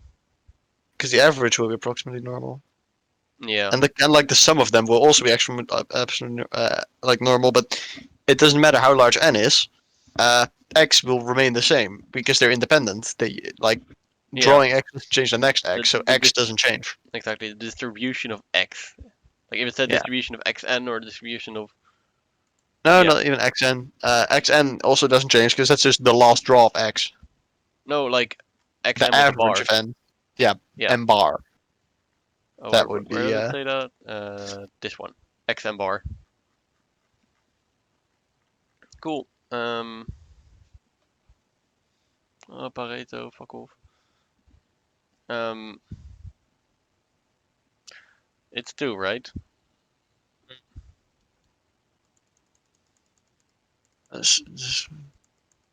I mean, it definitely no. has. It approximately has a normal distribution for sure.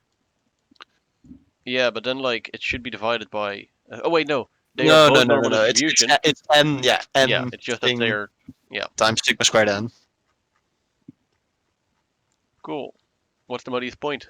Bitches. Hey, jurre, opa Kees heeft zijn vaccinatie, polk. Pog. Misschien gaat hij minder hard sterven nu. Belangrijk. Belangrijk, moet je doen. Okay. Law of large numbers.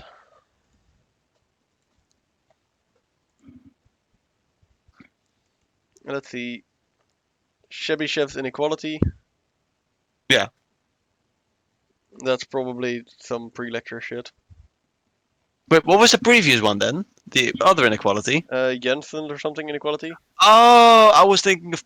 Yeah, I was like, why didn't they explain this? But I was thinking of a different inequality. I'm Papega. Okay. But wait, I think we should be able to derive it, honestly. Can we just like. Privilegiate. No, I want to see it first. Preference of method Boring. ID sequence. Bar x equals 1 over x identity. Second even property independence is equal to the individual variance divided by n. Yeah. Variance of the average becomes smaller. Expectation. The picture gives a nice display. Measure close. This idea is captured. Okay, suppose we have a distribution, blah blah blah. Then the chance of x, the chance of the error being bigger than or equal to a, is less than or equal to variance divided by a squared. That's a good way to summarize it. Yeah. So just for myself, the chance of the error being bigger than or equal to a is less than or equal to variance squared, or the variance over a squared. So that's the chance of the error being. They bigger lied than to or us. The equal bottom to one a. isn't even an inequality. They lied to us. The bottom one isn't even an inequality. Exactly.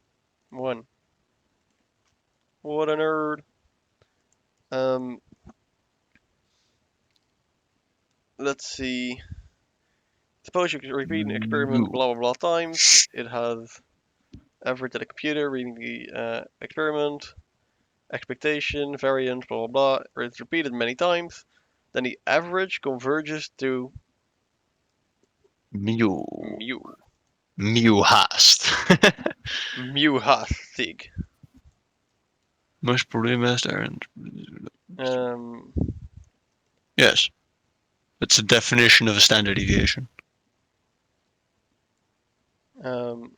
Like the definition of a standard deviation is that within 2 standard deviations, 94% of everything lies. Wasn't it 92? Very possible. I thought it was 94. Fair.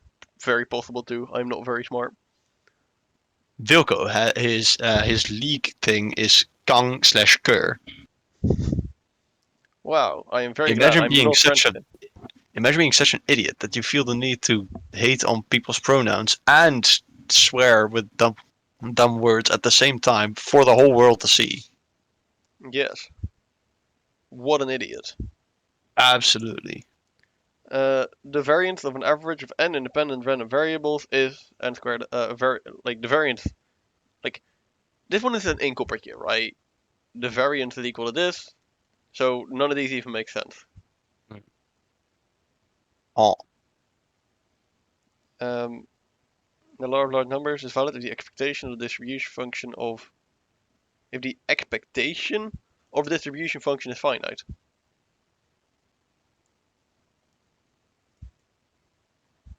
Next subject.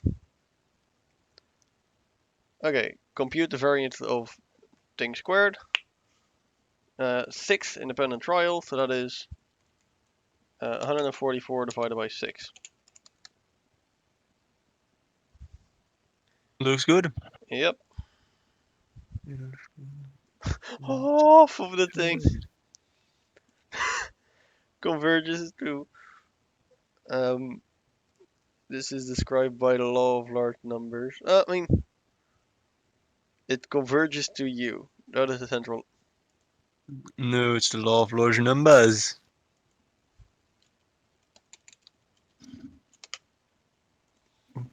That is tilting. Wait, practice more. It's the law of large numbers, and this is 144 divided by 6. Yatta, ta-da-da-da-da, ba-da-ba-ba-ba-da-ba. Ladies. 2 questions. Suppose you have a device to measure how much water your inner plant needs every day. The device is unbiased, has a standard. Device is unbiased. Bitch, there's no Device is unbiased based. device. Has a standard deviation of 9 milliliters. This is for one time/day of watering. You don't want the error to cumulatively add up to more than 500 milliliters in 2 weeks. Compute an upper bound for the probability that the cumulative watering error exceeds so many milliliters after 40 days of watering. Give the answer in 4 decimal places. So what we want the error. So P error. We do not want this to be bigger than or equal to 500.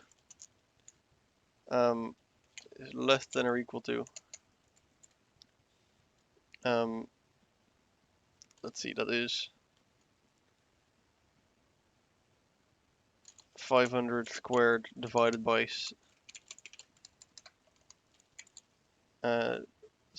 divided by the standard deviation squared.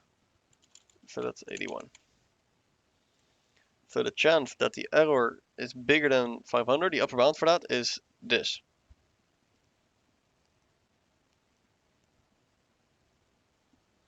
And now that actually becomes interesting because this is, we want the cumulative error.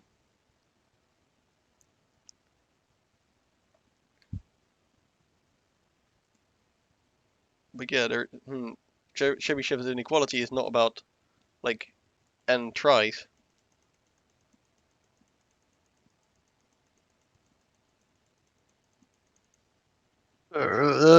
Wait, then that just means that we can divide these by. Isn't this Chebyshev inequality? Yeah, it is. Yeah. Hold on. What are you doing? I'm thinking like, what if we? That 'Cause we are error given. isn't that the error greater equal than 9. No. Go to Chebyshev's inequality. The Chebyshev's inequality is error greater than or equal to some a we A. Yeah. is less than or equal to a squared over n squared. Oh, Variance over a squared. Oh, so I'm fucking up the order of these things. Yes. Cool. I saw this. But So it's like this.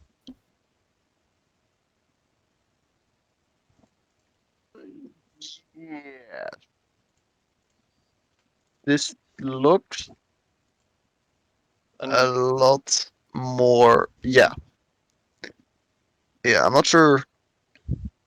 And again, If it would be 15 over 4 or 500 over 14, but the formula is correct. yeah, the Let's formula say is it like correct. I'm just indeed not sure. Like, Just leave it in, lol. yeah, we'll see. We'll see. 81 over fraction of 500 over 14 squared. Damn it. How would we solve this? Yes, this is correct. Wait, then why do we do 14 times 9 squared?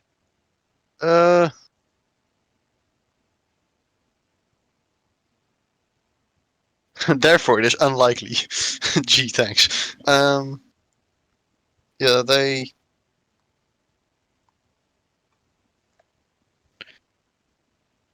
Uh, so apparently, it is after 14 days of watering.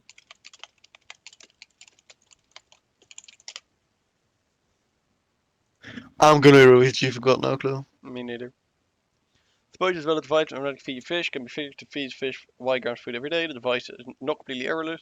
The error, follow his thing. Mu is 0. You don't want the error to cumulatively add up to more than 100 grams in 1 week. Can be an upper bound, Chevy Chef. Whenever they say compute an upper bound, your mind should go Chevy Chef. Trebuchet, yes. Okay, so the chance cannot be larger than 100 grams after 7 days of, or in total, and that should be less than the standard deviation divided by, or actually this is, yeah, the standard deviation divided by a squared. And the standard deviation of this thing is actually equal to, well, I mean, there's not really a quote-unquote standard deviation. We only have the variance, but that should work as well. So this is Yeah. 112, 0. Wait, no. It's b minus a squared. Okay, yeah, I thought it was plus. So let's see. The variance, let me actually write it down. Variance of u is equal to frac 1 over 12 b minus a squared. So let's see. Our b is 15.7. Our a is minus 15.7. So that's going to double it. That's going to make 31.4 squared. So this is our variance. And we want to have the variance as the top part of the fraction. And then we multiply that by the times, by the amount of days.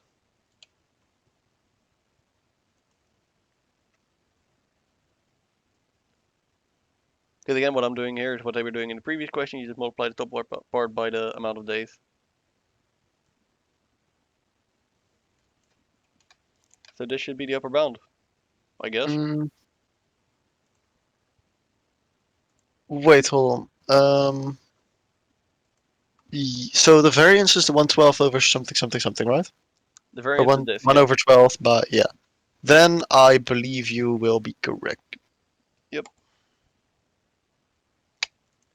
Let's It's still go. dumb. I'm just gonna learn it by heart, just like the fx equals yada yada yada. Okay. And then here we have the variance, which is 81. Then we multiply that by the amount of days we want to wait is 14, and we divide it by 500 milliliters squared.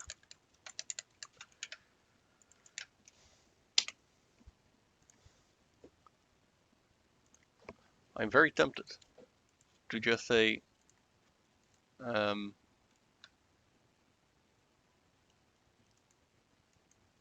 let's see, so this was,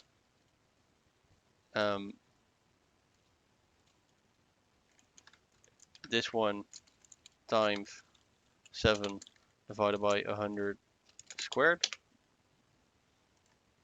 And this one I have right here. Green percent.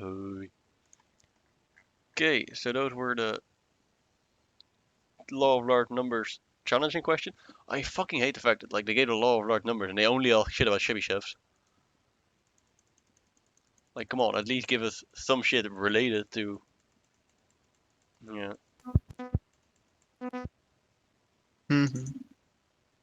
Yeah.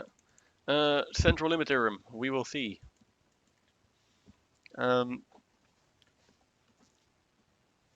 You are asked to compute the probability that the average of the random variables is equal to or larger than 138.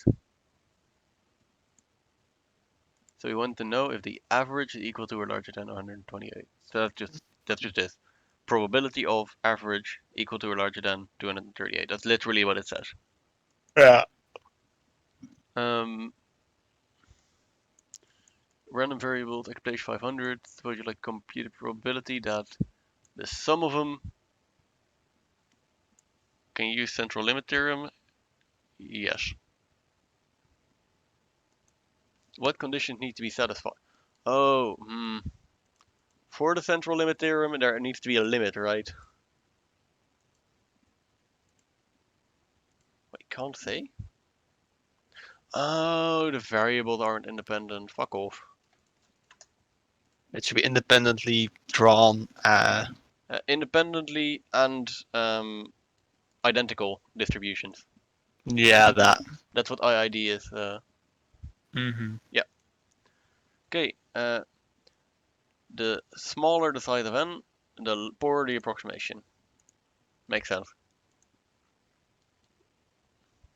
If I want to find out what the probability is that or what the average value of a dice is, and I throw it once and it's 6, and I say the average is 6. Wow! Not quite.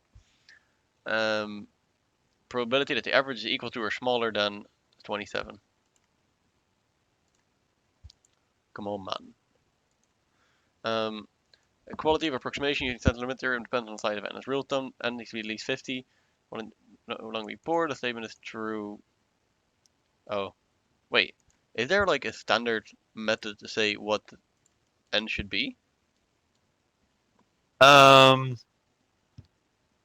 Okay, so they say like there is no fixed number. Okay, Yeah. that makes sense. Which symbol is used as the average? Capital X and bar. This is called the central limit theorem.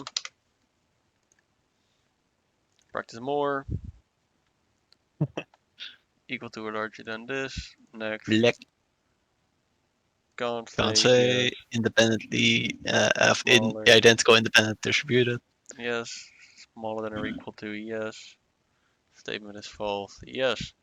Next subject. Practice questions. Okay, so there are 50 things. They're normally distributed. So let's see.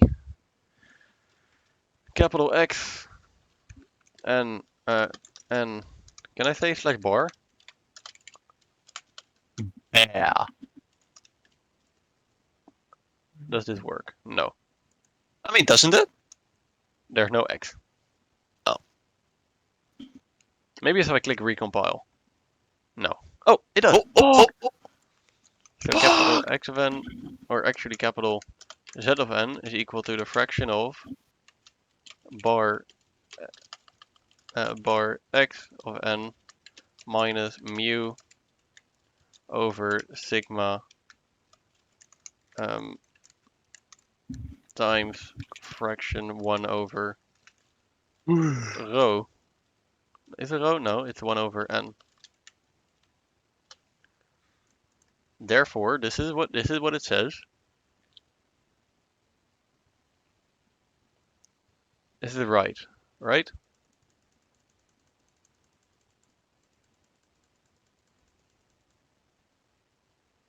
Jelle? Scusi, what did you say? No worries. Is this correct? No. Wait, hold on. Square root of n. Square root of n? Yeah, it's sigma squared over n. Sigma divided by square root of n. Hmm. Like, if it's sigma squared, it's always n. If it's sigma, it's always square root of n. That's a good one. That's a good one to remember, yeah. Okay, see if this actually matches up with what they. Oh, lost another strider. 5 strijders remaining. At least none of them muted themselves. Yeah, it's indeed. Well, they square have, root of n. but deafened. Oh yeah, not deafened. Yep. Okay. Therefore, this is equal to fraction bar xn minus 20.3 divided by 7 over square root 50.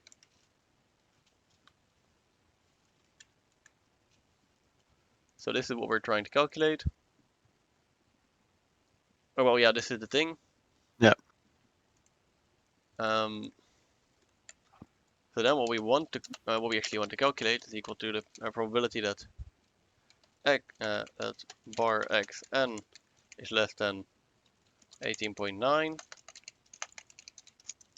is equal to p bar. That n? Yeah, I'll do that. Bar zn Or- is yeah. equal to or is less than Less than 18.9 18 minus 20.3 divided by 7 over square root of 50. 20.3 divided by 7 over Square root of 50. 50. Oh. Also known as 5 times square root of 2.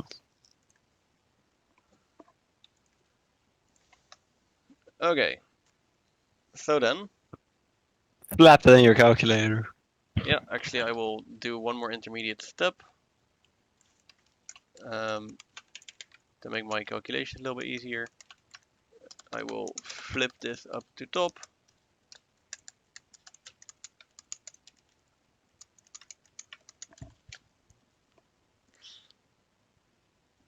There we go. Then I will grab my Windows calculator, clear all, and I will say 18.9, 0.9 minus. I do find it funny how many things we found out during this stuff, which we should have just fucking found out, like thanks to the teachers. Yeah. Divided by 7 is equal to. Yeah, So- so what's the chance that says greater to equal than 1.414? Bar zn is less than 1.414. This is what we're trying to calculate. But as our table only contains right tail probabilities, we can do 1 minus this.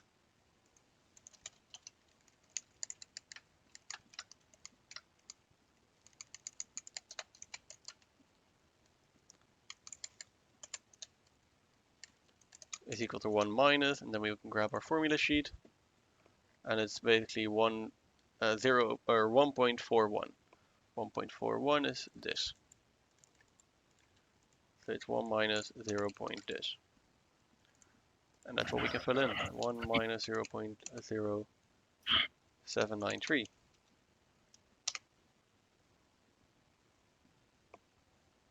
That's rough. It gives you symmetry, so you don't need to do 1 minus. Wait, I forgot a negative sign here.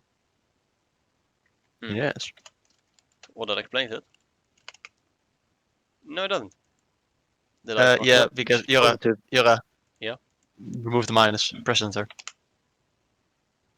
Yeah, okay, there should not be a minus sign there. What's the chance? Negative half. You shut up. Shut up, dude. Okay.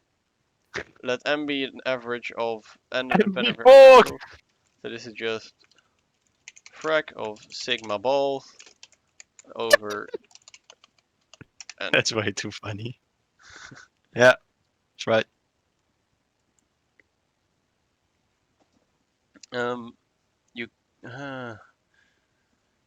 Let xi denote the weight of a randomly chosen stone.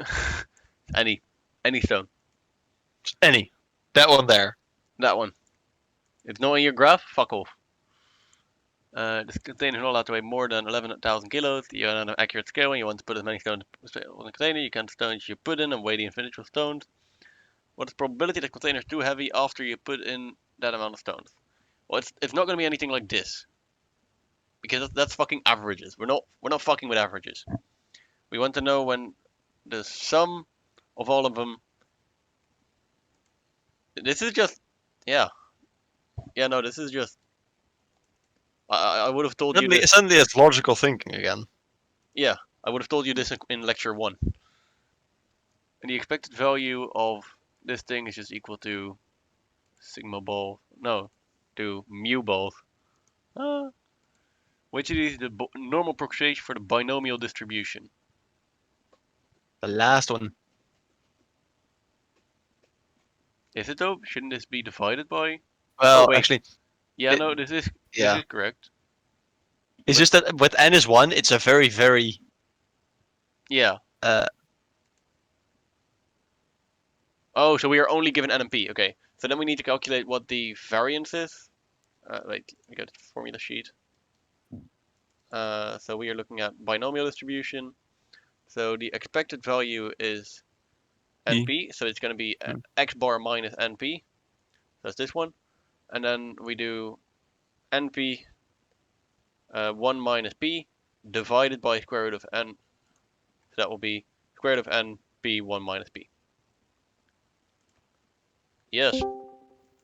Hey, it's this one again. Rider. Still on the exercises. Hmm? He's still on the Grascal exercises. Yeah, I don't think we're gonna do the test today. Yeah. I don't know how Jure thinks about that. I don't know either. It's like, I think we should probably just throw the test on Wednesday or something. yeah. Because you already said that Monday will be SQT, if I recall correctly. Yep. Yeah. So if Monday will be I still SQT, then have to do Friday. I still have to do basically the entirety of SQT. I've only done like week 1. Damn, I wish you good luck. Good luck. Like I'm ready to do SQT and CN, like what we kind of do is we don't learn everything at the end. We go over everything at the end. Learning everything in one go is gonna be, frankly, quite difficult. I'm very good at cramming. To be fair, We'll see. Did you pass ADS? No. Oh. I was gonna say, then you'll be fine, but yeah, no, good luck. Yeah. I mean, I get all this stuff from AS, I'm just bad at like actually regurgitating it.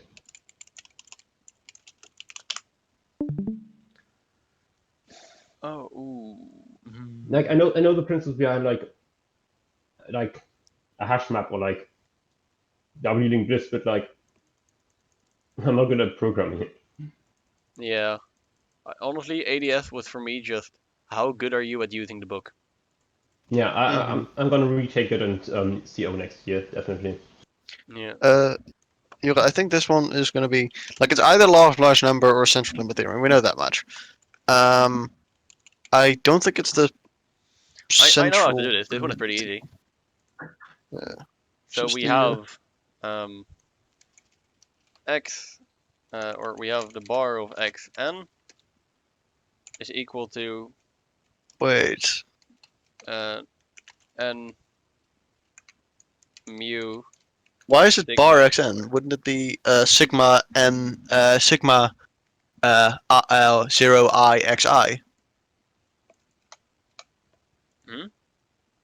This is not the average. It's n times the average. This is what we know. Yeah. Oh, I forgot this. Then what we can do is we can have bar xn times n equals n times mu. It's actually or n it's not distributed under the Yeah, form. I true. don't give a shit. there. N mu sigma squared or n sigma squared. So what I'm doing is I'm multiplying by n on I, both I, sides. I don't think you can do this with everything. No, not by everything, obviously, but I'm doing this. Yeah, what I'm slightly surprised about is that no, actually I'm not.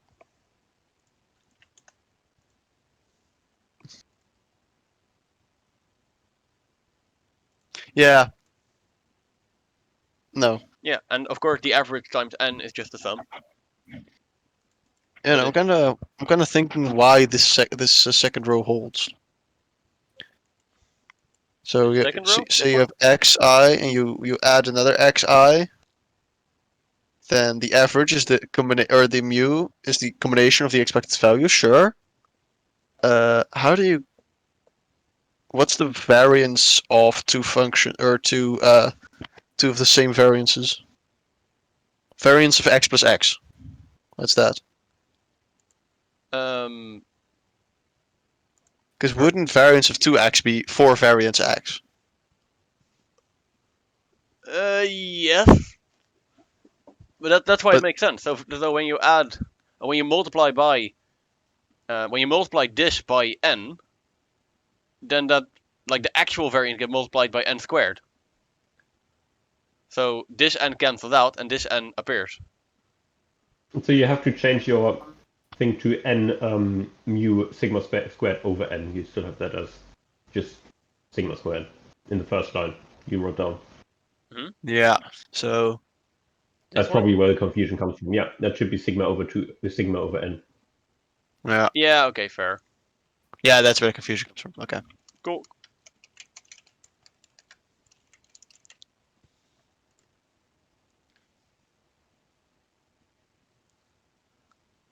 Yeah, okay, clear. Cool. Anyway, so we have this thing.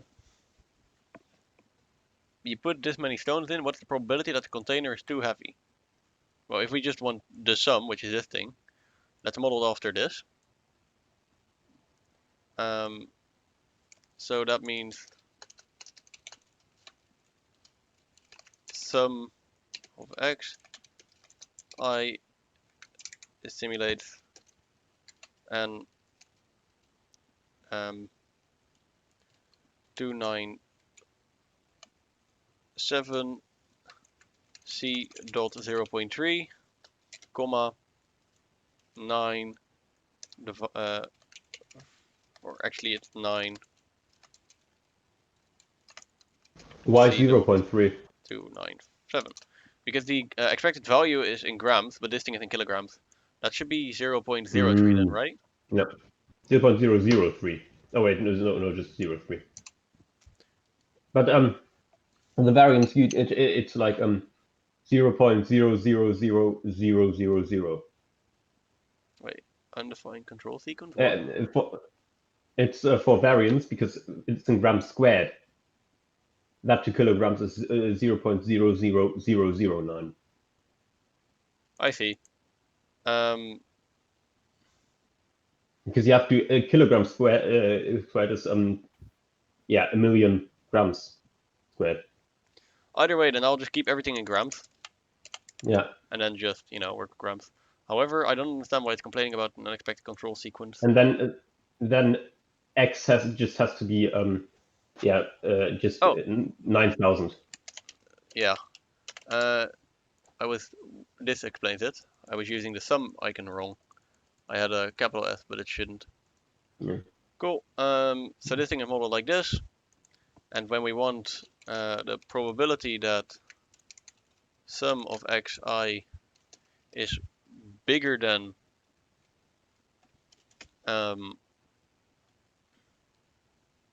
9,000,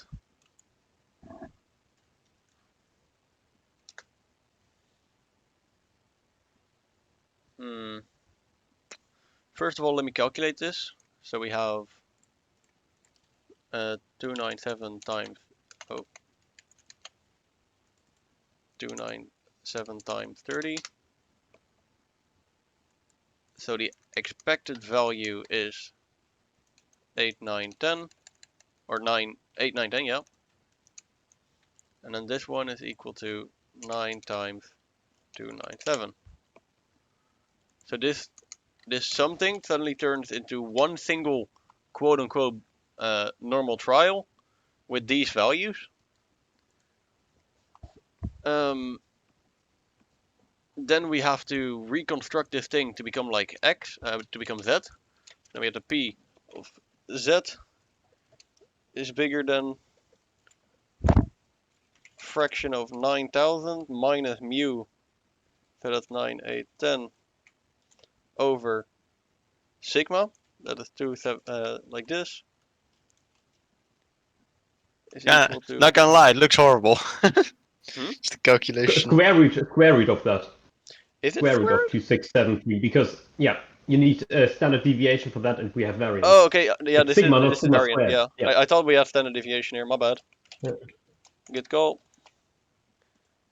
And this is equal to, well, let's have a look. So it is 9,000 minus this, so that's 90, divided by, opening bracket, 2, 6, 7, 3, square On root, the Rockefeller Street. closing bracket. Haha. So this is equal to the chance of z being bigger than 1.740, or 1 For actually. one, yeah. And But we only have 2 decimal points anyway, so. yep, this thing is right-tailed, so we can just straight up pull this from the table. 1.74, and the chance of this is equal to 0. This.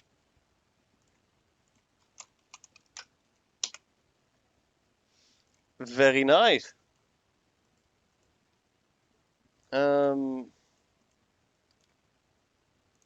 Realistically speaking, how many? Is it like the last thing? This is the very last thing. 4 questions left, guys.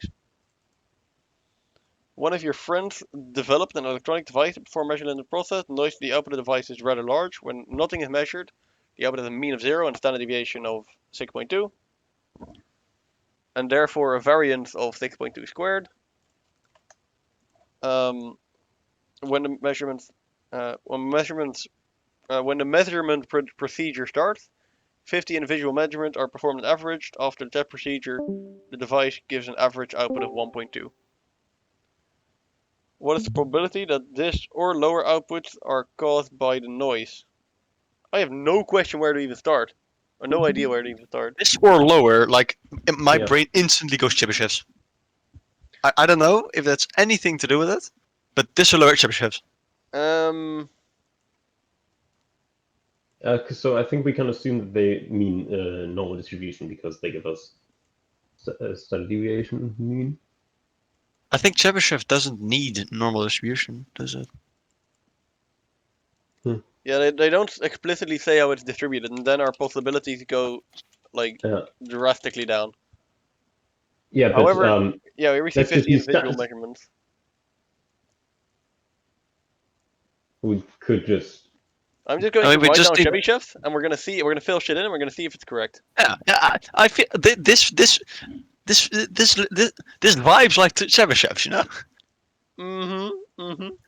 So The more I read, the more it says yeah, Chebyshev. P of absolute value, or actually it's mid, x minus mu mid is bigger than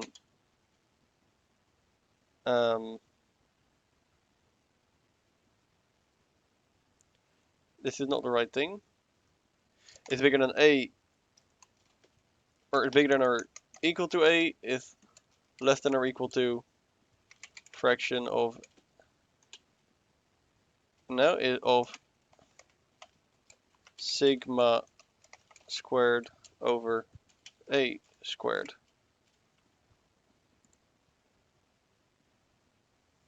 Okay. However, when we do Chebyshevs with multiple probabilities, also now I'm curious. Okay, restart your screen. Much information. The quality is super down again. Yeah, sure. Mu and k time for k2625 or then 0.25. Quite the exercise. For the uniform distribution again, can be considered indeed as independent.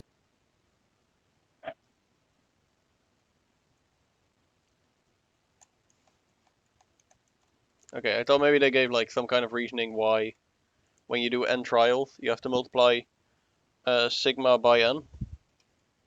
Hmm? When you do n trials, you need to multiply sigma by n squared. No, sigma squared by n. Yeah. No, you multiply sigma squared by n squared. Do you multiply by n squared? After n trials, sigma is or the standard deviation. No, the variance is sigma squared divided by n. So when you take an average, you do it times n squared. But is it also old in this case? I'll roll with it, but.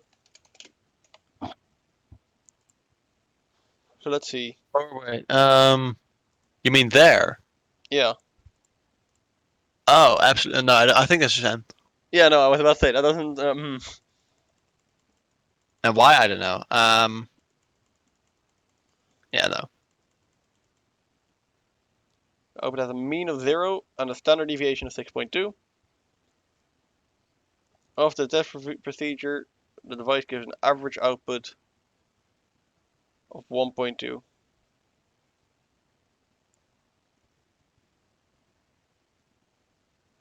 Well, since mu doesn't change because they're averaged, mu is 0, so therefore this is just the absolute value of x. Mm-hmm.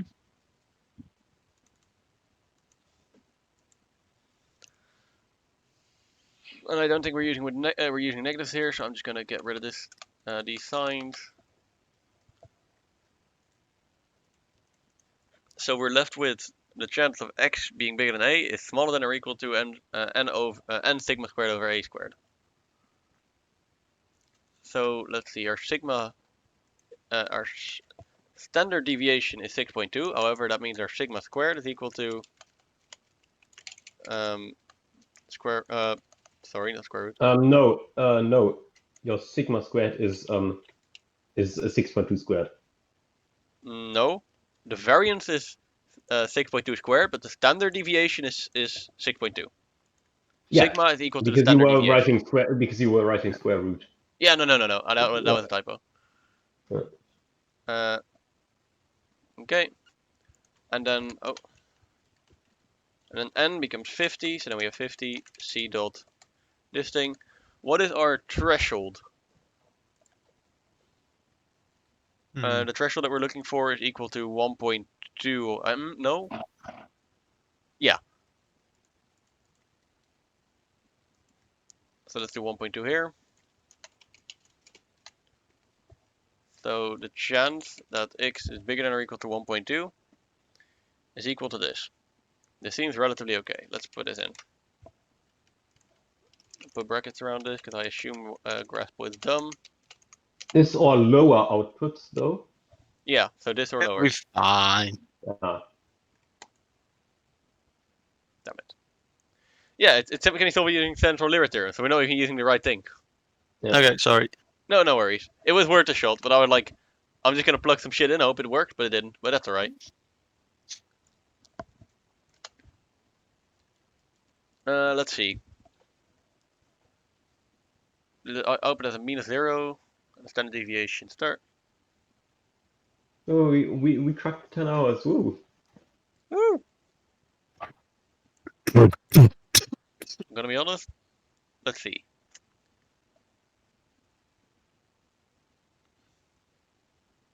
I see, so just take the central limit theorem and start plugging shit in.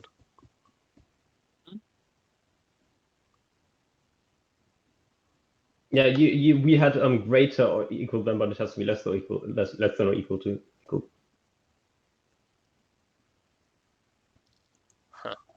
So yeah, whatever. Look, this is nice. Question, number, question, answer. Okay, so we have 64 independently and identically distributed random variables with expectation. We want to know the average, so we know bar xn. So the average is equal to or is simulated by a normal distribution with expectation 1, 6, 320 and variance, so that is sigma squared, 4096, and then we have to divide that one by n. Yep. And we have 64 trials.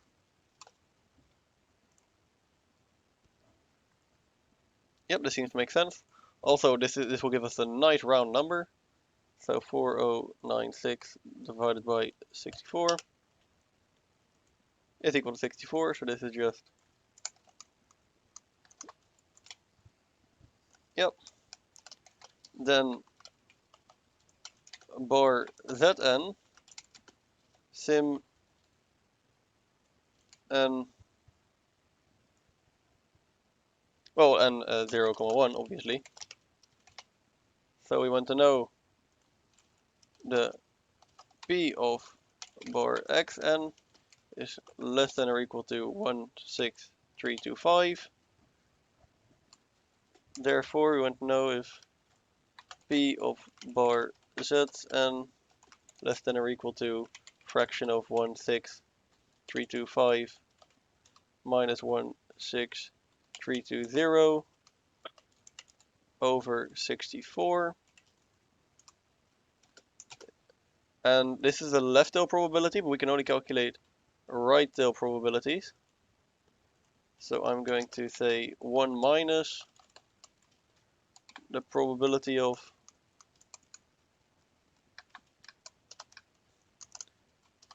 greater or equal to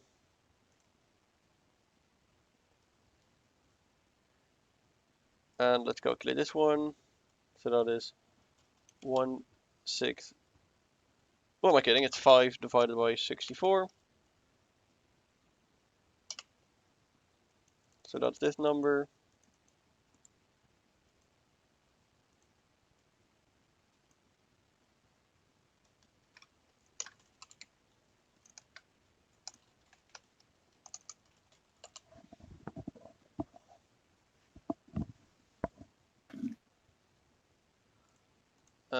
So that is 0.09. Hmm? 0.08. Yeah, 0.08. That's this one. 1 minus 0 point this thing is equal to 0.5319.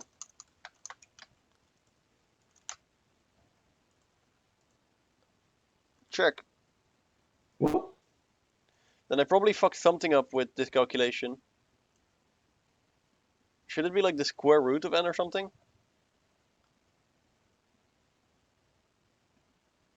Variance. Yeah, think so. Okay, then it should be divided by 8. Thank you.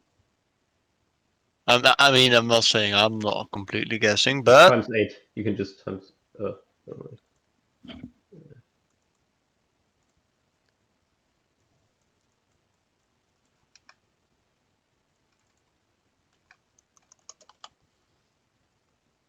6, 3.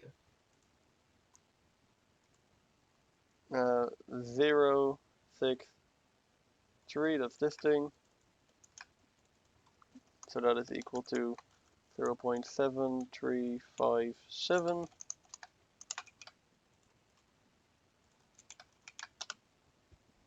Yep, so it was the square root. That's just on me for not knowing the formula. It's just variance of moving standard. It's so confusing, I know. Yeah.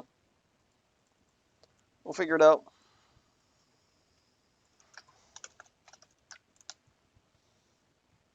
Let's see.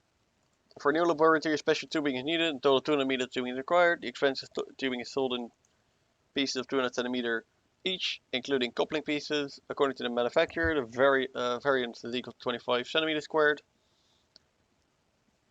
If 1,001 pieces are ordered, what is the probability that total length is not enough? Give your answer with 4 decimal points. So right now we have sum of xi is equal to, is normally distributed with mu or n times mu, comma, n times sigma.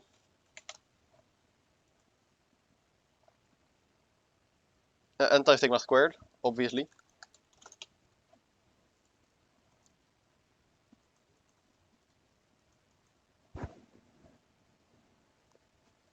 Okay.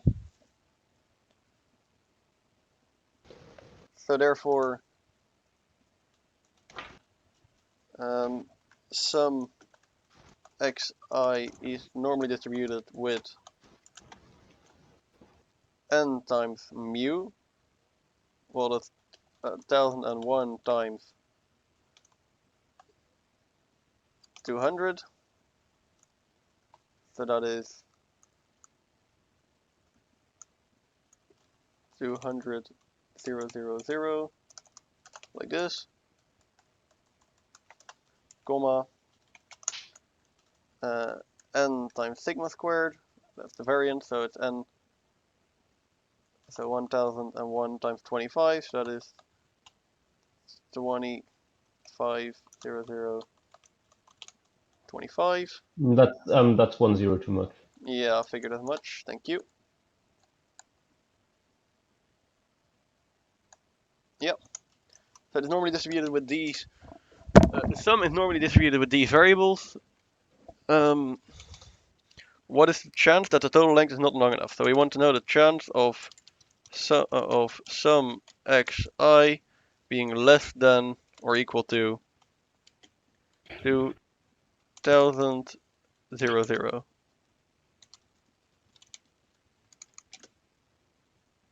Well, that's equal to the chance of z being less than or equal to 200,000 minus, is it yeah, 200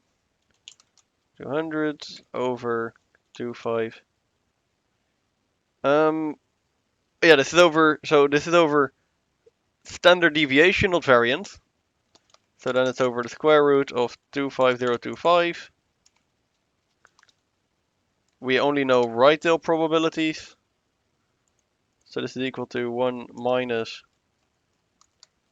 the chance that this is greater than or equal to.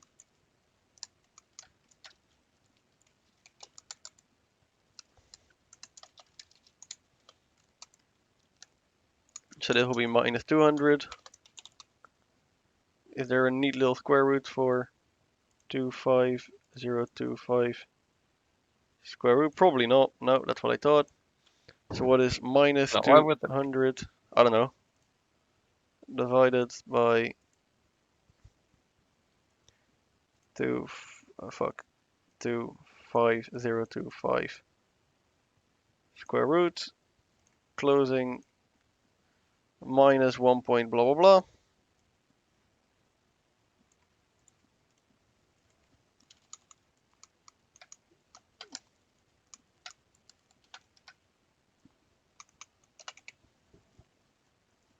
And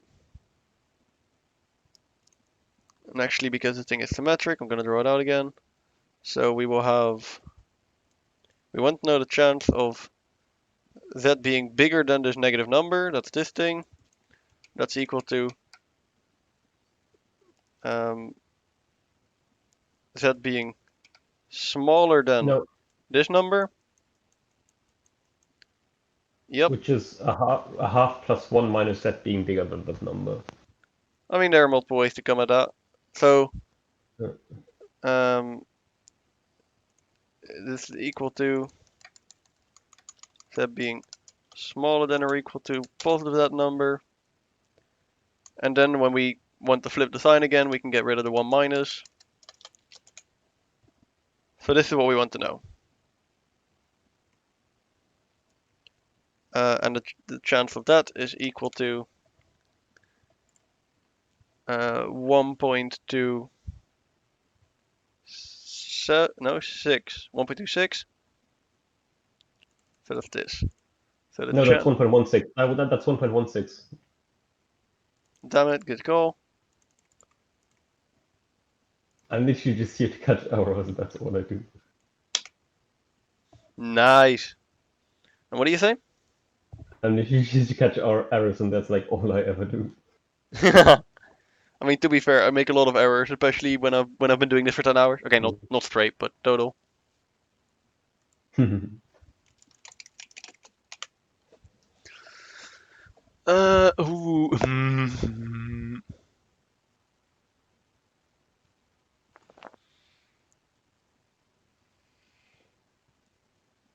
Okay, interesting.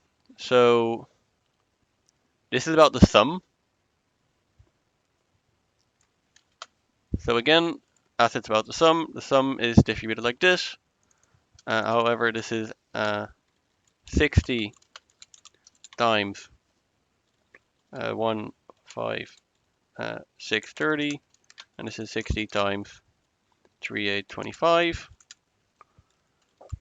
is equal to, and not equal to, it's actually with a squiggly sign, should suck my balls. So then we get this, which is actually equal to this wacky ass number. There's a dot there. And then we get this, which is equal to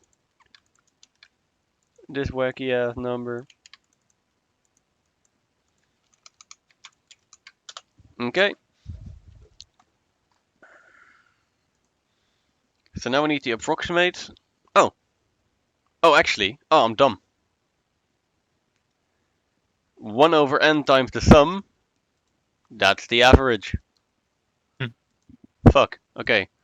So we know that this is true, but we don't care about that. We want to know bar xn. And that is equal to n of mu comma sigma squared over, and that is sigma squared over n, right? Yeah. Frac sigma squared over n.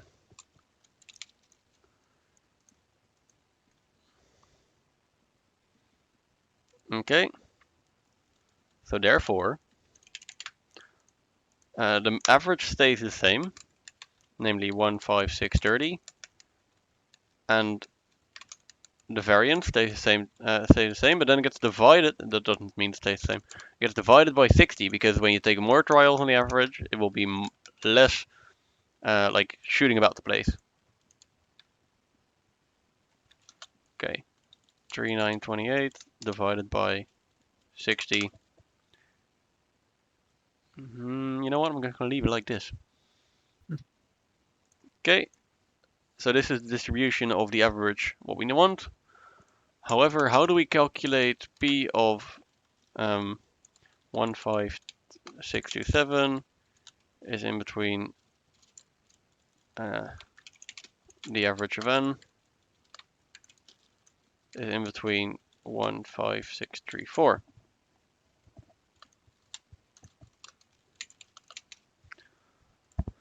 So let's see. Oh wait, I know how to do this.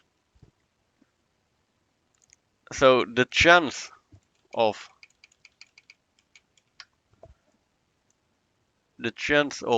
x being between these two things is equal to 1 minus 1 minus twice the other chance. Well, that's if these two are equal, but they're not. Are they not? What's the average? Oh no, they're probably not. No, they're not. One is 3, one is 4. But yeah, it's basically this area plus this area. So that is, yeah. So this is equal to 1 minus opening bracket P bar x n is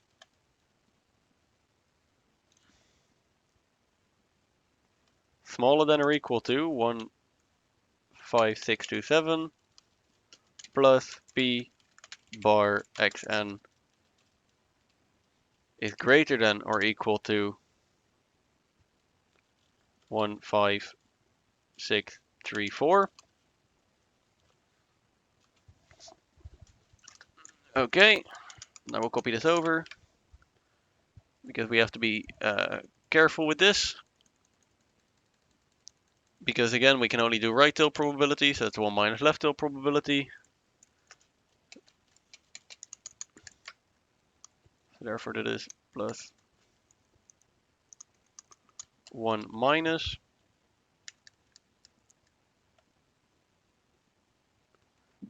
And then this thing will become right tilt. Okay, and then to turn this into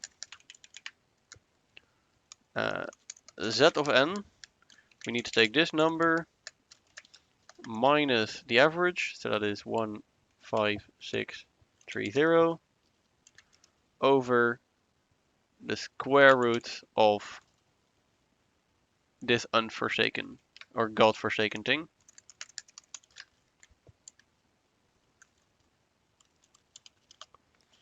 So let's see how that looks like.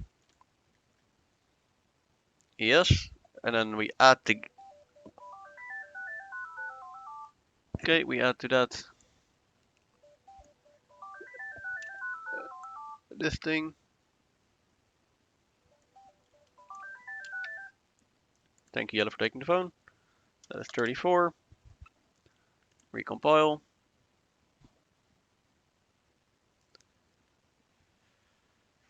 However, this will result in a negative number.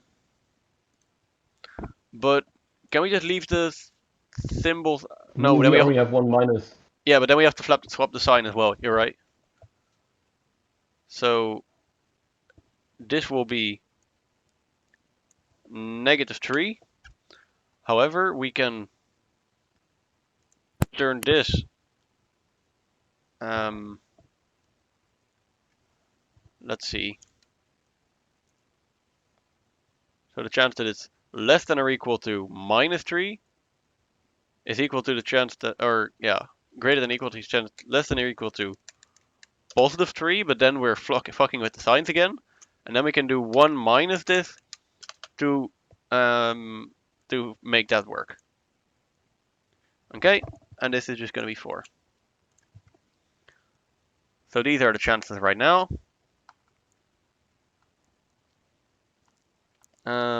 Okay, well then I guess it's just calculating. So we have. I mean, you can definitely multiply 4 out of the fraction in the square root. Yeah, probably. Which would leave us with. I'm gonna have to enter this anyway, so I don't really mind too much. So it's 3926 or 28 divided by 60. Oh, that's not what I want to do. So it's 3 divided by opening bracket 3928 divided by 60 closing bracket, square root of that, closing bracket, is equal to, that's this.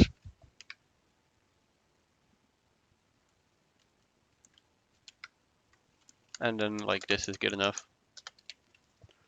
And then we can do the same thing with the other one. So that's 4 divided by opening bracket, 3928 divided by 60, 6d, closing bracket, square root, closing bracket, enter. That's like this.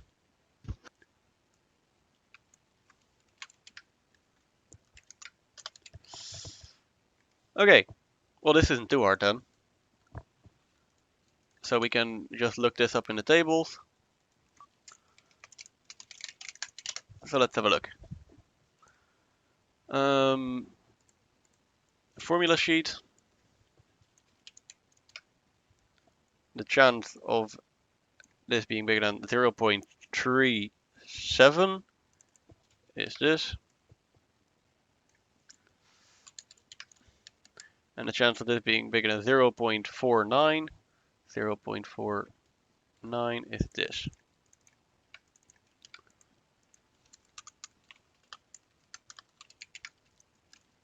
So we have 1 minus this sum. And that should be the answer.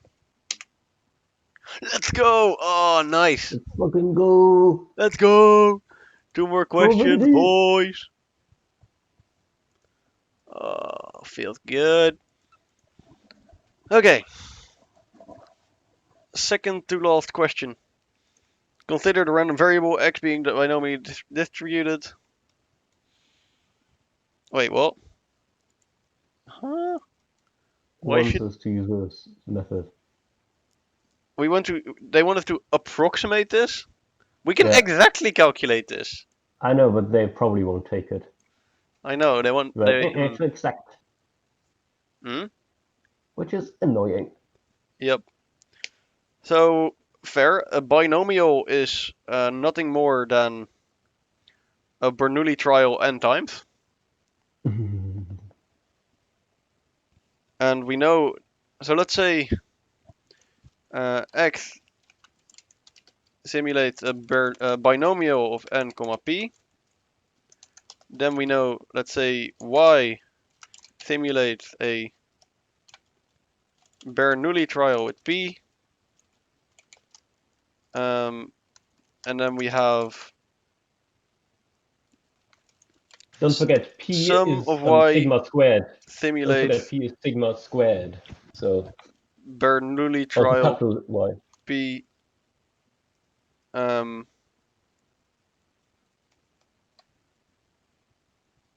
Okay, so we want to know the sum of this thing, and this actually simulates a normally distributed variable with as mu. Well, let's see, what's the mu of a Bernoulli trial?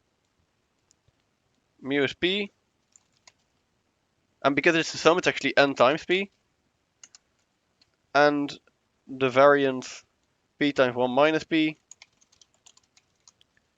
times n again because N squared. mm, Don't forget the whole variance and. I don't think so. Let me have a look. Thing is, I don't remember this lecture. I was in it definitely. But Yeah, I here. just So don't remember. when you're working with the Yeah. sum itself, it's only n. Okay. Yeah. And it was like sigma squared, but we're not working with sigma. We're working at the variance, Yeah. which is just that. Yeah. Okay. Well, we know that p is equal to 1 over 8, so we can actually work this out. So this is what is 200 times p. 200 divided by 8, 25. So this is, it has a normal distribution with 25, and this is 1/8 times 7/8 times n. Frac 7 over 64 times 20. No, times 200. 200. Fuck, times 7 divided by 24. Why 24? Thank you. 200 times 7 divided by 64. 64. No, we don't have a recurring number, which makes it much. Yeah, I'm still gonna just keep it at 1400 divided by 64. Yeah. So we know the sum of y simulates this. Which you could simplify a bit. Yeah, probably, definitely. 700 over 32, and so on. Yeah, 350 over 26, whatever. I don't really mind too much about the simplification. Using the central limit theorem. So we know that the sum of all those Bernoulli trials is like this. And we want to know the chance of that sum being less than or equal to 30. So we want to know the p of sum y less than or equal to 30.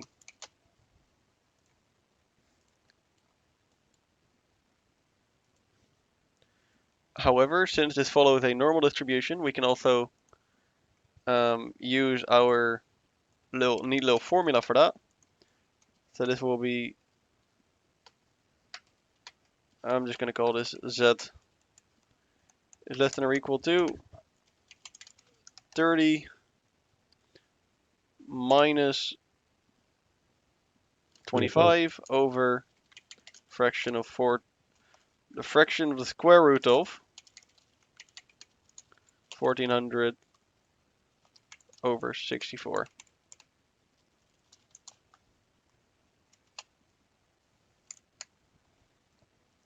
Okay, let's see if that makes sense. So we have the chance of this normally distributed variable being less than 30 is equal to the chance of the standard normal variable thing being less than or equal to this thing divided by the square root of the standard, the square root of the variant being the standard deviation. Yes, so this is correct. This will become 5 divided by this thing.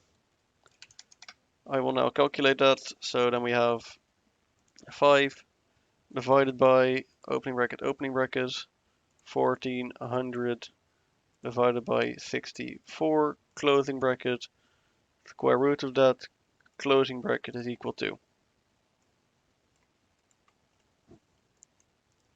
That's equal to the probability that this thing is less than or equal to this. However, we do not work with left tail probabilities, we work with the right tail probabilities. Yes, ladies and gentlemen. So I may Most now. times I've heard those words today, I swear to God, I'm gonna throw myself off a bridge. What do you say? The amount of times I've heard those words, I'm gonna throw myself off a fucking bridge. Which word? Well,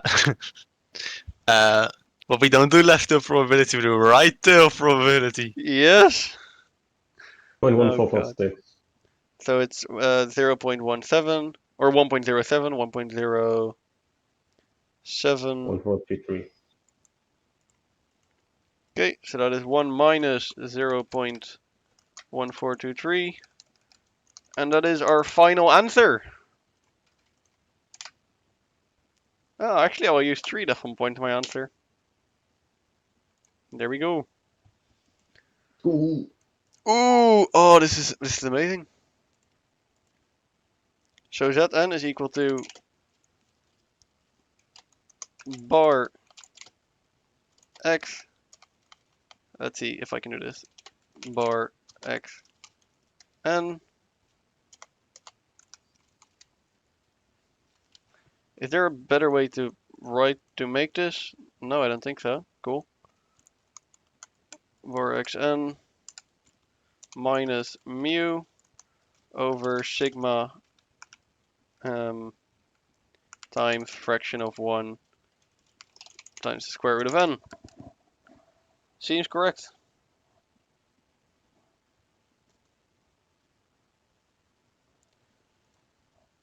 And there we have it. We're done. Lecture 7 done. 10 hours, 30 minutes of probability theory and statistics. Zoals men al zegt, al een tyfuszooi. Wat een tyfuszooi. I love how our morale during this whole thing went like, at the start of everything, it was like, whoop, and then it went, ooh, and now it's like,